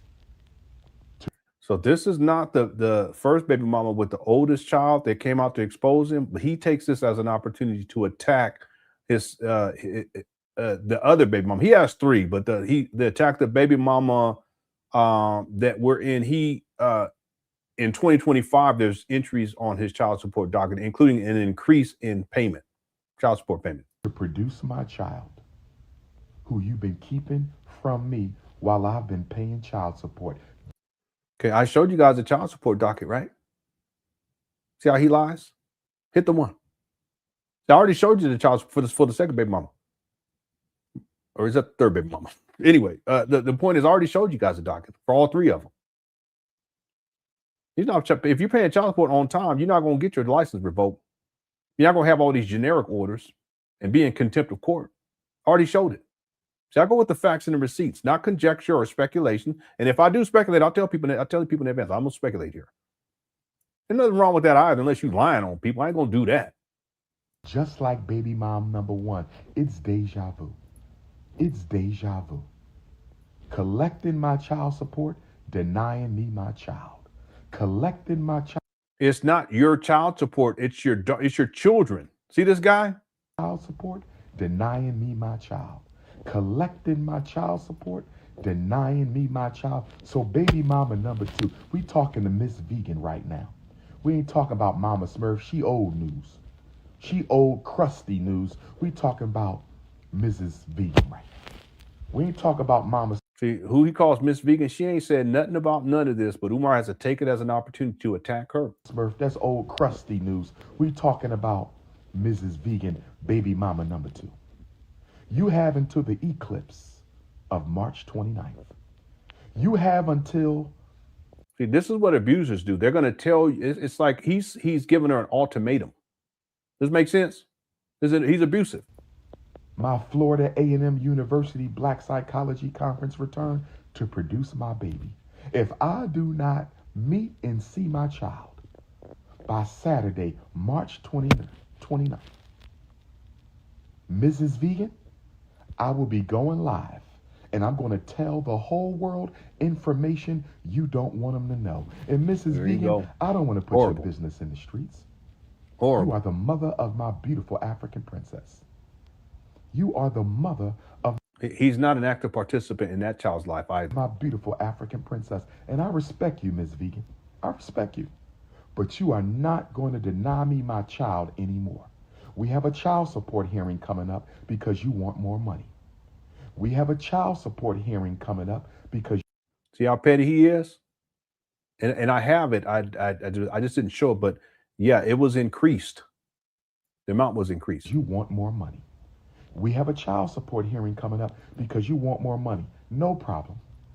No problem. I will be at the child support hearing. But we're not talking about child support right now. We're talking about a relationship between the prince and the princess. We're talking about a relationship between Queen Kong and King Kong. I better see my baby in the next 2 weeks. Everything is a command. Everything is an order, right? He's an abuser. I bet. You better text me. You better. Time, please. And once I see my child, you and I will schedule uninterrupted visits. Not in your house. We're not doing grandmama couch no more. See that? That's called supervised visitation. He doxed this baby mama and was complaining about this too. I'm going in over. I'll leave it. Let's keep going. He's something else. I'm taking my daughter out with me, and she's going to spend quality. I'm taking my daughter out. She ain't seen Umar. She don't know Umar. Anyway. With me. She's going to go on the road with me. She's going to Africa with me. She's going to London with me. She's going to Jamaica with me. We're going to create a custody agreement outside of the white man. Oh, yes. Black self-determination. We're going to get back to Garveyism starting today. We're going to get back to Garveyism starting today. Yeah, real quick, I have to mention that he's saying outside the white man because that implies that there is already a custody agreement with the quote unquote white man, meaning child support. See, Umar doesn't have custody. He has visitation though. There's supervised visitation. He talks about that in another video from years ago. And all I'm gonna say, you got 2 weeks. Yeah, and he's homeless. So where's the child gonna sleep? He's gonna go on tour, live out a hotel, motel. She don't even know Umar. She got to go to school too. Anyway. Well, I'm going to go live and I'm going to tell some things that I know you don't want me to tell. You know, she could take this and get if she don't have one already, a restraining order on his bitch ass. Put me in touch with my daughter. Let's stop the nonsense. Since you had time to reach out to Mama Smurf and Baby Smurf, since you have time to go find Mama Smurf and Baby Smurf, Baby Smurf said that you said, Baby Smurf said that Miss Vegan found her mother to ask her if we were still in a relationship. Miss Vegan, is that true? Mrs. Vegan, according to my eldest child, Mrs. So now, well, anyway, I'm letting go. According to my eldest child, you reached out to Mama Smurf to find out if I was still dating Mama Smurf. Listen, I didn't want to marry Mama Smurf when she had my child. I didn't want to marry Mama Smurf after she had my child. And I damn sure don't want Mama Smurf now. So you don't need to be asking Mama Smurf if we in a relationship. Absolutely not. Any woman that will deny a man his child has no right to be a wife to anyone. I'm going to say it again. That's ridiculous. If you're an abuser, she should, or abusing of the child, or abusing her, or verbally, physically, sexually, or otherwise, Umar. Anyone. I mean, this video is abusive. Who denies a man a right to see his child has no business being anybody's wife. Black men, it's time to unite. Guess what I'm about to do for all of you? Where my alpha males at? Where my black men? I need some fists at. Let me talk to the alpha male kingdom. Where my unapologetic... He's doing this because he's trying to rally the troops in particular, black men, around this notion that you guys are being persecuted by your baby mamas. Listen, if you're a real one, You ain't getting online whining and shit like a bitch about why it is that you can't see your child. I don't give a fuck who you are. You thug, non-thug, professional. You ain't shit. Deal with it. And can't nobody stop you from being in your children's life except you. There are men who are in prison for life and spend more time with their kids than some of y'all, including Umar. So there ain't no excuses. But see what Umar was doing here, he's trying to, and most of the time he's talking shit about you black men. But when he does this, y'all so petty with your shit, you be like, oh yeah, he right about that, about these black women, even though he's been talking about you shit about y'all for decades. And how y'all ain't shit. Meanwhile, he talking about himself. But as soon as he do that, he knows he's triggering y'all because he wants y'all to rally behind him because he wants to present himself as he's being persecuted, and y'all want to fall into that. Running game on y'all. But if you fall for it, that speaks to your character and you as a man more than Umar. I guess that's besides the point. But if you're going to get up online, whining and complaining about, or even otherwise, offline, that speaks to your character as a man. If you want to be a participant in your child's life, you're going to be one. And if you don't want to be one, just admit, I don't give a shit and move on. Don't cry and whine about it. Well, she does this and blah. Okay. Well, go through the proper channels to get it rectified legally. Energetically African anti-snow bunny alpha males. Black men, this whole Mama Smurf, Baby Smurf, Lies and Revenge tour has inspired me to start a black man family court movement. See, he always does this, but he never came up with this. Who with me? Who is getting? Umar always saying he gonna do something, but he don't do it because he a nothing doer. That's what he is. He don't do nothing but run his mouth. Sick and tired of being alienated from your children?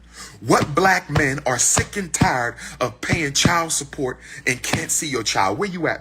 That's besides the point. You pay child support even if you can't see your child.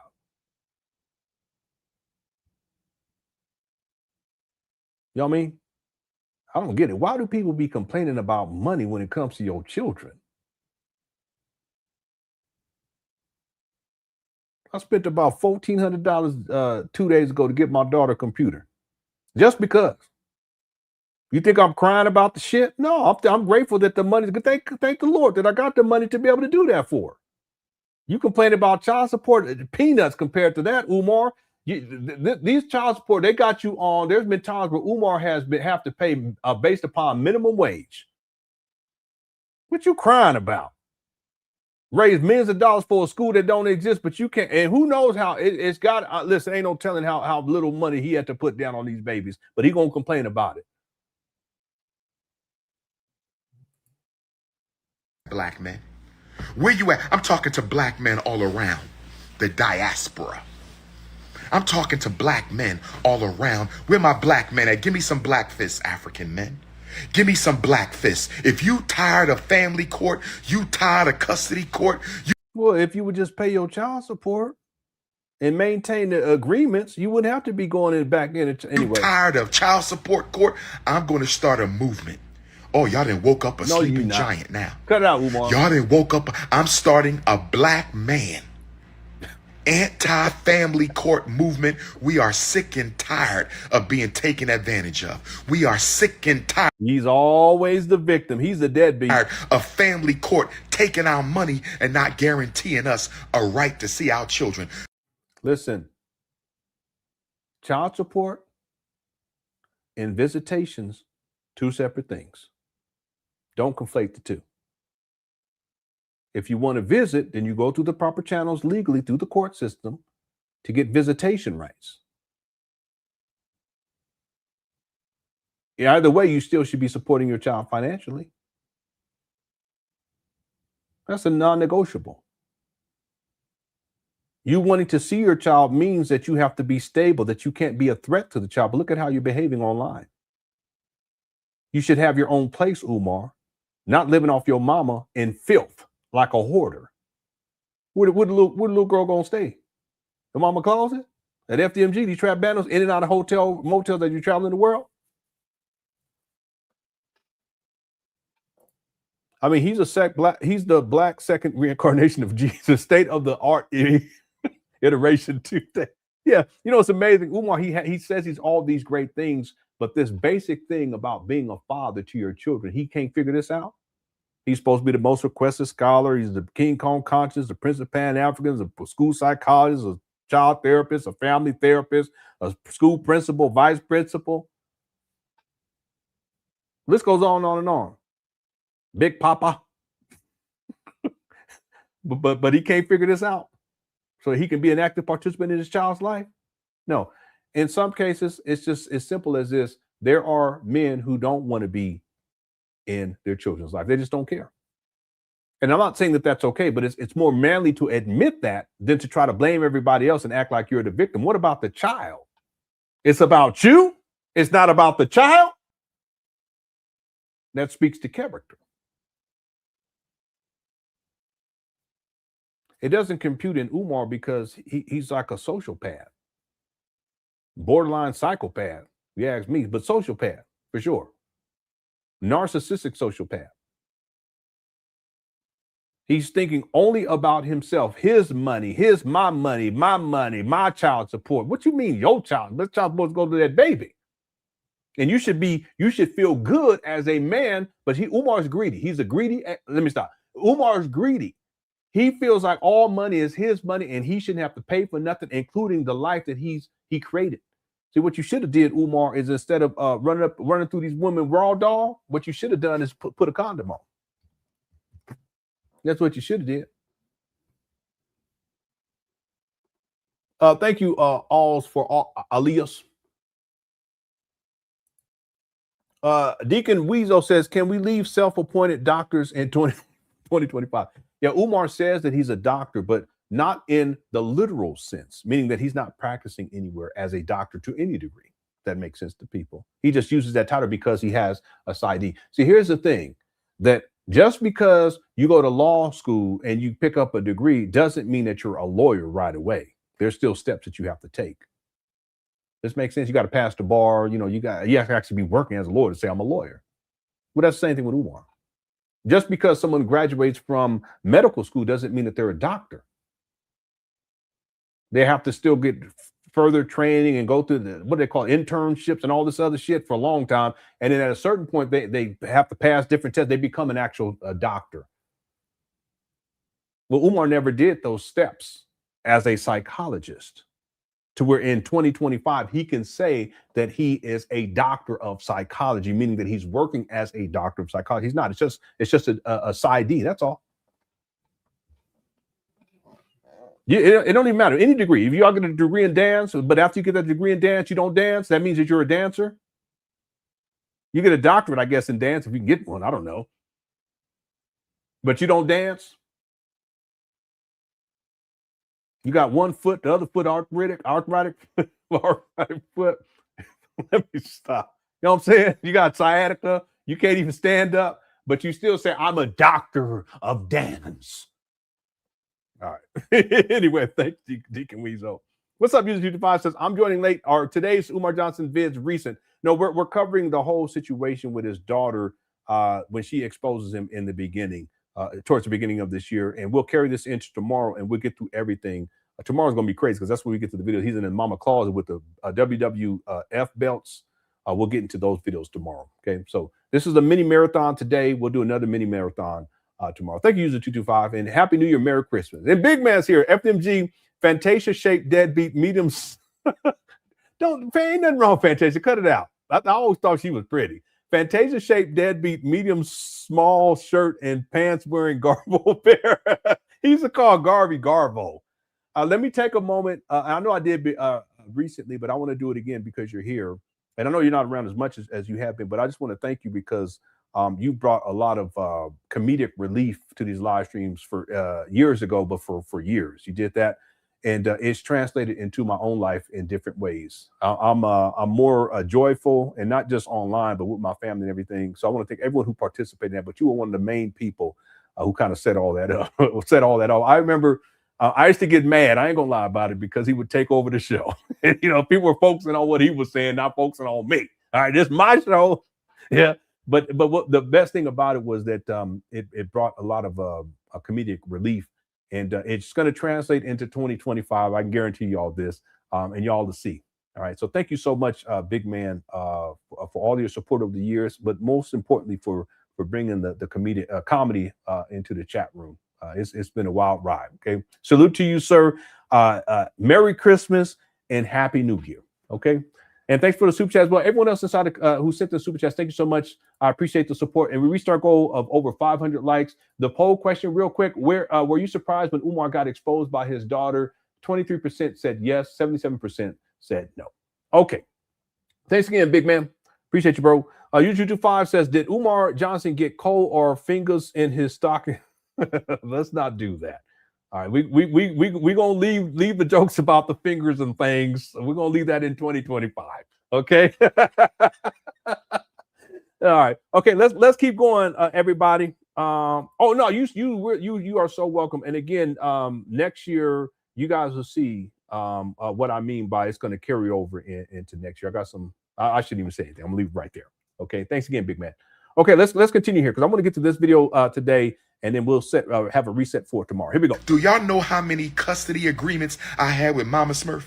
Me and Mama Smurf had about 4 or 5 custody agreements. Me and Mama Smurf had about 4 or 5 custody agreements, and she violated every one. Okay, where's the proof of this? And family court did nothing. Now, what happens if the people consistently violate these agreements, then they can lose custody. So why didn't that happen, Umar? Yes, I filed contempt of court. I told you I got all my paperwork. Well, show the paperwork, but I just showed receipts of your contempt of court and bench warrants for years, for decades in point of fact. Lost your driver's license, so forth and so on. See, isn't it interesting? Umar, he tries to use the fact that he pays child support as the reason why he should be able to see his child unsupervised. But the records show, let the record show, the receipts show that Umar wasn't paying child support on time. That's why in the one video, he said he paid child support in bulk. I can pull it up. Crazy. So, Umar, if in fact you believe that simply by paying child support, assuming that you're paying it on time, that simply by paying child support that you get special dispensation in terms of custody or visitations, then why didn't you pay child support on time in the first place? Now, that's what I'm talking about.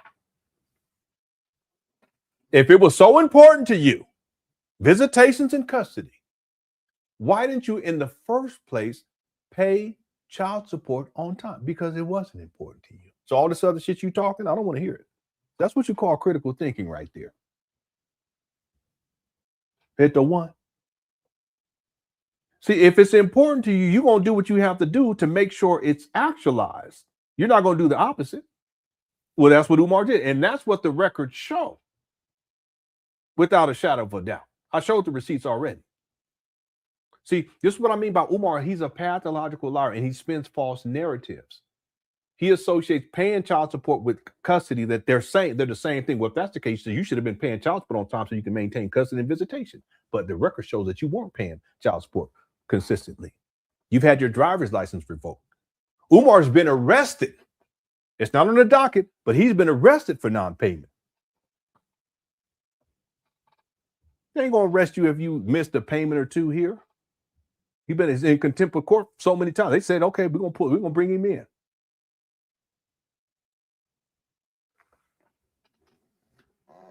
Yeah, that's what you call critical thinking. See, but Umar wants to paint a whole other narrative.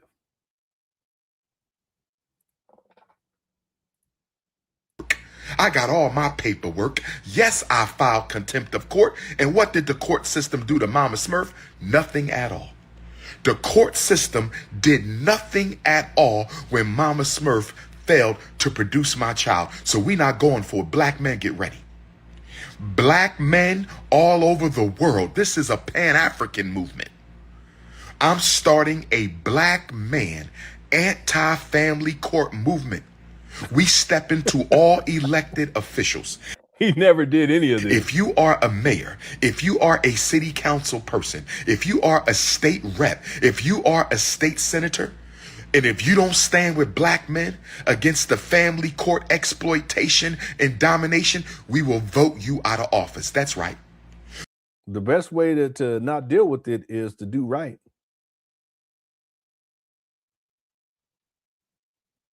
And if the baby mama ain't right, then you just go through the legal system to keep yourself protected. Don't cry after and whine about it afterwards. Do right in the first place. The court will acknowledge that. Support your child. Be present.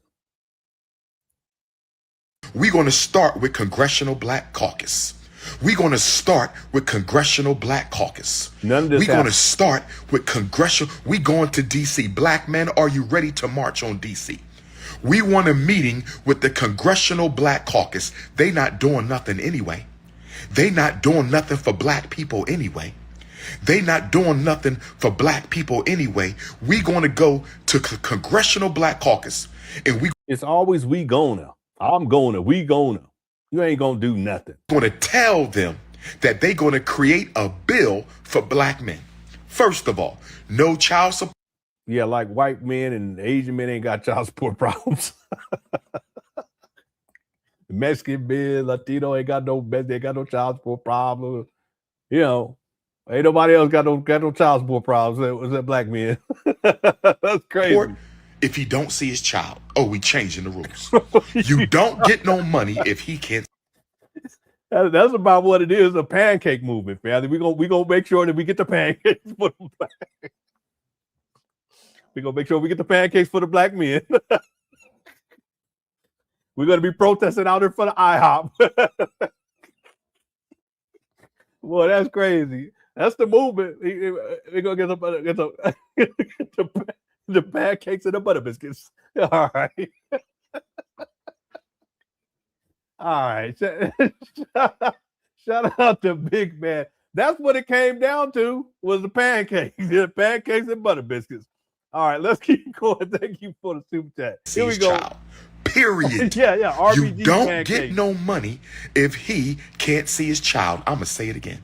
That's not how it works, Umar. Cut it out. No more money for deadbeat moms. That's right. We keep talking about deadbeat daddies. When we going to talk about deadbeat moms who keep the kids from the daddy? No. That's the definition of deadbeat. Deadbeat is when you're absent. Okay, your children's mothers, they were all present, all of them. You were the one who was absent. Now they're the deadbeat. That's called gaslighting. Hit the one. Okay. Somebody said Pookie pancake. All right, let me get out this chat room. Here we go again. We keep talking about deadbeat daddies. When we going to talk about deadbeat moms who keep the children from the daddies? Oh, yes. Get your boots on, black man. We marching. We are marching against the Department of Health and Human Services. Now Health and Human Services. Wow. We marching on Congressional Black Caucus. Enough is enough. Y'all can thank Mama Smurf and Baby Smurf to the foot. Right, Mama Smurf and Baby Smurf. I want to say thank you. Thank you for waking up a giant. Thank you for giving me the idea that it's time to organize black men against this disgusting family court system, this unjust family court system. We marching in Philly. We marching in Jersey. We marching in Georgia.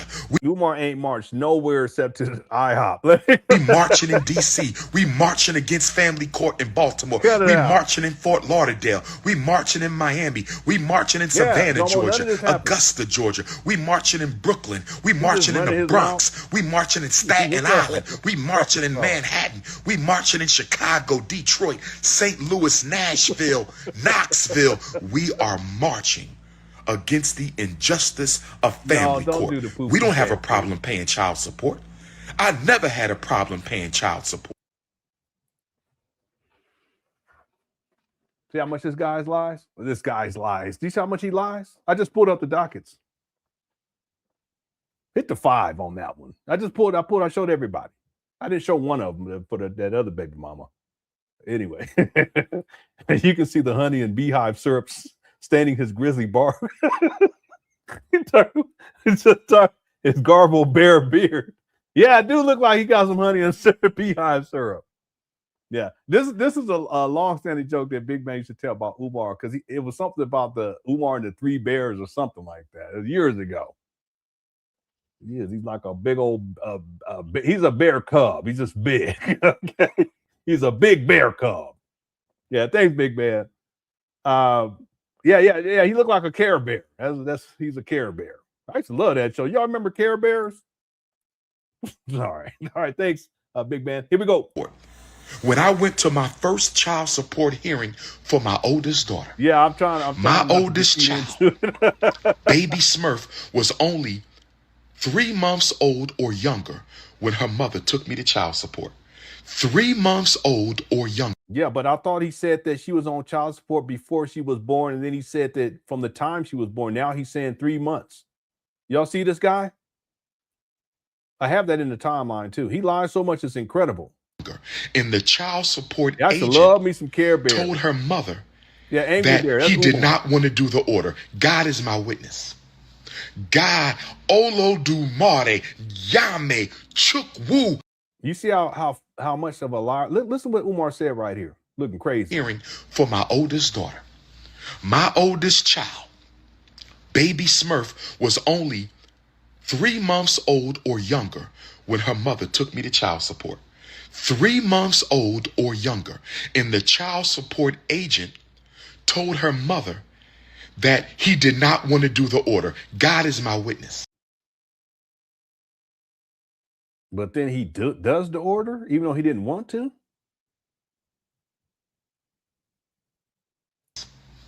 God, Olo Dumare, Yame, Chukwu, Amen Ra. Listen, Umar, I don't want to hear all that, okay?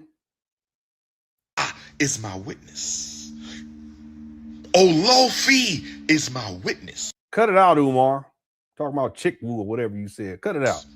That when I got dragged into child support, when my baby was still an infant, still on milk. Here he go. He's saying too much. Her mother didn't want to breastfeed her as a protest against me.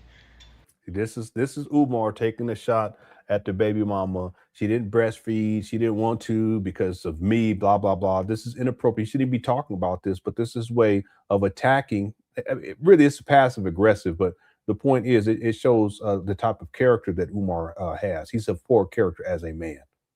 Baby Smurf, did your mom up here with this tight ass shirt on? With the Garbo, with tight ass Garbo shirt on. Cut it out, Umar. Mama tell you she didn't breastfeed you because I wanted her to? She put you on white man's milk. A baby Smurf. Baby Smurf, go ask. You wasn't even around. What you talking about? Mama Smurf, why you wasn't breastfed. Baby Smurf, can you? Man, this is disgusting. Please ask Mama Smurf why you wasn't breastfed. Your mother. Let me stop. Let me get out of here. Refused to breastfeed you because I wanted her to. She put you on white man's milk. Oh, don't let me get started. Don't let me. I got some stories for that ass. I got some. He wasn't even around. But let me not digress. When we went into the child support hearing, when we went into the child support agent said, this child is barely 3 months old. He's so chatty. He's a chatty patty. You know what I'm saying? Sound like an old auntie. That's what he's just an old auntie. Just talking and, you know. This child don't need nothing at 3 months.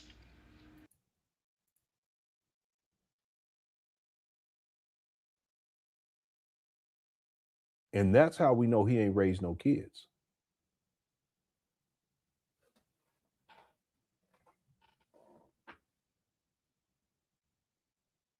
Yeah, she sure did, and she right. He a chatty patty. You hear what he said about the baby? When we went into the child support agent said, this child is barely 3 months old. This child don't need nothing at 3 months. Who talks like that? That's crazy. He's sick.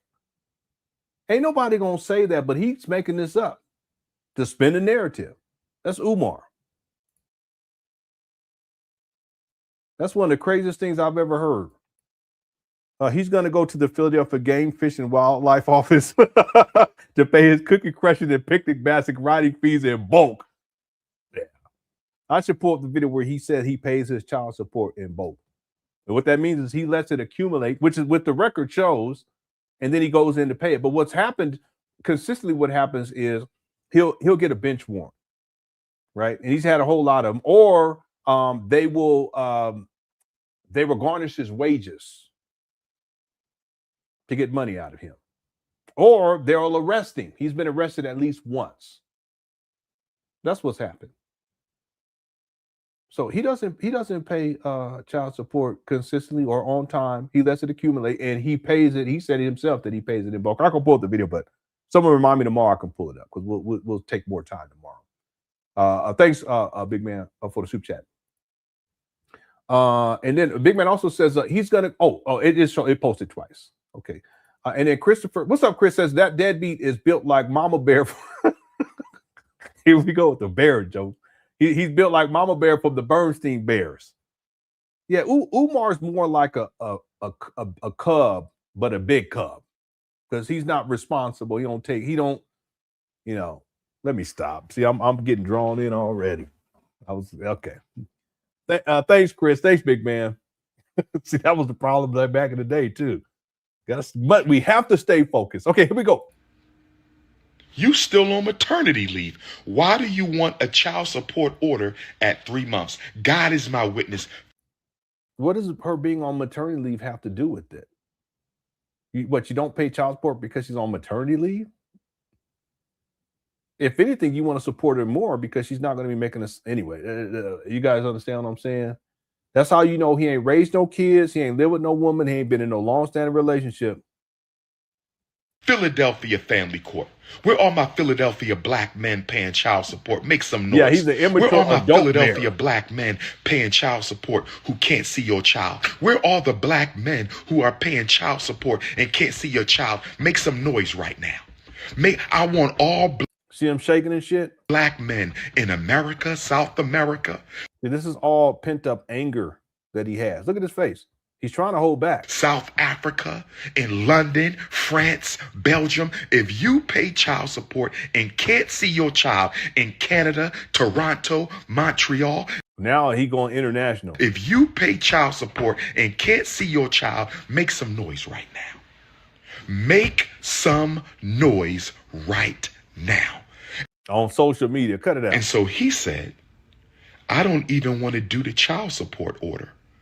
And you know what I told that man? I said, sir, with all due respect, we are not here because I don't want to take care of my child. We are not here because I don't want to take care of my child. That's not why we're here, sir. Do you know I went to every maternity appointment? I went to every prenatal maternity. I don't believe it, but so what? Visit. How many baby fathers go to every single prenatal? I didn't miss one of them in 10 months. I don't believe shit you say, Umar.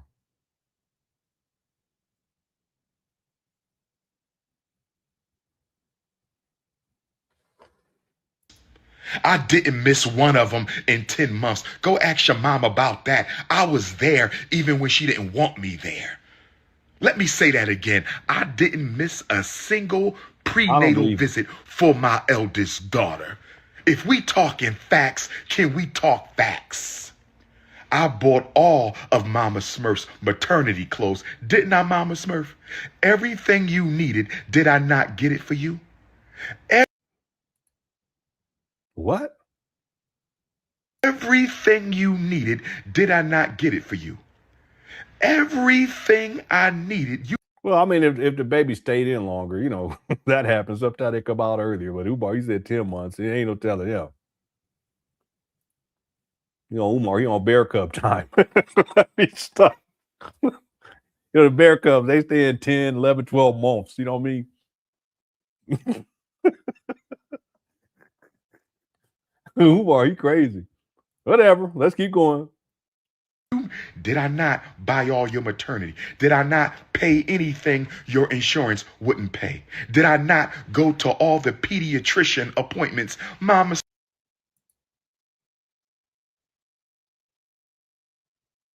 Pediatrician appointment? What you talking? The baby ain't born yet. What are you talking about? It would be for the mama, her appointment. Is that what you mean? You see this guy? That's all I know. He ain't raised no kids. He don't know nothing about what he talking about. UG5 says, I'd imagine this made him look horrible. Yeah, it did. This was huge. This was huge. And this ain't the worst of it. We'll get to the worst of it tomorrow. Made him look horrible to his single mama audience, but maybe I'm wrong. No, it did. There's a lot of people that they realize what Umar, who he is and what he is. Yeah, a lot. And it got worse throughout the year because then you got Lene comes out and then you have Sister Marianne Loyant and then Umar with his bank accounts getting frozen and almost losing these trap banners of Wilmington Deli almost got sold for auction. We're going to get into all this in this series. I can't imagine a black man seeing this without seeing a deadbeat daddy. Yeah. Unfortunately, though, there are people who they will see themselves in Umar and they will defend Umar in defense of themselves as deadbeats.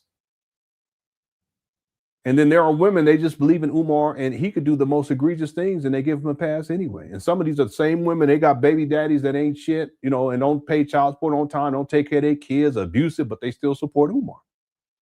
That's the cult dynamic in all of this.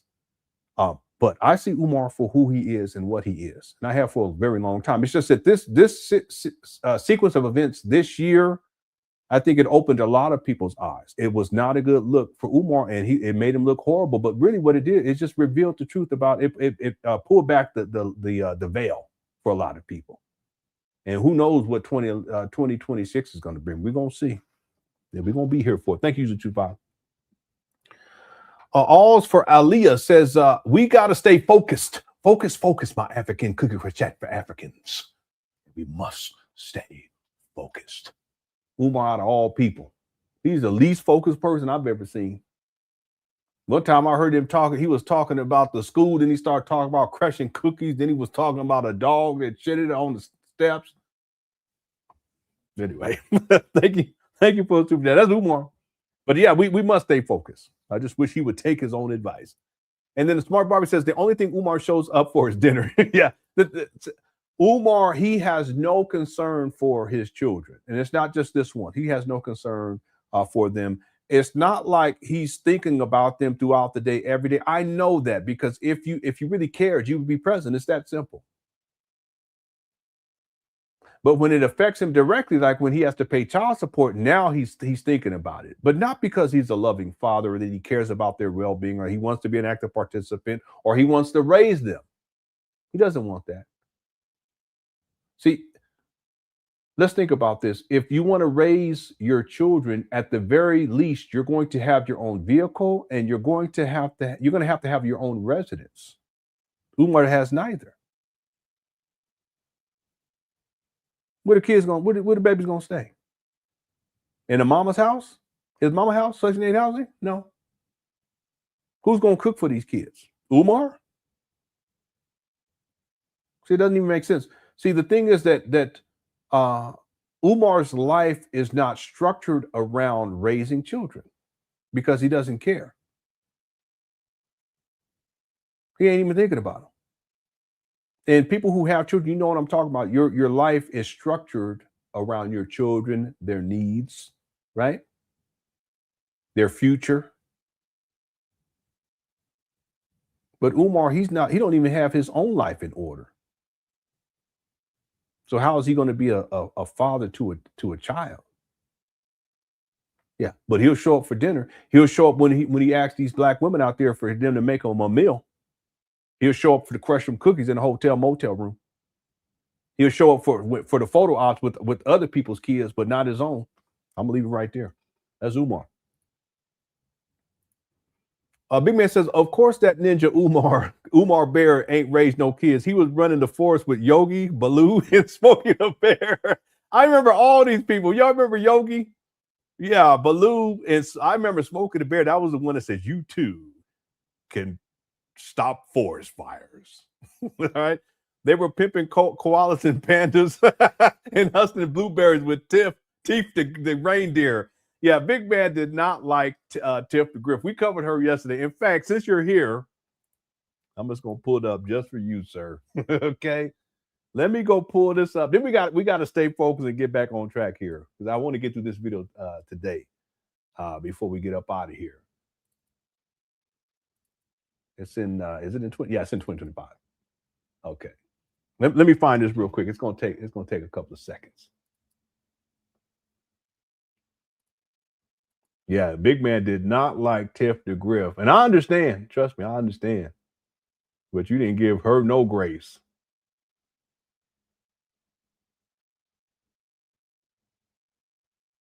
Here we go. This is special for big man. Here you go. Tip drop from the King Kong Meet Grifty Tiffany, the newest drop from the King Kong consciousness line. 2 hairstyles, knee-high combat boots, and a shirt that loves Umar almost as much as she loves speaking her mind. Let me tell you something, sister. These haters been working overtime on my downfall, and I'm still here, sharper than a brand new edge up. They whisper they little conspiracies, but I see the strings, I see the puppet masters, and I pull receipts. Grifty Tiffany, part of the King Kong consciousness line. Other dolls and playsets sold. There you go, big man. See, it's progressing. It's progressing. I got more too. Hold on, let me pull up another one because they did one of Brother Jose. Here we go. Brother Jose action figure, part of the Cookie Crush line. Dressed to keep it cool in his poncho, sombrero, and shades, he's ready for any call. Sí, señor. ¿Cómo está? No problema. When do you want me to come? Each figure comes with his own cell phone and mini HVS. These are wild. Here's another one. King Kong consciousness, the doll with wisdom and a whole lot of style. He speaks 3 iconic quotes. It's the CashApp. FDMG is coming next year. We're the butter pecan queen. With a phone gin bottle. He even comes with a bunny and zebra cake. Well, that's wild. It comes with a bunny and zebra cakes. Let me just do one more because we got blowed off again. This is fun. I like this one right here. Watch this. Time to fix up some fun with my first FDMG Fixer Upper School from Play School. Paint on fresh colors, pop out the removable HVAC, and clean up with real-looking trash and litter pieces. Build it, paint. All right, and then here's one more. Suit up in faith with a tailored preacher's robe, bright yellow tie, and shiny dress shoes. Press the sermon button to hear his signature lines. An ugly trap. Each figure comes with a podium and a pack of Twizzlers because every sermon needs a sweet finish. This one actually looks like me on this one. They did Pastor a good B, job. suit up in faith with a tailored preacher's robe, bright yellow tie, and shiny dress shoes. Press the sermon button to hear his signature lines. An ugly trap. Each figure comes with a podium and a pack of Twizzlers because every sermon needs a sweet finish. Time to fix up some fun with my first FDMG Fixer Upper School from Play School. Paint on fresh colors, pop out the removable HVAC, and clean up with real-looking trash and litter pieces. Build it, paint. Okay, let me do one more, and then we got to get back on track. Ladies and gentlemen, polish your antenna and brace your cheese straight out of FDMG. The 3 blind meats. FDMG, FDMG. It's coming round the bend. FDMG, FDMG. It said 3 blind meats. You remember Umar was saying the mices or something crazy. King Kong consciousness, the doll with wisdom and a whole lot of style. He speaks 3 iconic quotes. It's the CashApp. FDMG is coming next year. We're the butter pecan queen. With a phone gin bottle. He even comes with a bunny and zebra cake. Brother Jose action figure, part of the Cookie Crush line. Dressed to keep it cool in his poncho, sombrero, and shades, he's ready for any call. Sí, señor. ¿Cómo está? No problema. When do you want me to come? Each figure comes with his own cell phone and mini HVAC. All right, and then one more time for Big Man. Tiffany, the newest drop from the King Kong consciousness line. 2 hairstyles, knee-high combat boots, and a shirt that loves Umar almost as much as she loves speaking her mind. Let me tell you something, sister. These haters been working overtime on my downfall, and I'm still here, sharper than a brand new edge up. They whisper they little conspiracies, but I see the strings, I see the puppet masters, and I pull receipts. Grifty Tiffany, part of the King Kong consciousness line. Other dolls and playsets sold. Yeah. So Big Man, she's not around like she used to be. Remember, she was defending Umar, and she don't. I haven't seen her doing that in a long time. It's been a couple of years now. Yeah.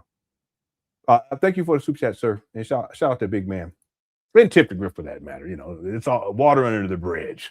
Okay, but she was wilding out back in the day. Okay, let's keep going. Here we go. Can we tell the truth, Mama Smurf? Mama Smurf? Did I not go to every Lamaze class?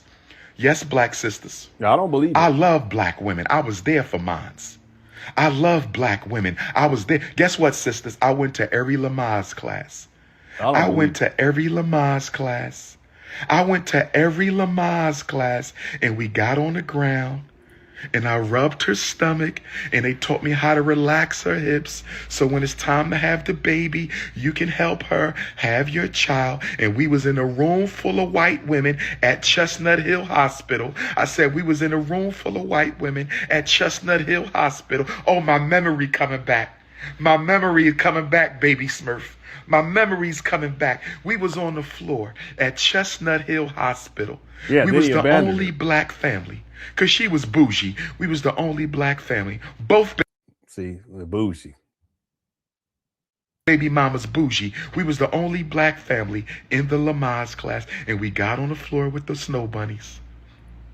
We got on the floor with the snow. So that's bougie, because you see this? Snow bunnies, and I rubbed her stomach, very and I held her, and I did everything, and I stretched her legs and stretched her arms. Yeah, that's a good and one I stretched her back. Mama Smurf. Let me see if I can find Mama Smurf. Am I see how he's trying to tease and instigate? He's a chatty patty. lying, Mama Smurf? Mama Smurf, did I not go to every Lamaze class with you, Mama Smurf? Mama Smurf, did I ever miss a single prenatal appointment? This guy was laying in bed the whole time. Lazy bum. Mama Smurf, didn't we go to lunch after every prenatal, Mama crashing Smurf? out. Now, Mama Smurf, I'm going to drop a bomb on you, Mama Smurf. Here he go. And I'm going to drop a bomb on Ms. Vegan. I'm talking to baby mama number 1, Mama Smurf, and I'm talking to baby mama number 2, Mrs. Vegan. I'm talking to baby mama number 1, Mama Smurf, and I'm talking to baby mama number 2, Mrs. Vegan. I'm talking to baby mama number 1, Mama Smurf, and I'm talking to baby mama number 2, Umar. Mrs. Vegan. I'm going to give y'all real rap right now. This is from my heart for all my supporters around the universe right now. From Africa to Alabama, from Jamaica to Jersey. Here you go. If either one of my children's mothers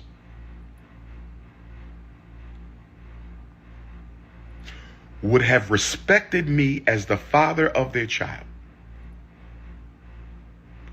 and not try to make me marry them just because they were pregnant. Okay, this is the go-to excuse that Umar uses, is that they wanted him to marry them, and that's why they gave him all of, he didn't want to marry them, and that's why all of this happens. Right? No, but that's not the case at all. I believe that Umar was abusive, like his daughter said to his first baby mama, and it's likely that he was abusive, whether it's physically, verbally, or otherwise, to his second baby mama. I highly doubt that they wanted to be in a marriage with this guy. And truth be told, they know the real Umar. He's unhinged. He's out of control. He's possessive. He gaslights. He lies all the time. He's controlling. He's up and down with his emotions. They know all this. They dealt with him enough to know how Umar is. When we get to those other videos, Umar's gonna self-snitch. Watch. You guys wait. I'll point it out. We'll get to those videos tomorrow. I'm giving y'all the truth right now. This is real Ifatunde from the gut. If either one of my children's mothers would have respected me as the father of their child, instead of trying to force me to marry them just because, I would have married them just because. Did y'all hear what I said? I'm going to say it again. I would have did it for my daughters. I would have been miserable. We would probably be divorced by now. But I would have did it for my daughters.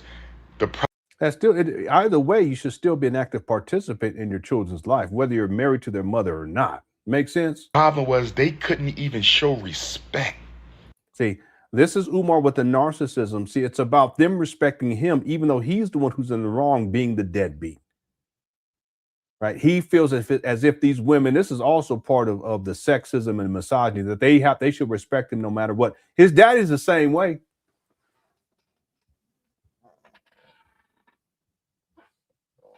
They're presumptive. Like he expected me to give him some level of respect because he's Umar's daddy and he's old. I don't give a shit about any of that. I'm not the one. I done seen enough old ass black men who wasn't shit to know what the deal is. So I'm not fazed by that. Furthermore, I've seen some really great black men who are great elders too. And I know the difference. And I don't treat them the same. Meaning the ones that ain't about shit and the ones that's about the real deal. I don't treat them the same. But Jamal Bugaboo Johnson, that's what he expected of me. I don't play that. It's about your works and your deeds in real life, not about what you pretend to be online. See, furthermore, Jamal Johnson, he expected that from Umar. We had to be in a document. I'm thinking maybe probably ain't gonna get all. I have all those videos too. But see, Umar expects that from his daughter's mamas and from his daughter too, even though he was the one that was a deadbeat.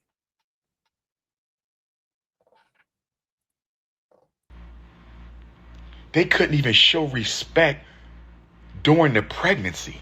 They couldn't even show respect during the first year. I'm going to hold my comments on Mrs. Vegan because I might have to expose her on social media March 29th. See that? He's setting all this up in advance. He's so petty. I'm going to hold my comments. See, and if he acts like this online, how much abuse has he executed against his baby mamas in the real in the real world? You know what I'm saying?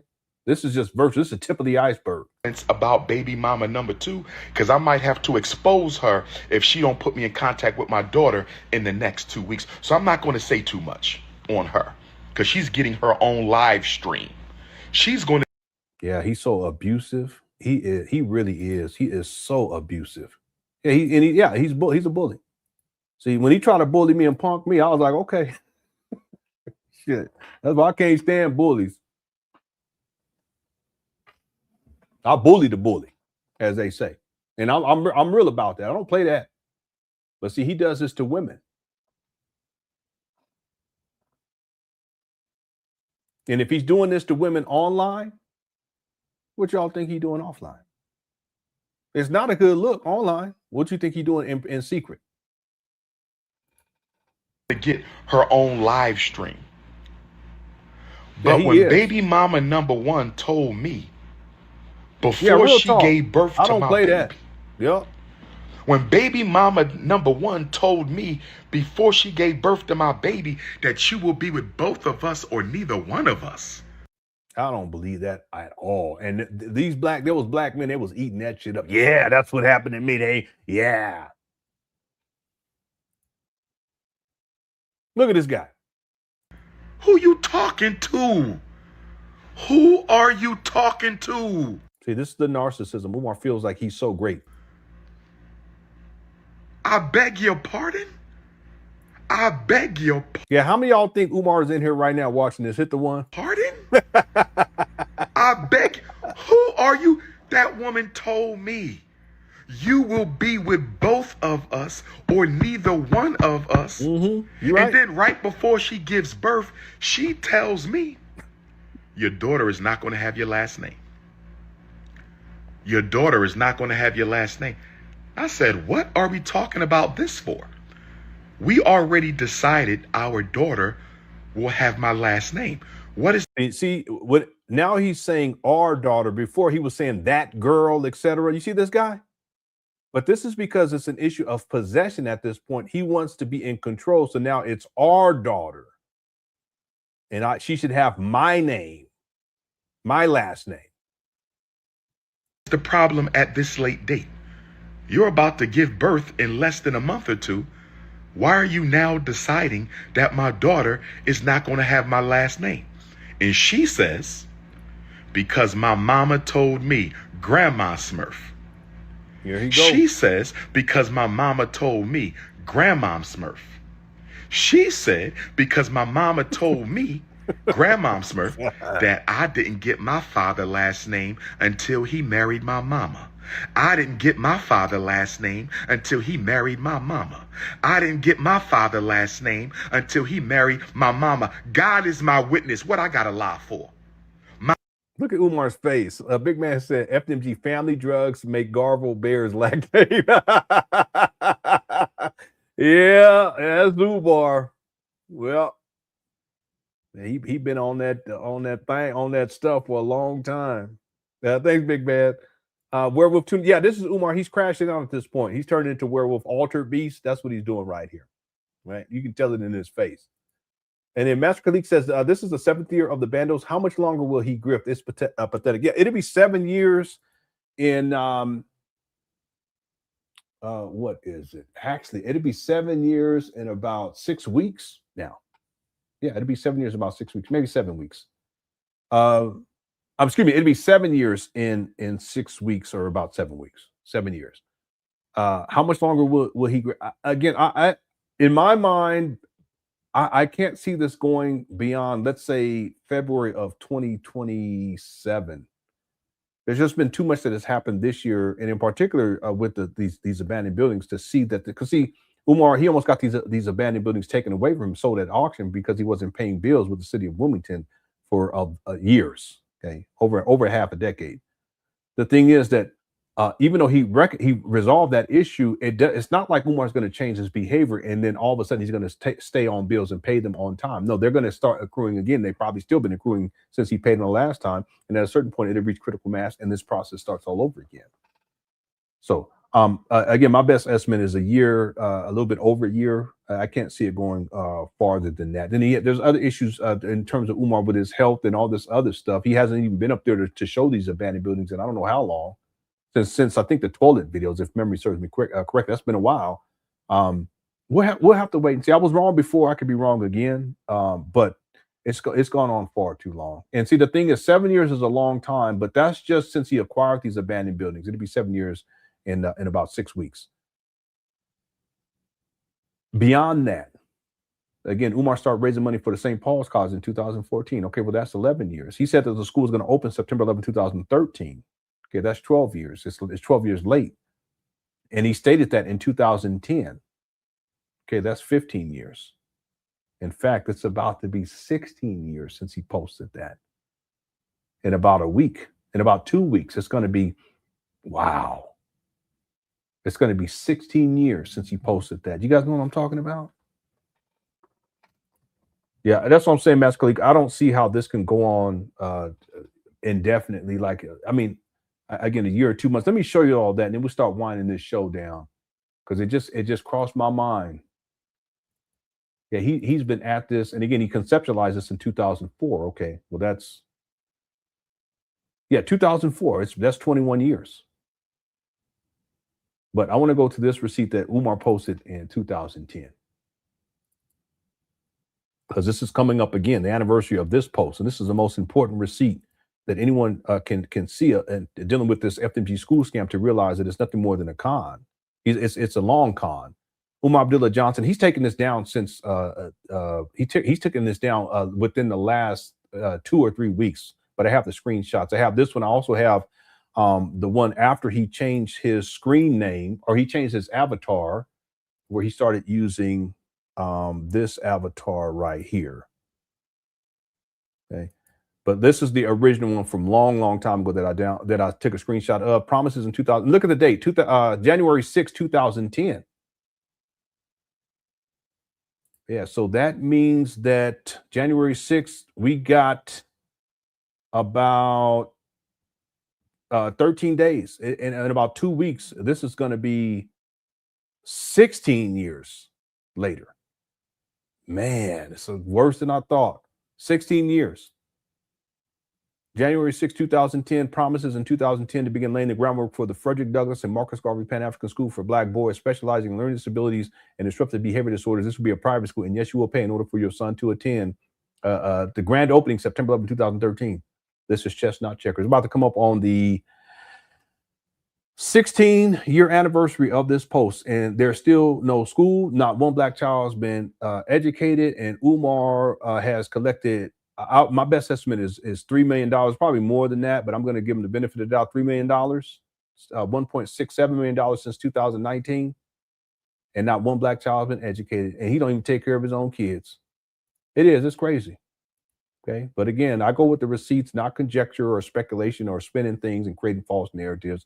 People have done that with me. I didn't appreciate it. They still do it with me. I don't appreciate it. I'm not going to do that to Umar. I ain't going to do that to nobody, because right is right and wrong is wrong. It's about integrity. Thank you all. Ain't it suspicious that he has to defend his dirty laundry on the internet? Yeah. See, but the thing is that whole situation with his daughter, it went viral, and so he had to do something. And so this is what he decides to do. But there's another way that he could have handled it. I've talked about this in the past, that where he could have came up on the other side of this with minimal damage, because this is supposed to be damage control, but he doesn't know how to manage his emotions. He's ranting. He's telling all the business about disparaging the baby mamas and all this other stuff, turning it into this big soap opera. Didn't have to go there. That's Umar. That's what he does.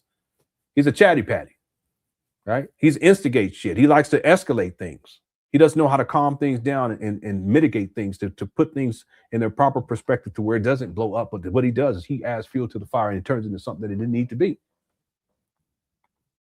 That's Umar. See? And so he gets online, and this is what he does. But this isn't uncommon with Umar. He's done this in the past. Conscious Tripper with Lene with the what was it? The fish tank video. We're gonna be getting into that in this series too. He has a history of this type of behavior. And this is the person that's supposed to be opening up a school for black children, for anybody, for any kids. Crazy. Thanks all for Elias for the super chat. Appreciate it. And thanks, Big Man, as well. Miranda says, werewolf, I got that one. And then thanks, Master Khalif. I think I'm all caught up here. Okay, let's start winding this down. I want to get through the rest of this video if possible. If not, that's okay. We can table it and finish it up tomorrow. Here we go. Ancestors is in Long Beach, California with the prince. What I got to lie for? Because you're a pathological liar. That's why. I swear to Ogun, where the Ogun iron at? I don't want to hear all that. Where my Nigerian Africans at? Get the Ogun iron. I will swear to Ogun, my Orisha father, that she said that to me. I ain't got to lie to y'all. Who is y'all for me to... So Ogun is your father, but you're not a father to your child? Be lying too. I ain't no pastor or politician. I don't care about no public opinion. This is Ogun Tade. Nah, Paia, nah. Nah, Umar, cut it out. Okay, all this grandstanding, you care. That's why you on here. Let me let it play. She said, my mother told me I didn't get my father's last name until he married her. You know, the irony of this is that she did get his last name. You guys know what I'm talking about?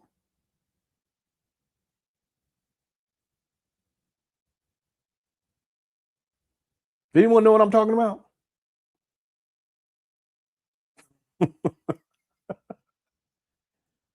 I don't want to say too much, but is there anyone in the chat room who knows what I'm talking about?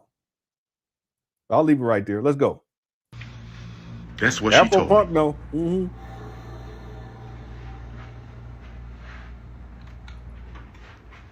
I didn't get my father's last name until he married her. So you know what I did? I called up Grandma Smurf. All due respect to her, because I do not disrespect elders. I called Grandma Smurf.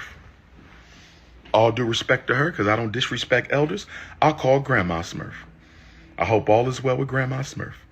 And I said, Grandma Smurf, your daughter just told me that you told her that she should not give my daughter my last name unless I marry her. She said, yeah, Umar, that is right. Because in this family, when we get pregnant, we get married. She said, yeah, Umar, that's right. Because in this family, when we get pregnant, we get married. She said, yeah, Umar, that's right. Because in this family, when we get pregnant, we get married. And I said, Grandma Smurf, I'll never forget it. I said, Grandma Smurf. And I might be blending conversations here because... Yeah, because you're making all this shit up. That's why. You might be blending conversation. You know, they all took place right after each other. So they might be blended, but it's all the truth, okay? And I told Grandma Smurf, I said, listen, I care about your daughter. Yeah, no Your respect. daughter and I met in college at Millersville University. Your daughter and I met at college at Millersville University. Your daughter and I met in college at Millersville University. Umar. She dated while I was the assistant residence hall director, school psychologist graduate student, in Gage Hall at Millersville University. Your daughter and I lived on the same floor in the same dorm. Your daughter and I lived on the same floor. See, she was an undergraduate. He was predatory. He was supposed to be keeping those women safe and keeping the undergraduates. Floor in the same dorm. I was the graduate assistant, and she was the fine-ass undergrad at that time, and, you know, human nature took its course. Mm-hmm. See that? See how he stopped, too? Because he didn't want to tell people what if she was a freshman, sophomore, junior, or what. He didn't want to say any of that. That's why he was pausing. That's unethical. It's predatory behavior. That's Umar. I've been telling people this for a long time. That's unprofessional. He don't care. We're my Millersville University alumni. Human nature took its course. We're my Millersville University alumni. Human nature took its course. Yeah, you catch that? And I said, I care about your daughter. I do. She's the mother of my child. And I told Grandma Smurf, I would like nothing more than to marry the mother of my child. Yeah. Did I not tell you that, Grandma Smurf, at your kitchen table? You was making Thanksgiving. I think you was cooking your Thanksgiving dinner, Grandma Smurf. Mark, why are you telling all the business? Talking about the grandmama now. You was cooking your Thanksgiving dinner, and you talked to me you told me I need to marry your daughter to respect her and make her honorable. And I told Grandma Smurf, I respect your daughter. I care about your daughter. I would like to marry your daughter, maybe, but I can't do it just because she having my child. I'm not going to do that. I said, I want to continue to date your daughter. I want to continue to get to know your daughter. Yeah, we dated in college on and off for a year or two, but that was it. I graduated and came home. She was still up there for another year. I graduated and came home. She was still at Millersville for another year. I graduated and came Umar, cut it out. He's so sassy.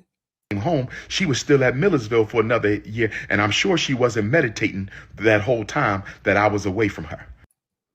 So if she was there for another year and you dated for 2 years prior to that, that means that she was a freshman, assuming that she went to school for 4 years when you initially got with her. You all see what I did there? Hit the one. Y'all see what I did there? But again, Umar's a pathological liar, so it's possible that he's making that shit up too. She could have been a sophomore. I mean, it's possible that she's a junior. All I would need to do is go and cross-reference the research that I've done on her and look at her birth date. But even that still, I mean, she could have entered college earlier or later. I entered college the first time when I was 17. But y'all see what I did there? That's what I mean by critical analysis and critical thinking. See, I don't have to make up things and spin things and create false narratives. Like I said, people have done that with me. They still do that with me, but I'm not going to do that because that's not wrong. I mean, that's wrong and it's not ethical. And you have to have integrity. But based upon what Umar's saying, he says that she was there for another year after he left. Remember, he was a graduate student. So to get that master's is 2 years. She's there another year after he graduates. So if you do the math, he says that they were dating for a couple of years, okay, and then after those couple of years, she was still there. So then 2 years, that's 3. That would bring her that around the time where he got with her, she probably a sophomore, a junior a sophomore. Yeah, no, a freshman, sophomore, potentially a sophomore. The point is that Umar, he's predatory. She's an undergraduate. He's a graduate. And he's there. He's supposed to be one of the people that kind of guides the undergraduate, but he's dating them. All right. I'm sure she wasn't sitting with her hands tucked between her legs that whole year that I was in Philadelphia completing my school psychologist internship with the school district of Philadelphia. Yeah, it's possible 19 years. I can do further research into this and just look at the timeline that I put together in my PowerPoint presentation to get a more accurate. But obviously, we would have to know exactly when she entered and how old she was when she entered. And I don't know that right now. But based upon what he's saying, you see, someone said, "I'm surprised you're not sleeping." I am a little bit, but I've been sleeping because I'm on vacation. So I've been doing my best to get as much sleep as I can. I took a nap too early because I got up early this morning, and I was up late. I wasn't up too late, but I was up late enough. And I got up early this morning to put the trash out. And I said I was going to go right to bed afterwards. Okay, I had to put the bins out, but after I put the bins out, I came in the house. I said, "Oh, wait a minute! I gotta finish my daughter's computer, setting everything up because I had hard drives, SSD drive, and I can't remember I can't remember the other one. Anyways, 2 terabyte drive. Those were 4 terabyte drive, and I want to install those so that my daughter, when she woke up, everything would be done on her computer. So I started that, and then I need to set up this printer. I got this printer because she does art and stuff, and I wanted her to be able to print out her artwork on. And then we got this printer paper that's like photo paper, and so I wanted to set all that up for her. And I didn't get it done before she woke up. She woke up before I got it done. But while she was downstairs on the second floor, I was doing that for her, and hours went on, and finally I said, I got to go lay back down. I laid down for a couple of hours and got up. So that's why I'm not too tired right now. Anyway, let's keep going. Here we go. I'm sure she just wasn't sitting up there waiting to come home to me. She's at college, and we know what happens at college. Let's cut the cap. So this is Umar, he's kind of stating here in a passive-aggressive way that she was out there having sex and all this kind of stuff while he wasn't there. This is also an aspect of him feeling like he should be in control of her and her behavior is possessive. Again, they're not married. He doesn't say whether they're still in a committed relationship at this time. But from the way that he's saying this, it's as if he's insinuating that she was having sex while he wasn't there at the college. Okay. So I told Mama Smurf, I still want to date your baby and see if we can make a family out of this. That's what I told your mother, Mama Smurf. I said, I still want to date It sounds like you still want to have sex with her, but not committed. That's what it sounds your like. daughter, Grandmom Smurf. Grandmom Smurf, I still want to date your daughter. Y'all funny. And see if we can make a family. Did I not say that, Grandma Smurf? Grandma Smurf, did I not say that, Grandma Smurf? I said it. I said it. And Grandma Smurf told me that wasn't good enough. Did y'all hear me, brothers and sisters? I told her that I wanted to explore this further with her daughter. Yeah, that just sounds like he just want to keep having sex with her. That's what it sounds like. You impregnate her, but you don't want to commit to her. See, as a man, we not just going to come out and say, yeah, I'm going to marry her because you told me to. Let me do this on my terms. As a man. Yeah, this is the narcissism, the machismo, the hypermasculinity, the sexism, the misogyny. We not just going to come out and say, I'm going to marry your daughter because you told me to. As a man, we got to do this on our terms. So if Grandma Smurf would have left me the hell alone, and if Mama Smurf would have stopped trying to bully me into marriage, and if you would have respected. She bullied you? That's what you call gaslighting. That's Umar projecting. Me and stop being so damn disrespectful, you would have got a ring. You would have got a ring, baby. It would have been the worst decision of my life. We would be divorced by now. I probably wouldn't be King Kong consciousness, but you would have got a ring. You would have got married with your silly ass, but you kept listening to your mama. You kept listening to your mama. Wow. Do this to him. Do that to him. And then when y'all pulled that courtroom stunt, when that man bust your windows out, and instead of taking him to court, you took me to court, that man bust the windows out your car. Look at this guy. He's deranged. And threatened my daughter's life. And instead of taking him to court, you take me to court. Because it was you. That's why we're going to get further in this, because he tells the story at different times in different ways and contradicts himself about the busted the window out and he had to go get a gun and all this other stuff. And you put makeup on your body. Lord have mercy. Am I lying, ancestors? Am I lying? She put makeup on her body and took pictures into court. Put makeup on her body, took pictures into court, and told these people,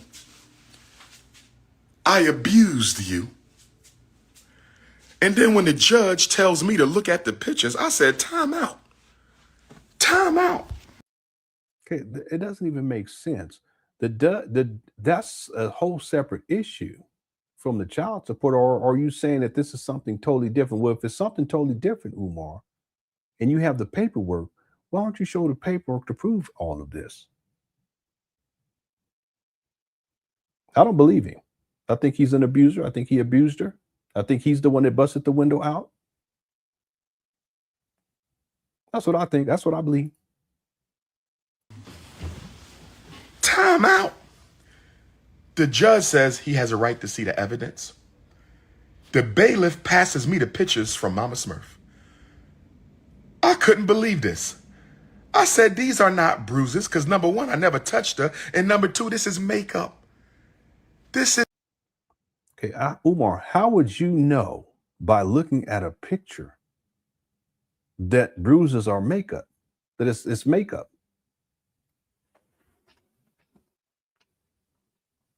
And these wouldn't be like digital pic, because this is what, this would have to be around 2002. Well, this Umar, he's something else. Let me go look on here. No, not 2002. It has to be around 2005, right? 2006. No, the first child was born. Okay, no, yeah, I'm right. 2002. He was put on child support in 2002 for the first baby mama.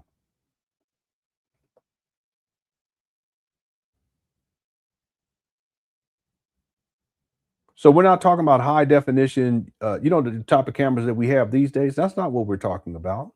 This is over 23 years ago. And you're able to look at this picture in court and say, that's makeup. This is makeup. This is makeup. This is mascara. This is makeup. Look how crazy this guy is. He's deranged. This ain't, I said, Judge, Asian female. Shout out to the Rice Bunny Brigade. Here he goes. Asian female judge. Shout out to the Rice Bunny Brigade. Asian female judge. Shout out to the Rice Bunny Brigade. He lying. Shout out to the Rice Bunny Brigade. Umar something else. Shout out to the Rice Bunny Brigade. The Rice Bunny saved me. Shout out to the Rice Bunny. You still can't date him and you still can't wife him. Brothers, you still can't date him and you still can't wife him. It is black queens forever. Somebody text me, said, Dr. Umar, after all you've been through with your baby mamas, do you still defend black women? You damn right I do, because I came from one. Dr. Umar, with all Look at this guy's face. you've been through with your baby moms, do you such a hateful person? You still defend black women? You damn right I do, because I came from one. Yeah, Michael. Dr. Umar, with all you've been through, do you still defend black women? I'm going to. He's emotionally unstable, and he doesn't know how to regulate his emotions. See, he's trying to not yell, but if he was inside, well, he only have his own place.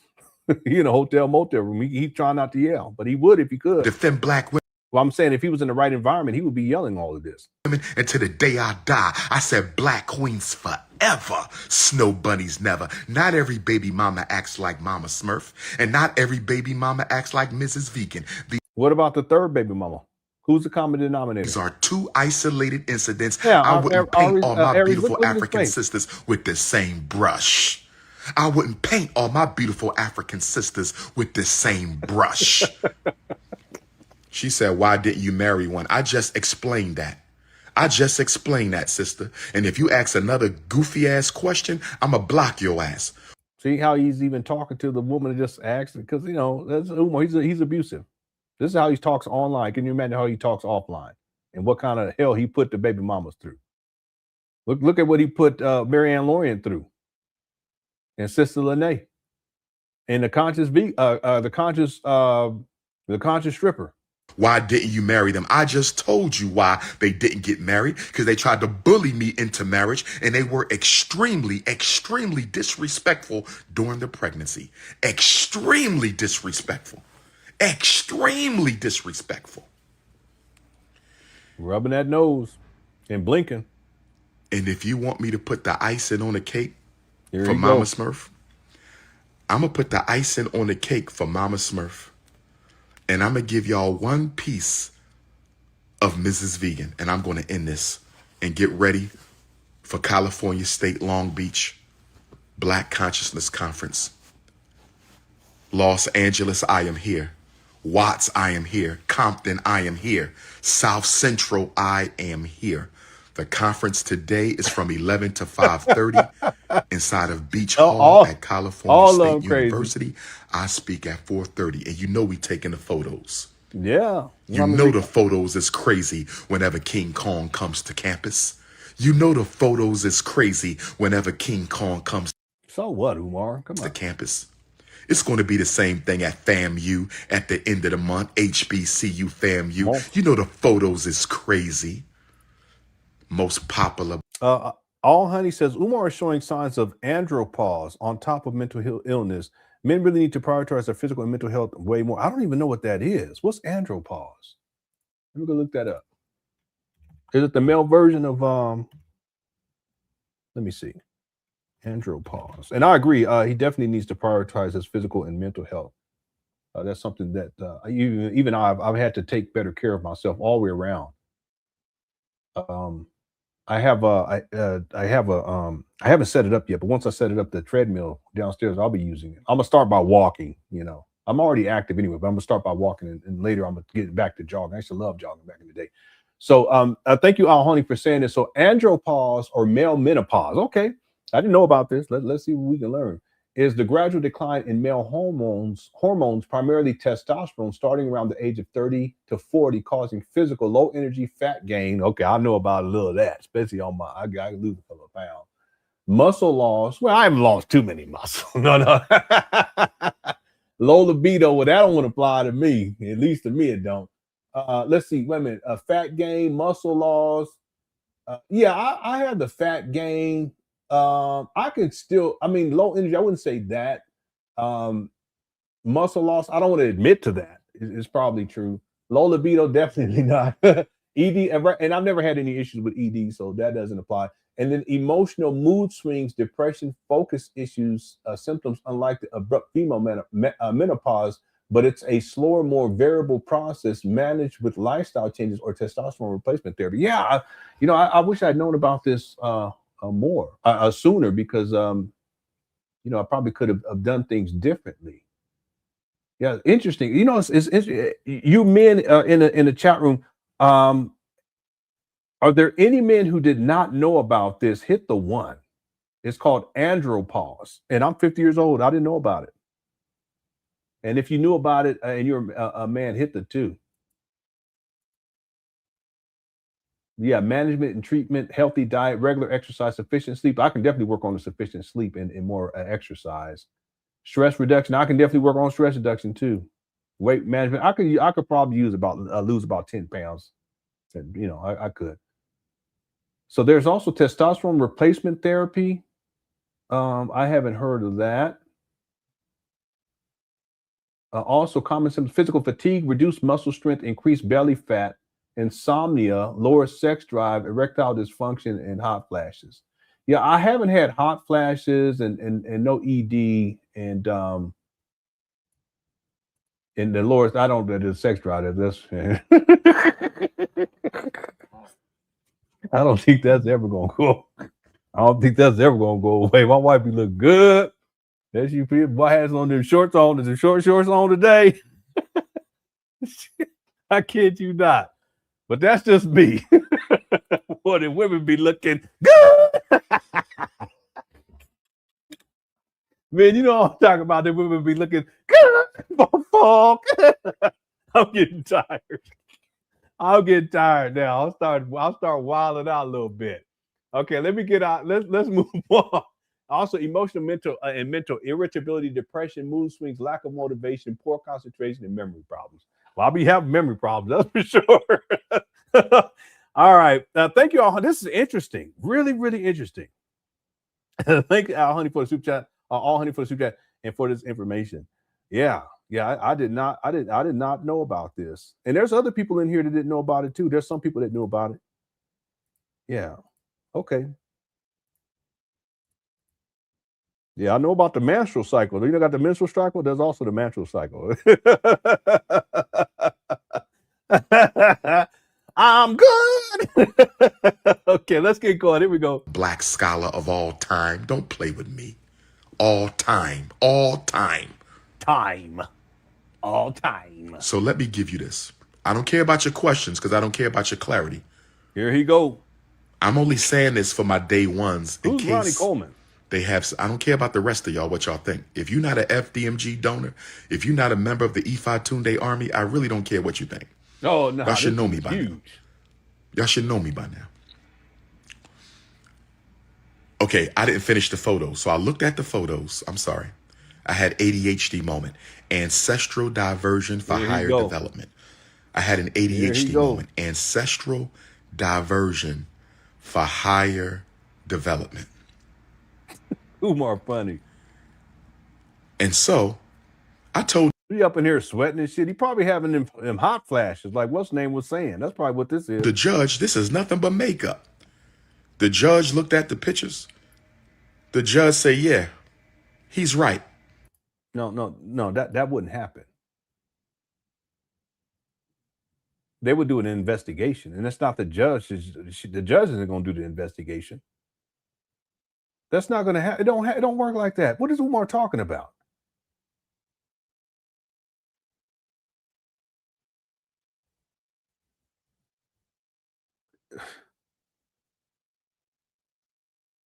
And they wouldn't make a determination just on pictures either, Umar. What is this guy talking about?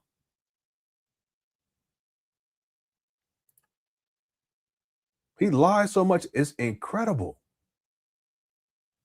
Hot flash started at 70? Yeah, I don't know. I just want I'm waiting for my wife to go to menopause, so I ain't gotta use condoms work.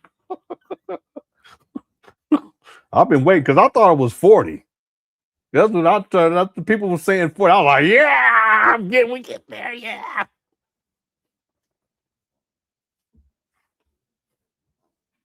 Then 41, 42. I said, okay, it's definitely 43. It didn't happen. 44, 45. You women, stop playing. I'm waiting though, boy. Once that pop off, boy, it's on there popping. I'm going to bed butt naked every night. I don't care. Every night I'm going to bed butt naked. Condoms be down. All right, let's keep going here. Here we go. These are not real images of bruises. I challenged the judge to have her stand up and show a bruise. She couldn't show a bruise.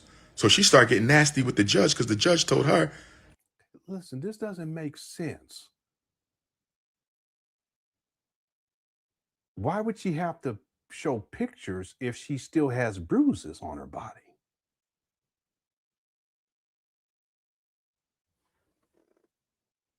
It doesn't make sense. If she has these bruises on her body, why would she have to even show pictures in the first place? Unless the abuse took place way before that, before they actually get into court. This makes sense? Maybe I heard that wrong. Let's go back. At FAMU at the end of the month, HBCU FAMU. You know the photos is crazy. Most popular black scholar of all time. Don't play no with respectable me. Income all disorder. all time. Well, that's crazy. So no let me respectable give you this. income disorder. I don't care about your questions because I don't care about your clarity.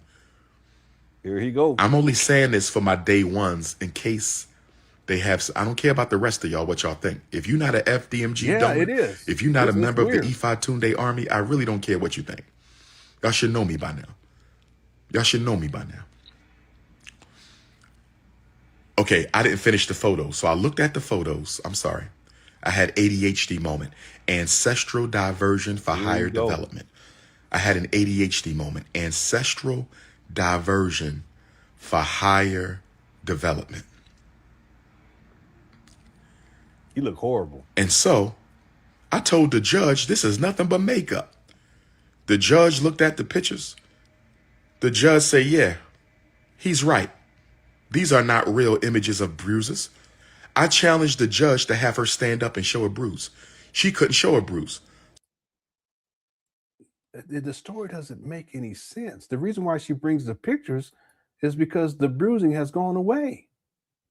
Otherwise, she would just come to court with the bruises. Umar, come on, man. That's the point I was making. His story don't make no sense. It's just illogical. Yeah, it's nonsense. Yeah, he said it doesn't exist, but I have a video in a documentary where he says that he struggled with it for his whole life. That's what he said. But that's not an excuse. That's what he said for other people's kids that got ADHD. But how you gonna have something that don't exist? Anyway. So she started getting nasty with the judge because the judge told her, don't ever come in my courtroom and lie. She got nasty with the judge. No, it's probably you, Umar, who got nasty with the judge. Because that's how you behave. The judge made the bailiff go stand next to Mama Smurf. No. They probably made the bailiff go stand next to your ass because you're the abuser. You're emotionally unhinged. You were emotionally unhinged then, you're emotionally unhinged now. This is where Baby Smurf get her nasty ass attitude. Wow. Talking about his daughter. This is where Baby Smurf gets her nasty ass attitude like mama like daughter. Like mama like daughter. You are definitely your mother's child. Yeah, truth be told, she's more like Umar than she is her mom. And I'm not going to say anything else on that. I'm going to leave it right there. Baby Smurf.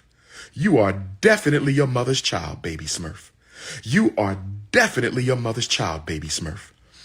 And so the judge told the bailiff to go stand next to Mama Smurf. And she said, one more word out of you and you will be arrested for contempt of court. Hey, by the way, Umar is the one that's been arrested. See, this is him projecting. I don't believe nothing he's saying here. I think he's talking about himself. One more word out of you and you will be arrested for contempt of court. One more word out of you and you will be arrested for contempt of court. So we leave the courtroom, right? We leave the courtroom. Grandpop Smurf and Grandma Smurf are waiting outside of the family court building. This is when family court was on 12th Street. For all my Philadelphia Africans, this is when family court was on 12th Street. It wasn't up on Arch Street yet. This was on 12th Street. For my Philadelphia Africans, my fellow brothers paying child support who can't see your children. This is when family court was on 12th Street. I call him Smurf because I don't want to give her legal name. No, that's not why, Umar. That's not why at all. Because you were calling SETI Smurf. Did you do that because you didn't want to give her a legal name? By the way, you gave your daughter's middle name. You also gave the legal name of your second baby mama and your second baby mama's mama, the grandmama. So what are you talking about, Umar? It's not that you're trying to be protective, because you've never been protective of any of the women that I've seen you interact with that you would consider to be your family or part of your family, including the baby mamas. That's historically speaking, that's not what I've seen in my research with Umar. He's an abuser, not a protector. But he wants to pull this card now to justify why it is that he's objectifying her. See, he objectifies her to legitimize in his own mind why it is that he can be abusive towards her and talk shit about his own daughter online. So that's why he calls her baby Smurf. And that's why he calls the baby mama Smurf. He even called her grandmama Smurf. But historically speaking, he was giving out personal information about his other baby mama, giving her legal name and the grandmama legal name, even gave her place of business, and told people to go up there and confront them. And that puts that child, the second baby mama's child, life in jeopardy by proxy, because who knows who listens to Umar, one of these batshit crazy Umar Johnson followers who rolls up there and does harm. And who's to say that his own daughter's not going to be there when that takes place? So stop it, Umar. I still want to protect her. That's the mother of my child. So I call her Mama Smurf because I don't want to give her a legal name. No, you don't want to protect her, because if you want to protect her, you wouldn't be doing what you're doing in this video. You wouldn't be doing this.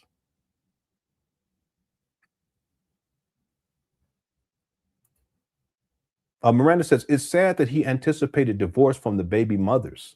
He should and could have still had a relationship with his children regardless. Yeah, I was kind of referencing that earlier, that even if the situation is not ideal with your child's mother, that doesn't give you an excuse not to be an active participant in the child's life.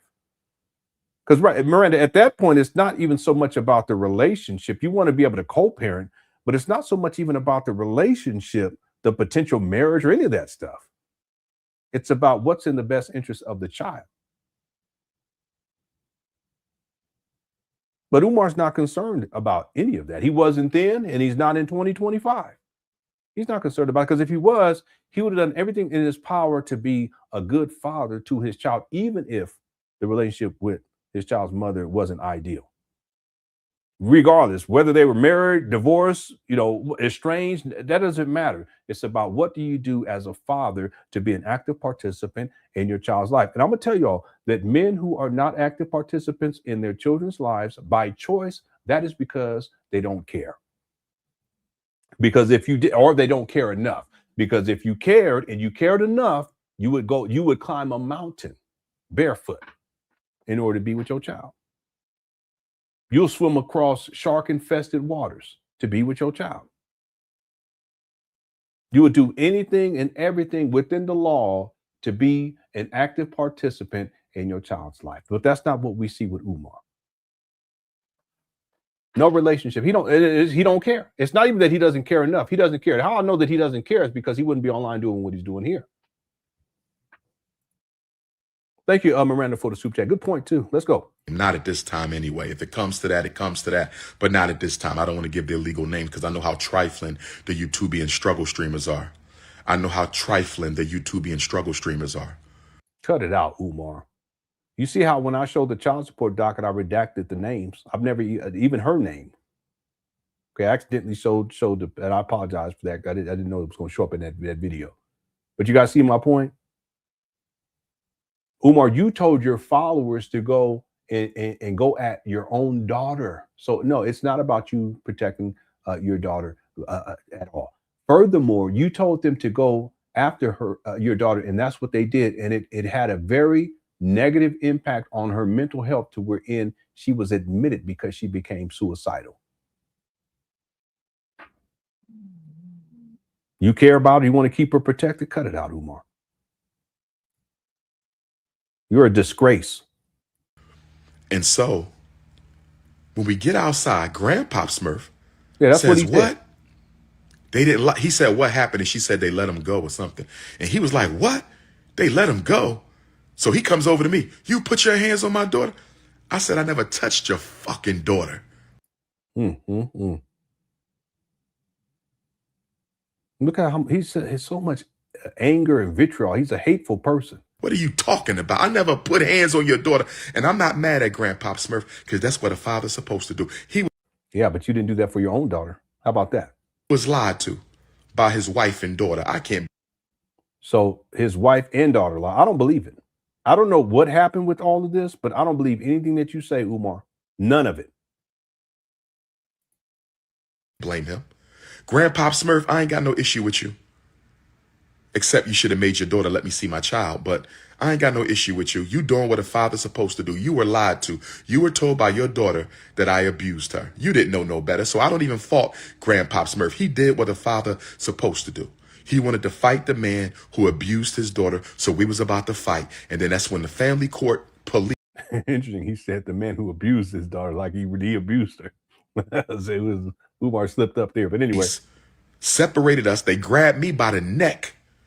They damn near grabbed me and lifted me and dragged me all the way through the damn family court like I had a gun or something. See, I don't believe any of this. I think it's Umar exaggerating. Was all that necessary? I guess because he was older than me, I guess. No, this is just Umar.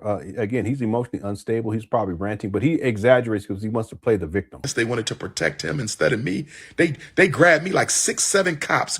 Now it's 6 or 7 of them. See, listen, that's not going to be necessary, right? He's exaggerating, but you're not going to need 6 or 7 cops to drag you away unless you're extremely belligerent and you're threatening someone's life. So which one is it, Umar? Grab me and drag me through the whole family. No, I can't stop cursing, but you could get off my live if you want.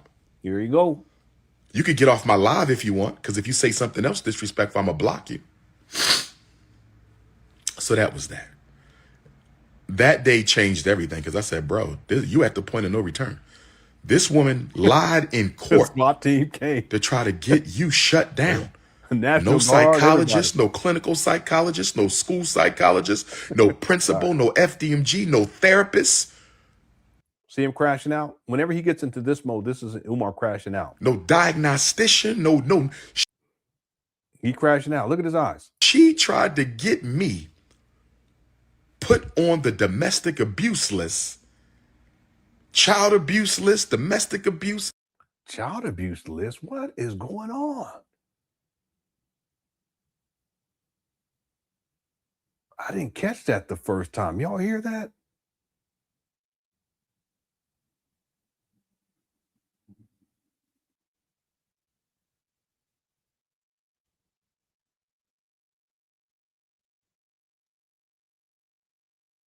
Listen, if that that mother ever want to, any of them, they want to come forward and come tell their story, they're welcome. You're welcome here.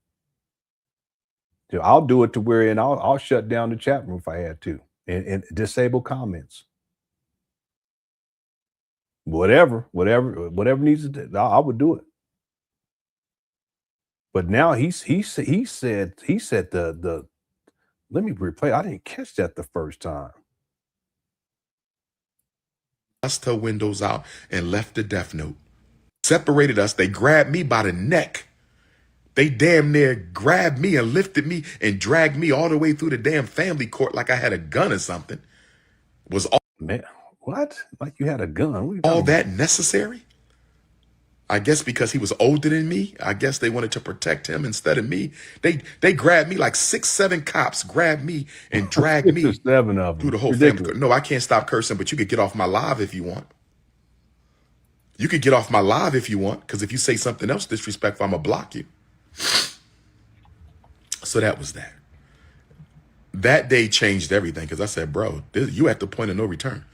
This woman lied in court to try to get you shut down. No psychologist, no clinical psychologist, no school psychologist, no principal, no FDMG, no therapist, no diagnostician, no. She tried to get me put on the domestic abuse list, child abuse list, domestic. Wow, child abuse list, man. Abuse, that's a felony crime. Well, that's why you got supervised visitations, because you're dangerous. Anyway. That woman tried to destroy me while she did nothing to the man who threatened my daughter's life and bust her windows out and left a death note. I think he's the one. That's what I think. I think he left the death note that he busted out the window. He's the one that threatened, and that's why she was trying to get him, basically try to get him away from the daughter, and he was abusive to her, but also abusive to the daughter too. She probably saw all of the signs in him by that time. Anyway, we'll get more into the story that he tells about the car and the bus and threatened the daughter's life. He didn't say it. I don't remember him saying it in the other video, but I guess because, yeah, anyway, it's all twisted. We'll get into that tomorrow because that's a separate video. She tried to destroy my life while she did nothing to the man who bust her windows out, threatened her life, and left the death note. Thank God I called the police. Now he's saying her life, not the child's life. I don't know. Police and had that police report. Thank God I called the police and had. Okay, where's that police report, Umar? Show it. That police report. Thank God I called the police and had that police report. Baby Smurf. See him rubbing on his ears? Yeah, Eddie, it's a good point. These poor women, I couldn't imagine being tied to someone like this. I'd sit in my closed garage with my car. yeah. Well, the second part, the last part, we'll table that. But the other part, yeah, it has to be difficult for them to be tied to Umar because they have a child with him.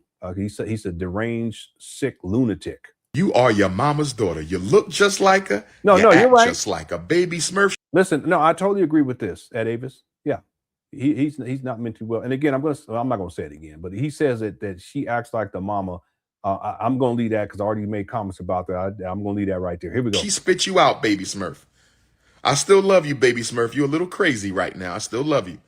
Okay, Umar's the one who's crazy. Once you watch your mama house, I think we can build a relationship then. Okay, and again, she ends up getting out of her mama's house because she doesn't want to live with the mama anymore. Mama did the best to get her mental health services, but it just got further and further out of control. And again, I think a lot of it has to do with her being bullied online based upon Umar telling his followers to go and flood her inbox. And they were doing it. There were people doing videos chastising her and talking shit about her.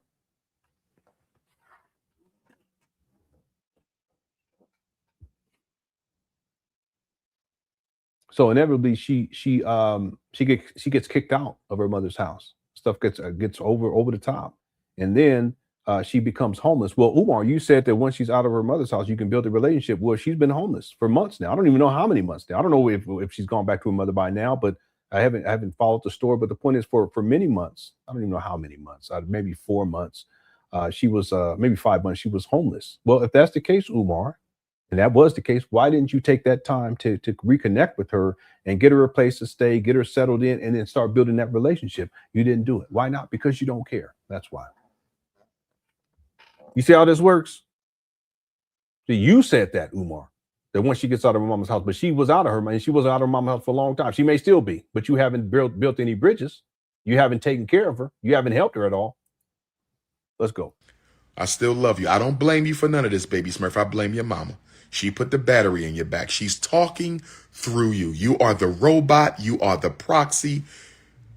Yeah. See, remember he had set this up before where he wants to blame I had pointed this out in the other video. He wants to blame the baby mama as to why it is that the daughter came out and exposed him as a deadbeat, that it was the baby mama who orchestrated all of this. But that's not the case at all. In fact, his daughter did a video where she explains how her mother did not want her to talk about Umar online. And I can see why, because look at what Umar's doing now. You are the duplicate. I don't blame you, baby Smurf. Your father still loves you. You don't know no better. All you know is what you've been told. If you love someone, this is not how you treat them, and you don't treat them like this online. It's a shame that your mama lying to you, but I'm sure you and I will work it out when the time comes. Now, I'm going to give y'all one little piece from Mrs. Vegan. Umar started, kid. Squint your eyes and all is well. Yeah.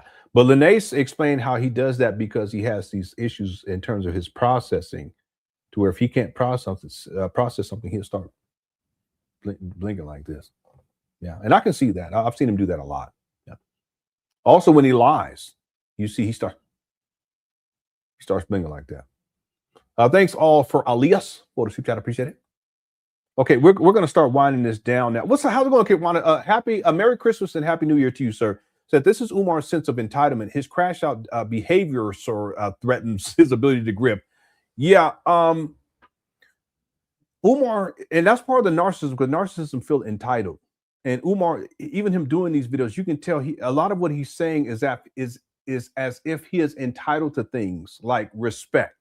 He's entitled to seeing his daughter no matter what, right?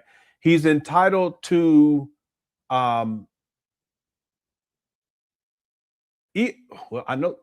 even the decision to not be in his child's life while still trying to make it seem as if he cares for his daughter. That's a sense of entitlement too. I'm so great. That's why when he gets into all this talk about how he's so great, I'm so great that I can decide not to be in my daughter's life. Entitlement. Blame it on somebody else because it's always someone else's fault. That's entitlement too. And then get on here and say that I love my daughter at the same time. I care about you. I love you. No. This comes from the entitlement. It's the narcissism, but it's also for Umar. He's a sociopath, borderline psychopath, in my opinion. My unprofessional opinion. It's just my opinion. Ain't no thing. Yeah, Umar, he's extremely entitled all across the board. Thank you, Kitwana. And again, Merry Christmas to you, sir, and Happy New Year coming up here. All right, and everybody else. Thank you guys so much. We had a fantastic year this year. We're gonna get back tomorrow together tomorrow for another mini marathon. We almost had 6 hours. That's a mini marathon in 6 hours, by the way. The small piece. I can't give you the major because I respect her and I don't want to drop bombs unless she don't let me see my daughter in the next. See that? That's entitlement too. Here we go. See, unless. Okay, this is ultimatums. These are threats. Dropping bombs. I respect you, but I'm gonna do no. If you respect, this is abusive. He's abuser. Abuser tell the woman that they respect them, they love them, and they beat on them. 2 weeks. And if you live in Philadelphia and you know Mrs. Vegan, please get word to her. See, this is again Umar's passive aggressive way to get his followers to do his dirty work and to go at, in this case, before it was his daughter, right? Now he's trying to do them and mobilize him to go at his other baby mama, who he calls the conscious vegan. You see what he's doing here? This is the pattern of behavior with Umar. Very dangerous too. Get word to her brother, get word to her mother at the restaurant. So now, see, and he has to say the restaurant because before he already doxed the restaurant before. The name of the restaurant that he gave the baby mama's information, the name, gave the grandmother, because they have a business, right? So he's doing it again here in this video. I think the other video where he did it was in 2017, the end of 2017, if memory serves me correctly. But now he's doing it here in 2025. And again, the second baby mama has nothing to do with any of this. And truth be told, the first baby mama ain't got nothing to do with any of this. But Umar, he uses this as an opportunity to go at the first baby mama, but then also start to go at the second baby mama. And he's putting the second baby mama's life in jeopardy by saying this because he's done this in the past. And the grandmother, and by proxy, his second child or third child. I gotta get that clear in my mind which one it is. Let those vegan people know Dr. Umar needs to see his daughter in 2 weeks, or he's going to tell people the truth. See, I went to every doctor's appointment for my baby, every prenatal for my eldest daughter. I went to every Lamaze class for my oldest daughter. I went to everything for baby Smurf. I don't believe it at all. I was allowed to go to nothing for my royal princess. He's talking about his second. Now, see how he calls his second daughter the royal princess, but he calls the other one baby Smurf. My baby girl by Mrs. Vegan, she didn't let me go to no doctor's appointments except the first doctor's appointment. He's not mentioning that second baby mama because the conscious vegan, that's the third baby mama. She didn't let me go to no doctor's appointments except the first doctor's appointment. She kept me in the dark. When baby Smurf was born, I was there. When baby Smurf was born at Chestnut Hill Hospital. That's not what the daughter said. Who am I going to believe, Umar or the daughter? Hospital, I was there. When baby Smurf came into this world, guess what? I was the first person to hold her after the Neanderthal delivery doctor. After that racist, nasty-ass Neanderthal delivery doctor. Why would he be racist and nasty? What are you talking about? By the way, the conscious vegan is the third baby mama. He doesn't mention the second one. And again, that one was in the early 20s. Umar was in his early 40s when he impregnated her. I was the first person to hold baby Smurf. Did you know that, baby Smurf? Baby Smurf, I held you before your mama. He lying. He lying. He lying. Because he tells the other story about the birth certificate and all this other stuff. We're going to get into that tomorrow.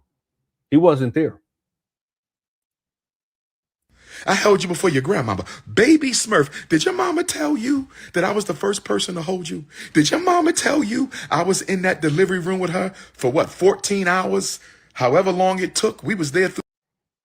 However long it took. If you was there, wouldn't you know? The whole night, and then the sun came up and you came out. It was the most beautiful thing. Baby Smurf, when you were born, right?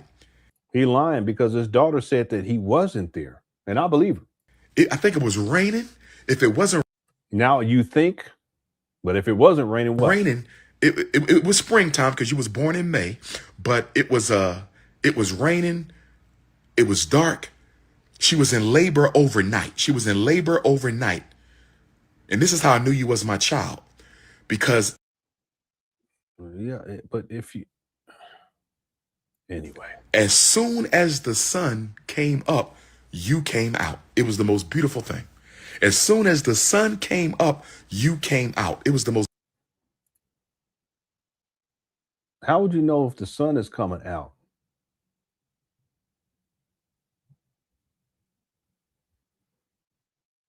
What, they delivering this baby with the window open for the whole world to see? What are you talking about, Umar?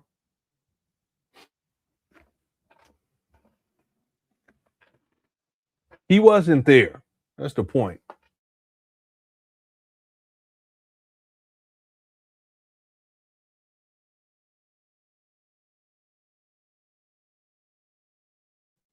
Oh, I'm sorry. My internet was acting up. Are we still here? Now I'm push play. It's a beautiful thing. And the Neanderthal put you in my hands. He wrapped you in a white cloth and he put you in my hands, and I did a prayer over baby Smurf. I prayed over my baby. Yes, I did. Cut it out. I prayed over my baby, and then I gave you to your mother. Cut it out. This is Umar. I mean, he be telling some stories, and it's always dramatic, ain't it?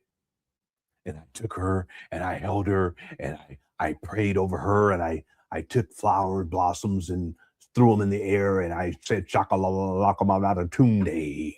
And then I fed her, and I rocked her for about 3 or 4 hours.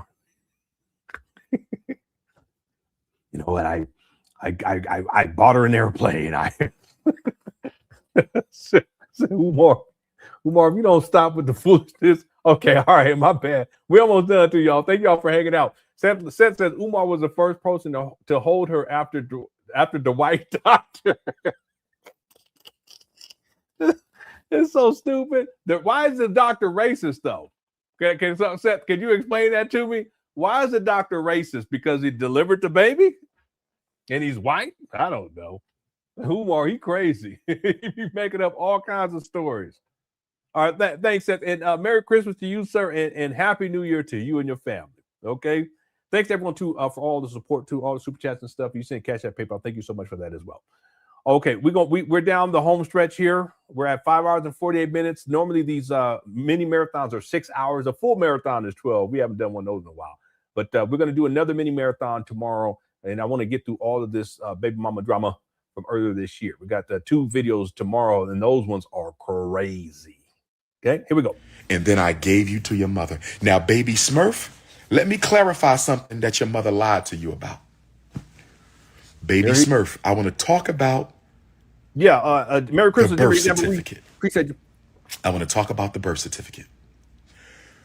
When Grandmom Smurf told your mother not to give you my last name, listen to me, baby Smurf. This is for you, baby Smurf.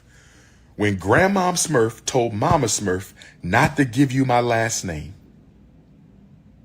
I told your mother I'm going to need a paternity test. Here he go. You should have married her then if you wanted to have a last name. By the way, she does have Umar's last name. It's just that it's another last name, but we're not going to get into that right now. If that makes sense to anyone. All right. I'm going to need a paternity test. My daughter not getting my last name. I'm going to need a paternity test. This is the entitlement too. Okay. He's a dead. He's an abuser, but he still feels entitled to have the daughter have his last name. Right. Kirwana also says, "Happy holidays, Cook Fresh Chat. There is a reason they did not want him there. All he has to do is go to family court and request a mediation and go and get something classes. I'm not sure what the classes are.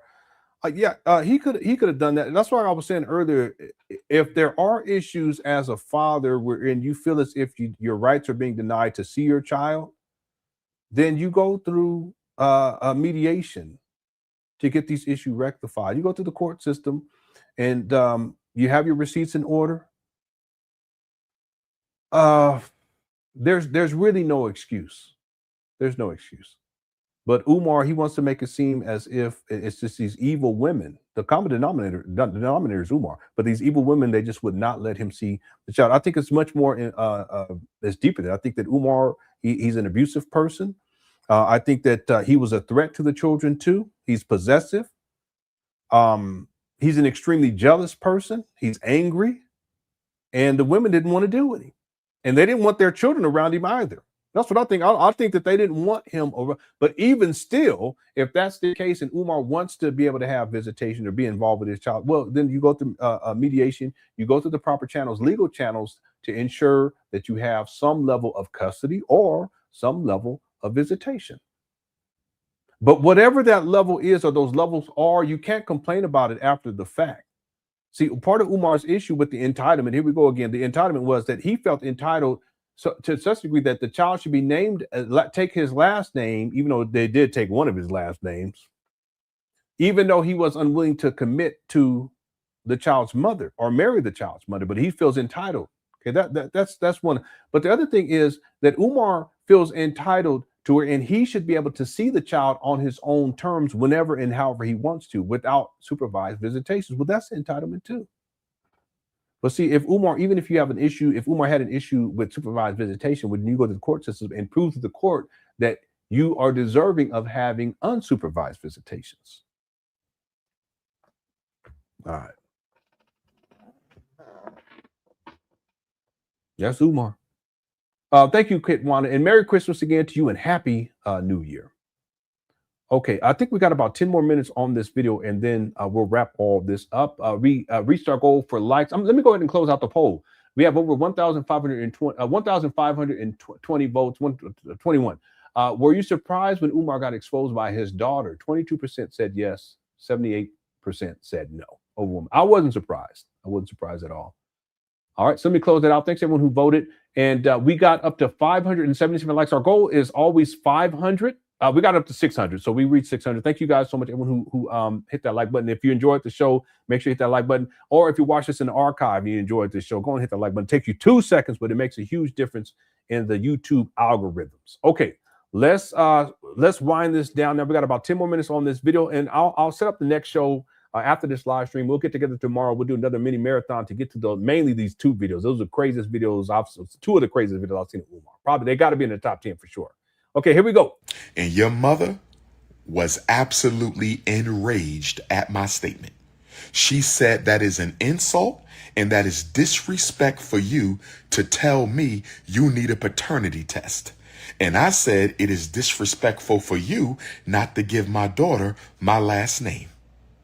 So after you were born, your mother remained in the hospital for a couple days, Chestnut Hill, Germantown Avenue. Your mother called me one night while she was still in the hospital, postpartum, and she said, you have to come and sign the birth certificate. I knew what was about to happen. I knew it. So I drive up to Chestnut Hill Hospital. It's nighttime. It's like 8, 9 at night. Okay, why aren't you there? Because the baby's there. You see what I mean? Why aren't you there? Why'd she have to call you? Because you weren't there.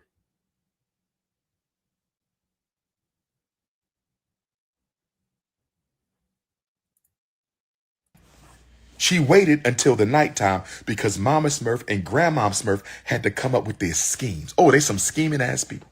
Mama Smurf is a scheming ass woman, and she gave it right to Baby Smurf. So I walks into the hospital room. Man, this guy, I can't believe he's talking like this about his own daughter.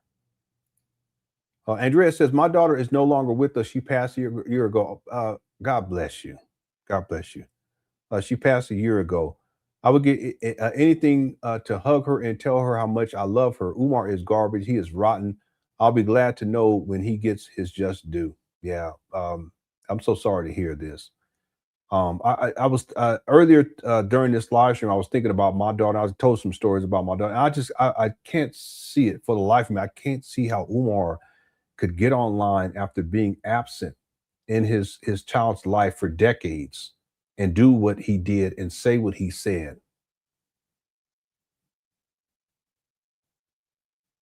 It's beyond me. And we have people who've lost children. And yeah, listen.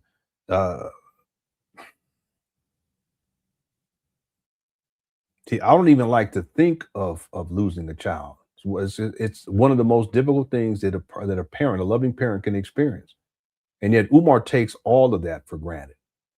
He has an opportunity. He had an opportunity to connect with his daughter. He's been absent in her life, but he doesn't even take the opportunity. But see, part of it is that he doesn't value life and he doesn't value other people's lives at all. He's not missing anything in his own little world. But for parents who love their children, we miss. I mean, it could even be their child goes, I don't know, they go off to college, or they go on a trip or something, and you miss them. You miss their presence. I can only imagine what that must be like to have a child pass away. God bless you, and God bless your family. See, that's the big difference. A loving parent, they're going to see their child as something that is not only important in their life, but something that is sacred, and that their life is important too. But Umar has no care, none whatsoever, for his own daughter. Yeah. I'm sorry to hear this, Andrea. Yeah, God bless you again, and God bless your family. Yeah.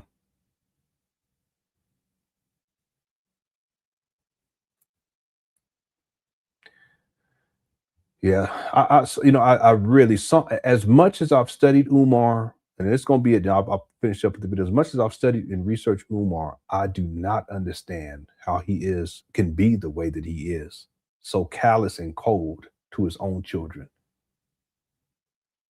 We have parents out here whose children may be suffering with different things. It's like when we had the situation with my son. I don't even like talking about it because it's triggering. I was not well. One of these days, I'll open up more with people about that. But it took me to the darkest places I've ever been in my life, and to see Umar do what he did in 2025, do this to his daughter. He's sick. and it doesn't even register. There's nothing in him that shows any type of care or empathy or affection for his own seed.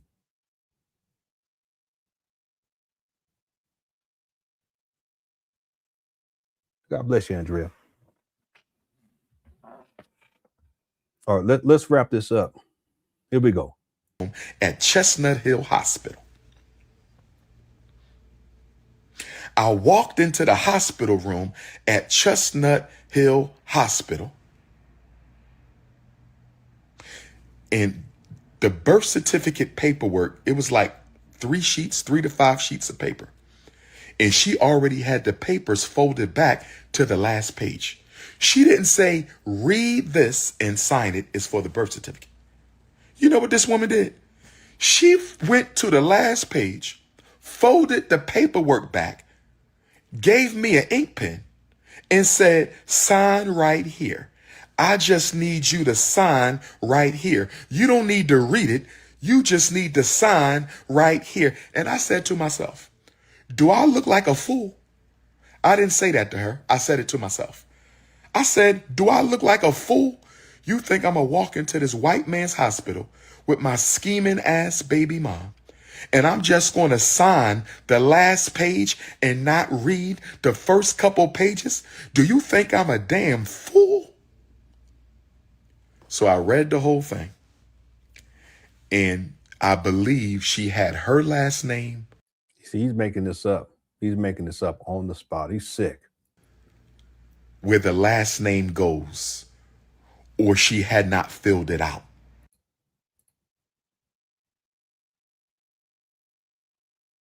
Cut it out.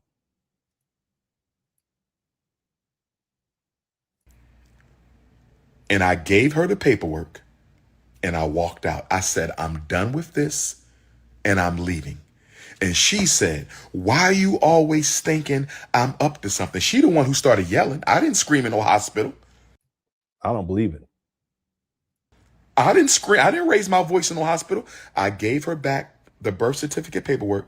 And I think I said, I'm tired of you playing games. I'm out. And she started yelling at me. And she said, why you think somebody always trying to do something to you? Why you always think I'm trying to get over on you? And I left.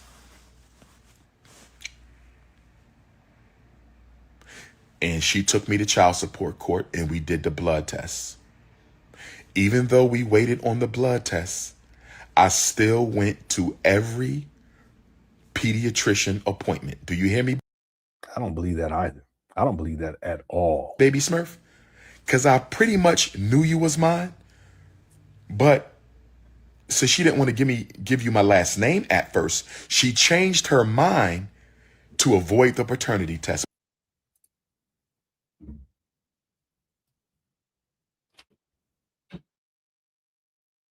So she changes her mind after the fact so that she doesn't take the paternity test, even though you knew that it was your child, and obviously she knew that it was your child.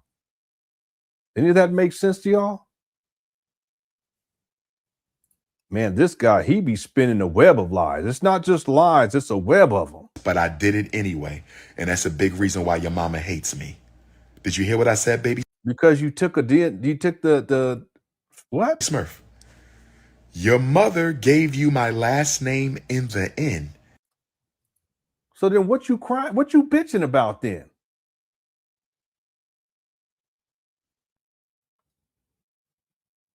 All these other stories you telling, what's the point in telling all these others? It's lies upon lies like Wakanda fries. But why are you telling all these other stories and spinning all these lies together? Then at the end you say, oh, she did give me the last name, which I just told y'all. I've been told y'all. Yeah, listen, none of it makes sense because he's a pathological liar. I mean, I know I can't either, but I'm trying. It don't make no sense. Yeah, all I say I was wrong. It's yeah. Let's finish up. Here we go. So I wouldn't take the paternity test. I took the paternity test anyway. I pretty much knew you were mine. But because I knew I had 18 years of hell ahead of me, because I knew I had 18 years of hell ahead of me, I said, you better take this paternity test and just make sure, because you're going to go through hell over the next 18 months. Excuse me, 18 years. Yeah, this is Umar projecting. And that's all I'm going to say about Mama Smurf. But nobody hit your mom. I think she said I beat her mom up in the hospital. What?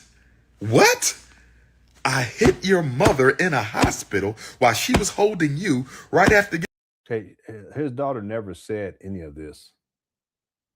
See, again, his daughter said that he beat on the mama, which I believe is true. But what Umar is doing is he's trying to spin that to say that the daughter said that he was tried to beat on the mama in the hospital, because that sounds extremely unlikely.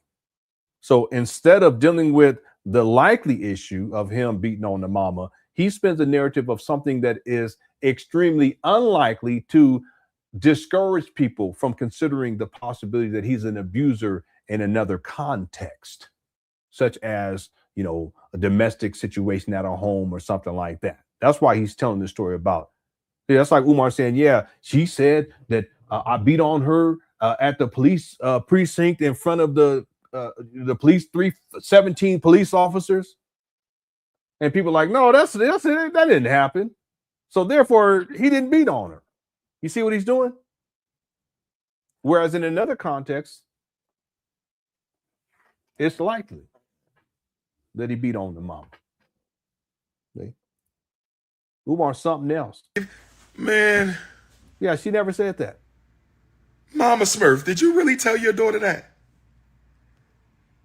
I mean, I know you had to come up with some lies for why you kept me out of her life, but my goodness, that was a bad lie, man. Don't do Mama Smurf. Isn't that deep? He's the one that's lying. He's the one that's lying. That's called gaslighting. Did you really tell Baby Smurf that I was beating on you? Why would you lie like that? I never hit you in my life. If there's any woman I've ever dated that I physically assaulted, will you please come forward? If there's any woman I've ever dated that I physically assaulted, will you please come forward? Yeah, if there's anyone out there that would like to come forward, you're welcome to on my platform. My goodness, we got to stop the cap. What's up, last call? Is there a police report? Is there a restraining order? Is there an arrest record? Is there something? Maybe there is a police report or restraining order. If anyone has a document, please send it to me. I'll cash up you $100. On paper, brothers and sisters. Now, I'm done with Mama Smurf and Baby Smurf. I wish them the best. Baby Smurf, get your interview money. You ain't got much to tell because you don't know shit, but so be it. Man, this guy. Let me go to Ms. Vegan, because this is the new battle. The real battle is for my princess of Pan Africanism. He's talking about his third baby mama, and he's switching it over. He's using this as an opportunity to go at his third baby mama in this scenario, even though she has nothing to do with any of this. My baby girl. Let me give y'all one little piece of Ms. Vegan. I went to every prenatal appointment for Baby Smurf. I only went to the first one for the Princess of Pan Africanism. I went to almost every pediatrician appointment for Baby Smurf when she was young. I wasn't invited to a single one by Mrs. Vegan. I was there when Baby Smurf was born. I was the first African to hold my child when she was born, Baby Smurf. I was not invited to the birth of the Princess of Pan Africanism. I'm going to say it again. I'm going to say, Ms. Vegan, I hope you listening. Ms. Vegan, you better arrange for me to see my baby. See how it's better? These are demands and commands. It's veiled threats. Brothers and sisters, Dr. Umar was not invited to the birth of his second child. Dr. Umar was not invited to the birth of his second child. I still remember when I called Mrs. Vegan on the phone. Yeah, this is actually his third child, to be clear. I was blowing up on the conscious community. I was blowing up all over the world because we conceived my baby right around. Wait a minute. Let me take that back. This would be his second baby mama. It's just that the second baby mama didn't put him on child support for about what is this? About 5 or 6 years. So to be clear about this, because I did some other research, I'm looking at the timeline right now. Without saying too much, this is the second baby mama, but he also has a third baby mama. So just to be clear, the first child, the amount of years that passed from when the first child, his first baby was born, and the second one is 9 years, around 9 years, and then it's another 4 years before his third child is born, and that would be in 2000. Well, that's when he was put on child support, 2015. It'd be in around 2015. But there's a gap of about 8 or 9 years between the birth of his first child and his second child that we have documented. He could have more in between there, and I wouldn't be surprised if he did. Here we go. The Chicago interview. Shout out to my Chicago Africans. Shout out to my Chicago Africans. I was on the phone with Mrs. Vegan driving back from my Harlem lecture, October 30th, 2010, that made me the international icon that I am today, brothers and sisters. So I want y'all to put this into context. Dr. Umar gets Ms. Vegan pregnant right before September 18th, 2010, the Chicago interview. The infamous Chicago interview that made me. Yeah, so he's saying 2011. That's what I have when she was born. That's what I have, the birth. I have the actual birthday too, but I'm not going to put that out there. A legend. Then 6 weeks later, he goes to New York and blows down Harlem and takes over the black consciousness. Blows down. Here we go. Let's get to what you said yesterday. Let me stop. That was wild. Umar, anyway. Movement, and I've had it in my hands for 15 years. King Kong consciousness. There you go. 15 years. And so when I'm driving back from Harlem, I don't even know I'm about to blow up, y'all. I'm on the phone with my baby mom, Miss Vegan, baby mom. I don't even know I'm about to become the biggest name in black consciousness in the world. I just left Harlem. I'm on the phone. When is the next doctor's appointment? Don't worry about it. I want to come to the doctor's appointment. Don't worry about it. I don't need you at the next doctor's appointment. What? Huh? I went to all my first baby's doctor's appointments. Why can't I go to my... Well, because she don't want to deal with you because you're crazy. Come on now. Second, I don't want you there. I don't need you there. I said, okay. When is she scheduled to be born? I want to be there. She said, I'm not having her at a hospital. I'm having her at a birthing center. Oh, I'm not having her at a hospital. I'm having her at a birthing center. No problem. I understand you follow vegan rules. I'm with you. Wow, can you guys imagine how much he's put these women through? Goodness. No problem. I understand you follow vegan rules. I'm with you. No problem. I understand you follow vegan rules. If Umar Johnson had a non-black baby mama, how would people? Yeah, there would be people who would go crazy on it. I wouldn't know. I wouldn't. I mean, I would clown him about it, but I wouldn't hold it against him. I wouldn't, because that's what he wants. He wants him a white woman. He do. That's what he wants. Anyway, I wouldn't trip off over it at all. I would be like, oh, okay, well, whatever. Just like, his daughter coming out to expose him as a deadbeat. I wasn't tripping off of that at all. I was like, oh, okay. Thanks, you, Vibe. Let's go. Which, and Happy New Year. So she gives me the date that my daughter is supposed to be born, right? I'm talking about baby mama number 2. We talking 2011. Yeah, that's right. 2011. Yep. I call her a few weeks before her due date because she wasn't letting me go to no prenatal visits. And if you don't produce my child in 2 weeks, the whole world going to know why you didn't let me go to no prenatal visits. The whole world going to find out if you don't produce my child, Mrs. Vegan. See, that it wasn't a loving relationship. That's the issue. She didn't want you there. See, but if you had established a loving relationship and you was in a committed relationship, you wouldn't have these issues. Remember, Umar was out there hoeing, out there traveling, doing what he's doing, speaking, so forth and so on. Again, this is around 2011. Remember with the timeline? He's not stable in terms of working, right? He starts blowing up with the Hidden Colors and stuff. It was around this time, a little bit before he really blows up. But the Hidden Colors is 2011. So he's not clearly he's not in a committed relationship. It's just another woman that he impregnated without any commitment. So no, she don't want you there. You're a deadbeat. You're a deadbeat to the other baby, and you're a deadbeat to this baby, and you deadbeat to the next baby, which was in and around 2015. So I call her up. I said, it's almost time for your due date. I call her up. God is my witness. The ancestors are here. The ancestors No, I don't want to hear all this. Are here from Africa to Alabama. I said, it's almost time for you to give birth to our baby. When is the due date? Where is the birthing center? I'm going to be there for my daughter. You kept me from all the prenatal visits, but I'm coming to the birth. I didn't feel right.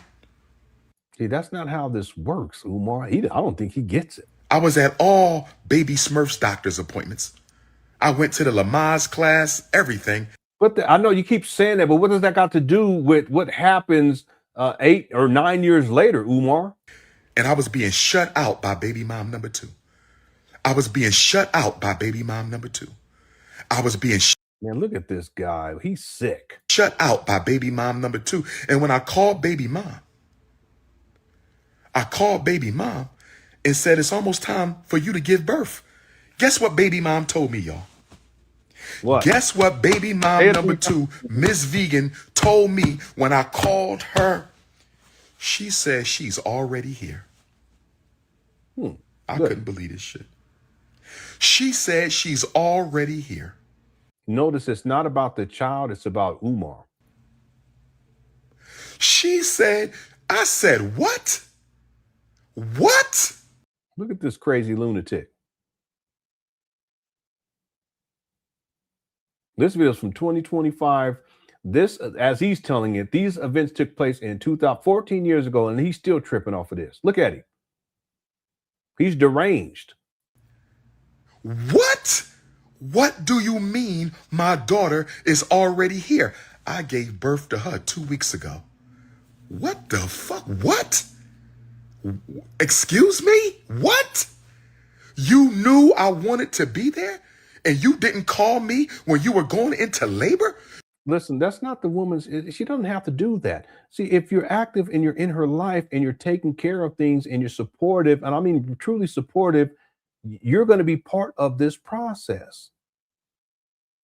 But see, like Kitwana was saying, the levels of entitlement that Umar has, he thinks that he should, it's more about control than anything else, that he has he has these rights by being a deadbeat that it just doesn't make any sense. If you're a deadbeat, you're a deadbeat. It's not like you have the right to be there. It's a privilege. And the thing is that you wouldn't even have to be thinking about that in that way if you're in a loving, committed relationship with the woman in the first place, or even if you're not in a committed relationship, that you have love for her enough to have respect for her, to be supportive of her while she's pregnant and beyond. But Umar, you didn't do that because everything is about you. And you have no love for nobody but yourself. That's all I know. He ain't never been with no woman long term, ain't raised no kids, ain't none of that. You had my daughter without me? She said. Yeah, good point, 78 Vet. The fact that he hadn't communicated in at least 2 weeks. Well, what does that say? He's absent. I didn't think you cared. I said, you's a goddamn lie. Here he go.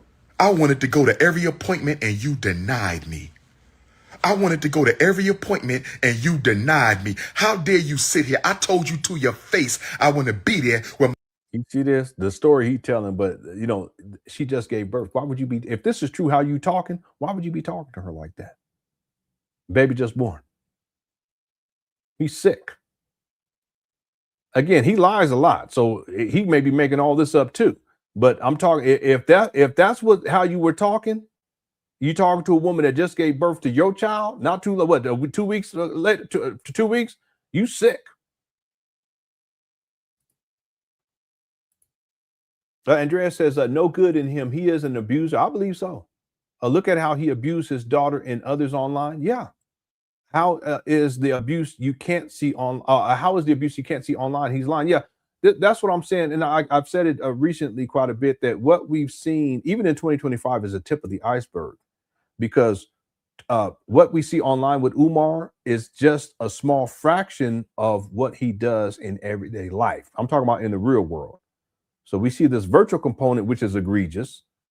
Furthermore, what people, and I'm just talking about people in general, how they present themselves online in general tends to be better than what their reality is in life. Okay, that's one of the drawbacks of being online, social media. So this will say that if Umar gets online behaving like this, and in the videos tomorrow that we see, you guys, he really goes over the top, or the SETI rant as another example. What do you guys think? What is the level of depravity and anger and vitriol and hatred present in Umar that he exhibits on the daily that we don't see online? And what we see online is he's deranged. He's a sick individual. Well, guess what? That would be magnified in real life. Thank you, Andrea, for the super chat. And also, again, I got to say, God bless you and the family. Okay. Kitwana says, I would not allow this clown anywhere near my daughter's birthing room. Listen, I wouldn't have my dog around Umar. And I truly mean that. I wouldn't have a dog around Umar. Because abusers are abusers. It don't matter. They're going to abuse. They're going to find somebody. And see, Umar, he's so deranged. Ain't no telling what this guy is capable of doing to people that he perceives to be prey, because he's a predator. See, if he's willing to go online and talk like this and do this to his own daughter and then do it to the baby mamas ain't got nothing to do with none of this. How do y'all think he's acting in the real world day by day? How many other women has he done this to? How many other baby mamas that he has out there? And he concocts these fanciful stories in his own mind to justify why he has hatred for them and he's a deadbeat and don't take care of none of his kids. This is just the tip of the iceberg with this guy. We're going to see what 2026 brings. We're going to see. I wouldn't have Umar around no kids, period. Thanks, Kitwana, for the super chat. Okay, we're almost done. I know I said 10 more minutes, but we're right at the end. Here we go. My baby is born and you denied me the right to be there. You 225, cut it out. And then I said, this sounds real funny. I said, this situation sounds real funny. I ain't reading that. Am I lying, Mrs. Vegan? You crazy. Am I lying, Mrs. Vegan?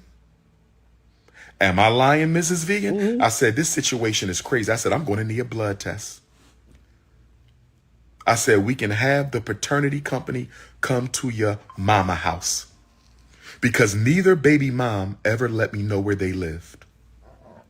Some of y'all. What does that tell you?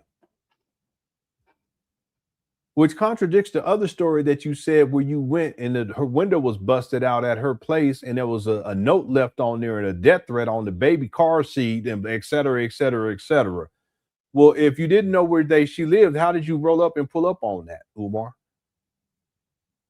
Someone remind me about this tomorrow when we get into those other videos, because he said they didn't let. But the deeper issue is that if a woman, and I mean, come on now, real talk. If the women, the mothers of your soon to be born children don't want you to know where they live, that's because you're an abuser. Hit the one. We're almost done. Hit the one. And I need to see some ones on that. That's how that works. They're fearful of you. Fearful. They're fearful of you. They don't know what you're going to do to them. They don't know what you're going to may do to the baby, the unborn baby, or the born baby for that matter. That's what that means. So see, Umar, you always self-snitching. I believe that part. But it also doesn't correlate to the story that you told about the busted out the window with the phantom lover and how they put the note on the thing and you had to go in there and then afterwards you had to go get a gun and the police officer said you should get a gun because that's what they suggest people do.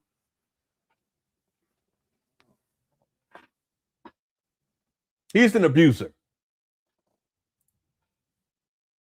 So you should have just rolled. Look at his face. Snarling like a werewolf. Be a blood test. I'm starting to think he part canine. Let me stop. We know he's part also. Yeah, bear. I don't know what the bears are. He's not a canine, right? Anyway. I said we can have the paternity company come to Yeah, that's what Umar said. We're getting to that tomorrow. It's one of the most ridiculous things. your mama house. Because neither baby mom ever let me know where they lived. Some of y'all say you should have just rolled up on your child. How? Neither baby mom ever. You have rights, Umar. Plus, you said they had you in child support. You better get that information anyway. What are you talking about? I thought you also said you had visitation or partial custody. Remember that? There's another one. See, the math ain't math. He said he had partial custody at a certain point. When you have partial custody, then you have to know where they live. They're gonna. What are you talking about, Umar? Boy, this guy crazy. Let's go. Never let me know where they live. And family court will not give the father the mother's residence if she don't let him. Let me be clear about something.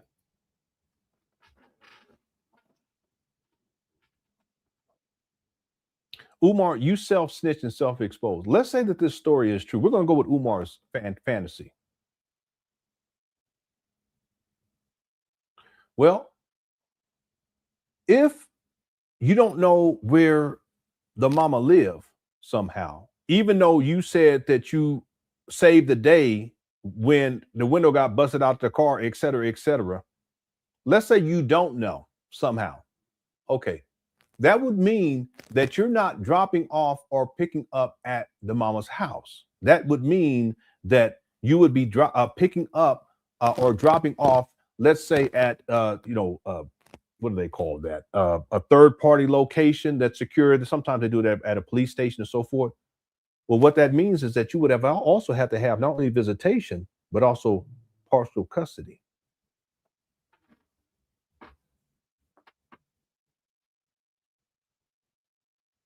Because when you pick the child up at the precinct, you're going to have to take the child somewhere.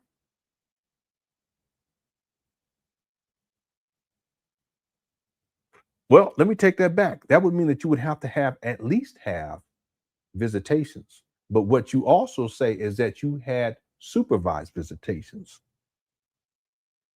The math ain't mathing. So what I mean by that is that it is possible that you would not have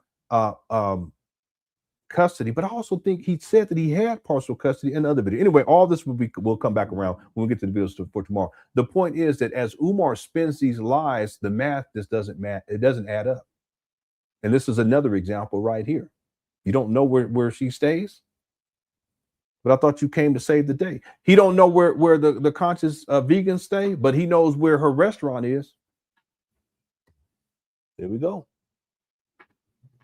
And he said he had to go sit on the grandmama couch. Well, if you know what a grandmama say, what you mean to tell me? Anyway, I'm gonna leave it right there. No, you're just a deadbeat. You're an absentee father, and you're trying to come up with excuses. Let's go. Not in Philadelphia, because I've asked. I've never known where my daughters lay their heads at. I don't know today. Didn't know. No, that's because you're a deadbeat. That's why. That's crazy. You've never known where your daughters lay their head at?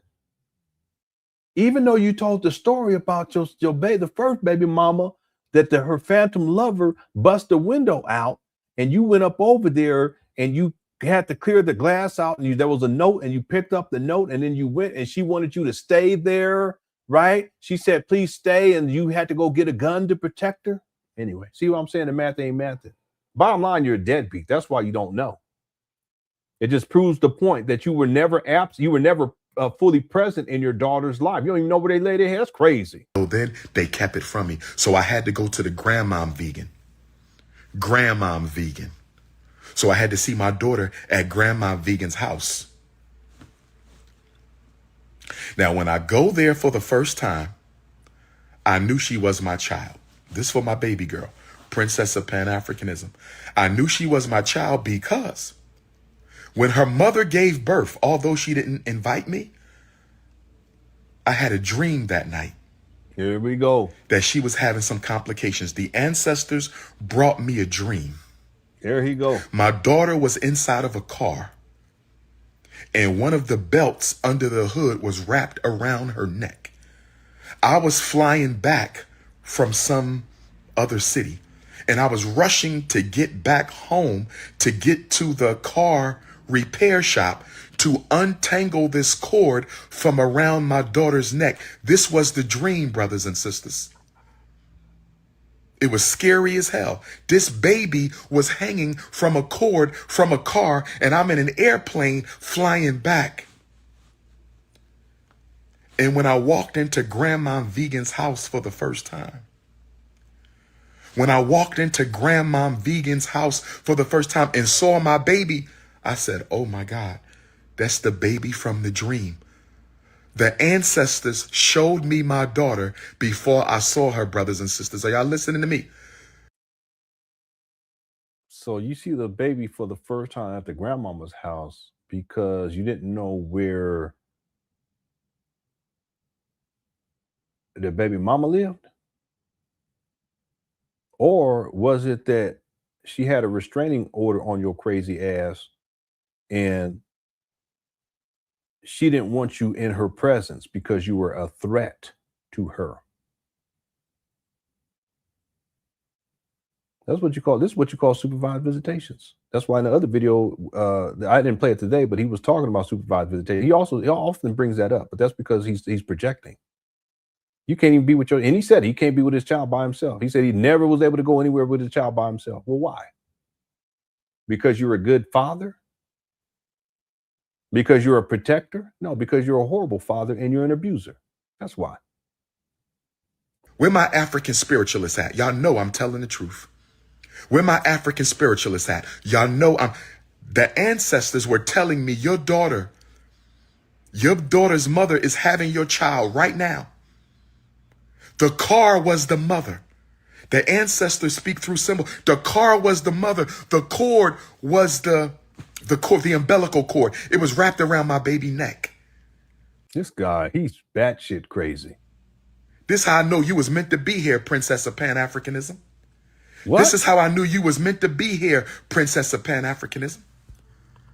This is how I knew you was meant to be here, Princess of Pan Africanism, because the ancestors showed me that your mother was having complications with you. And the ancestors were showing me that your baby needs you right now, but I didn't know where you were. And when your mother finally told me the date when you were born, I said, that's around the time I had the dream. Cut it out, Umar. And when I walked into your grandmama house and I saw you for the first time, I said, that's my baby. That's the same baby from the dream. Cut it out, Umar. Cut it out. This sounds like the story he's told about Lauryn Hill. That's what this reminds me. Or the alien, the yellow alien that punched him in the nose. I'm a priest of the ancestors, in case y'all don't know. He's nuts. So I get truth even when I don't have evidence. He's a nut. I'm a priest of the ancestors, in case y'all don't know. I get proof even when I don't have the evidence. So I was mad at myself, y'all. I was mad. I said, you already been through this. Watch this. Because of your sexual indiscretions, your undisciplined self, you're going to go through this again. It's all my fault. Black men, if we are going to be kings, we have to admit it's our fault. It's my fault. I take full responsibility for what happened to my oldest. I take full responsibility for what happened to my youngest.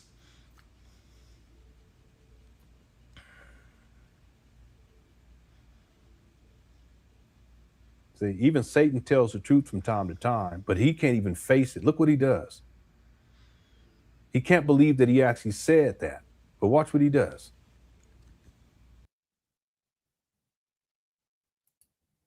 He ends the life.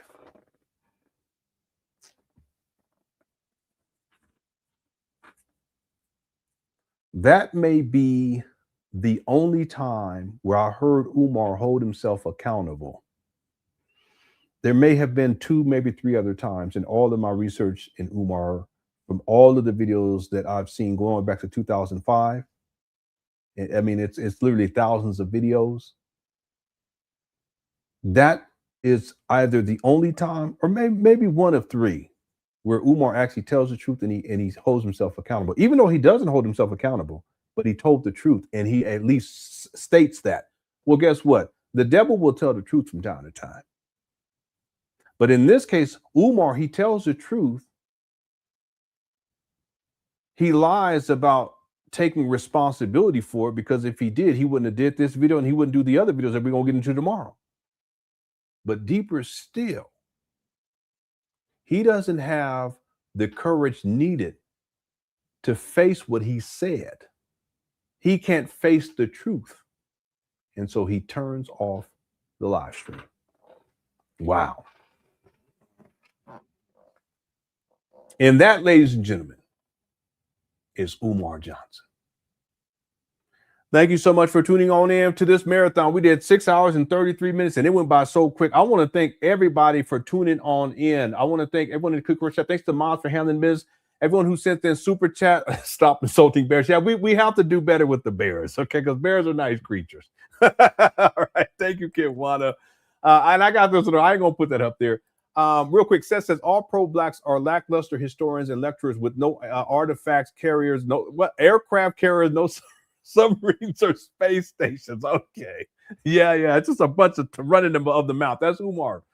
Thank you, Seth. And again, Merry Christmas to you and Happy New Year. Merry Christmas to everyone and Happy New Year coming up here. What I'm going to do tomorrow, I'll set up the show in a couple, maybe 30 minutes or so. I'll set up the show for tomorrow. We're going to do another mini marathon. So there'll be about 6 hours. And I want to pick up where we left off. We're going to get into February 16th, which is the following day from the video that Umar posted here. We'll look at some more receipts in terms of screenshots, but then there's 2 videos from the 16th, and then we'll fast forward to the big ones. So there's 2 videos where Umar is inside of his mama's closet, and he's going crazy. Okay, 2 of those. There's got to be in the top 10 of Umar all time, his rants. That we'll get into that tomorrow. Thank you all again for tuning on in. Also, I just want to express my appreciation to everyone for your support, not just for this year, but also throughout these many years as I've strived to get things in order in my own life. And I want to just offer encouragement, no matter what it is that you may be dealing with right now, stay the course. Just stay the course. Life is hard anyway. It's hard to be a parent. It's hard to be a mother. It can be very difficult. It can be difficult to be a father. But stay the course and do better day by day. That's my best advice. Umar, he chose to abandon, and he still continues to be a deadbeat in 2025 with no remorse whatsoever. All right, I'm going to leave you guys with that. No outro song. And also, I want to again just express my love and sympathies, I guess, to Sister Andrea. She had lost one of her children this year. And I just want to just say God bless you and healing to you and your family. Okay. Merry Christmas to you. Happy New Year coming up.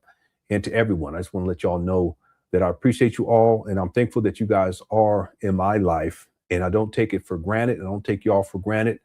And I love y'all. Okay. All right, y'all take care. Peace.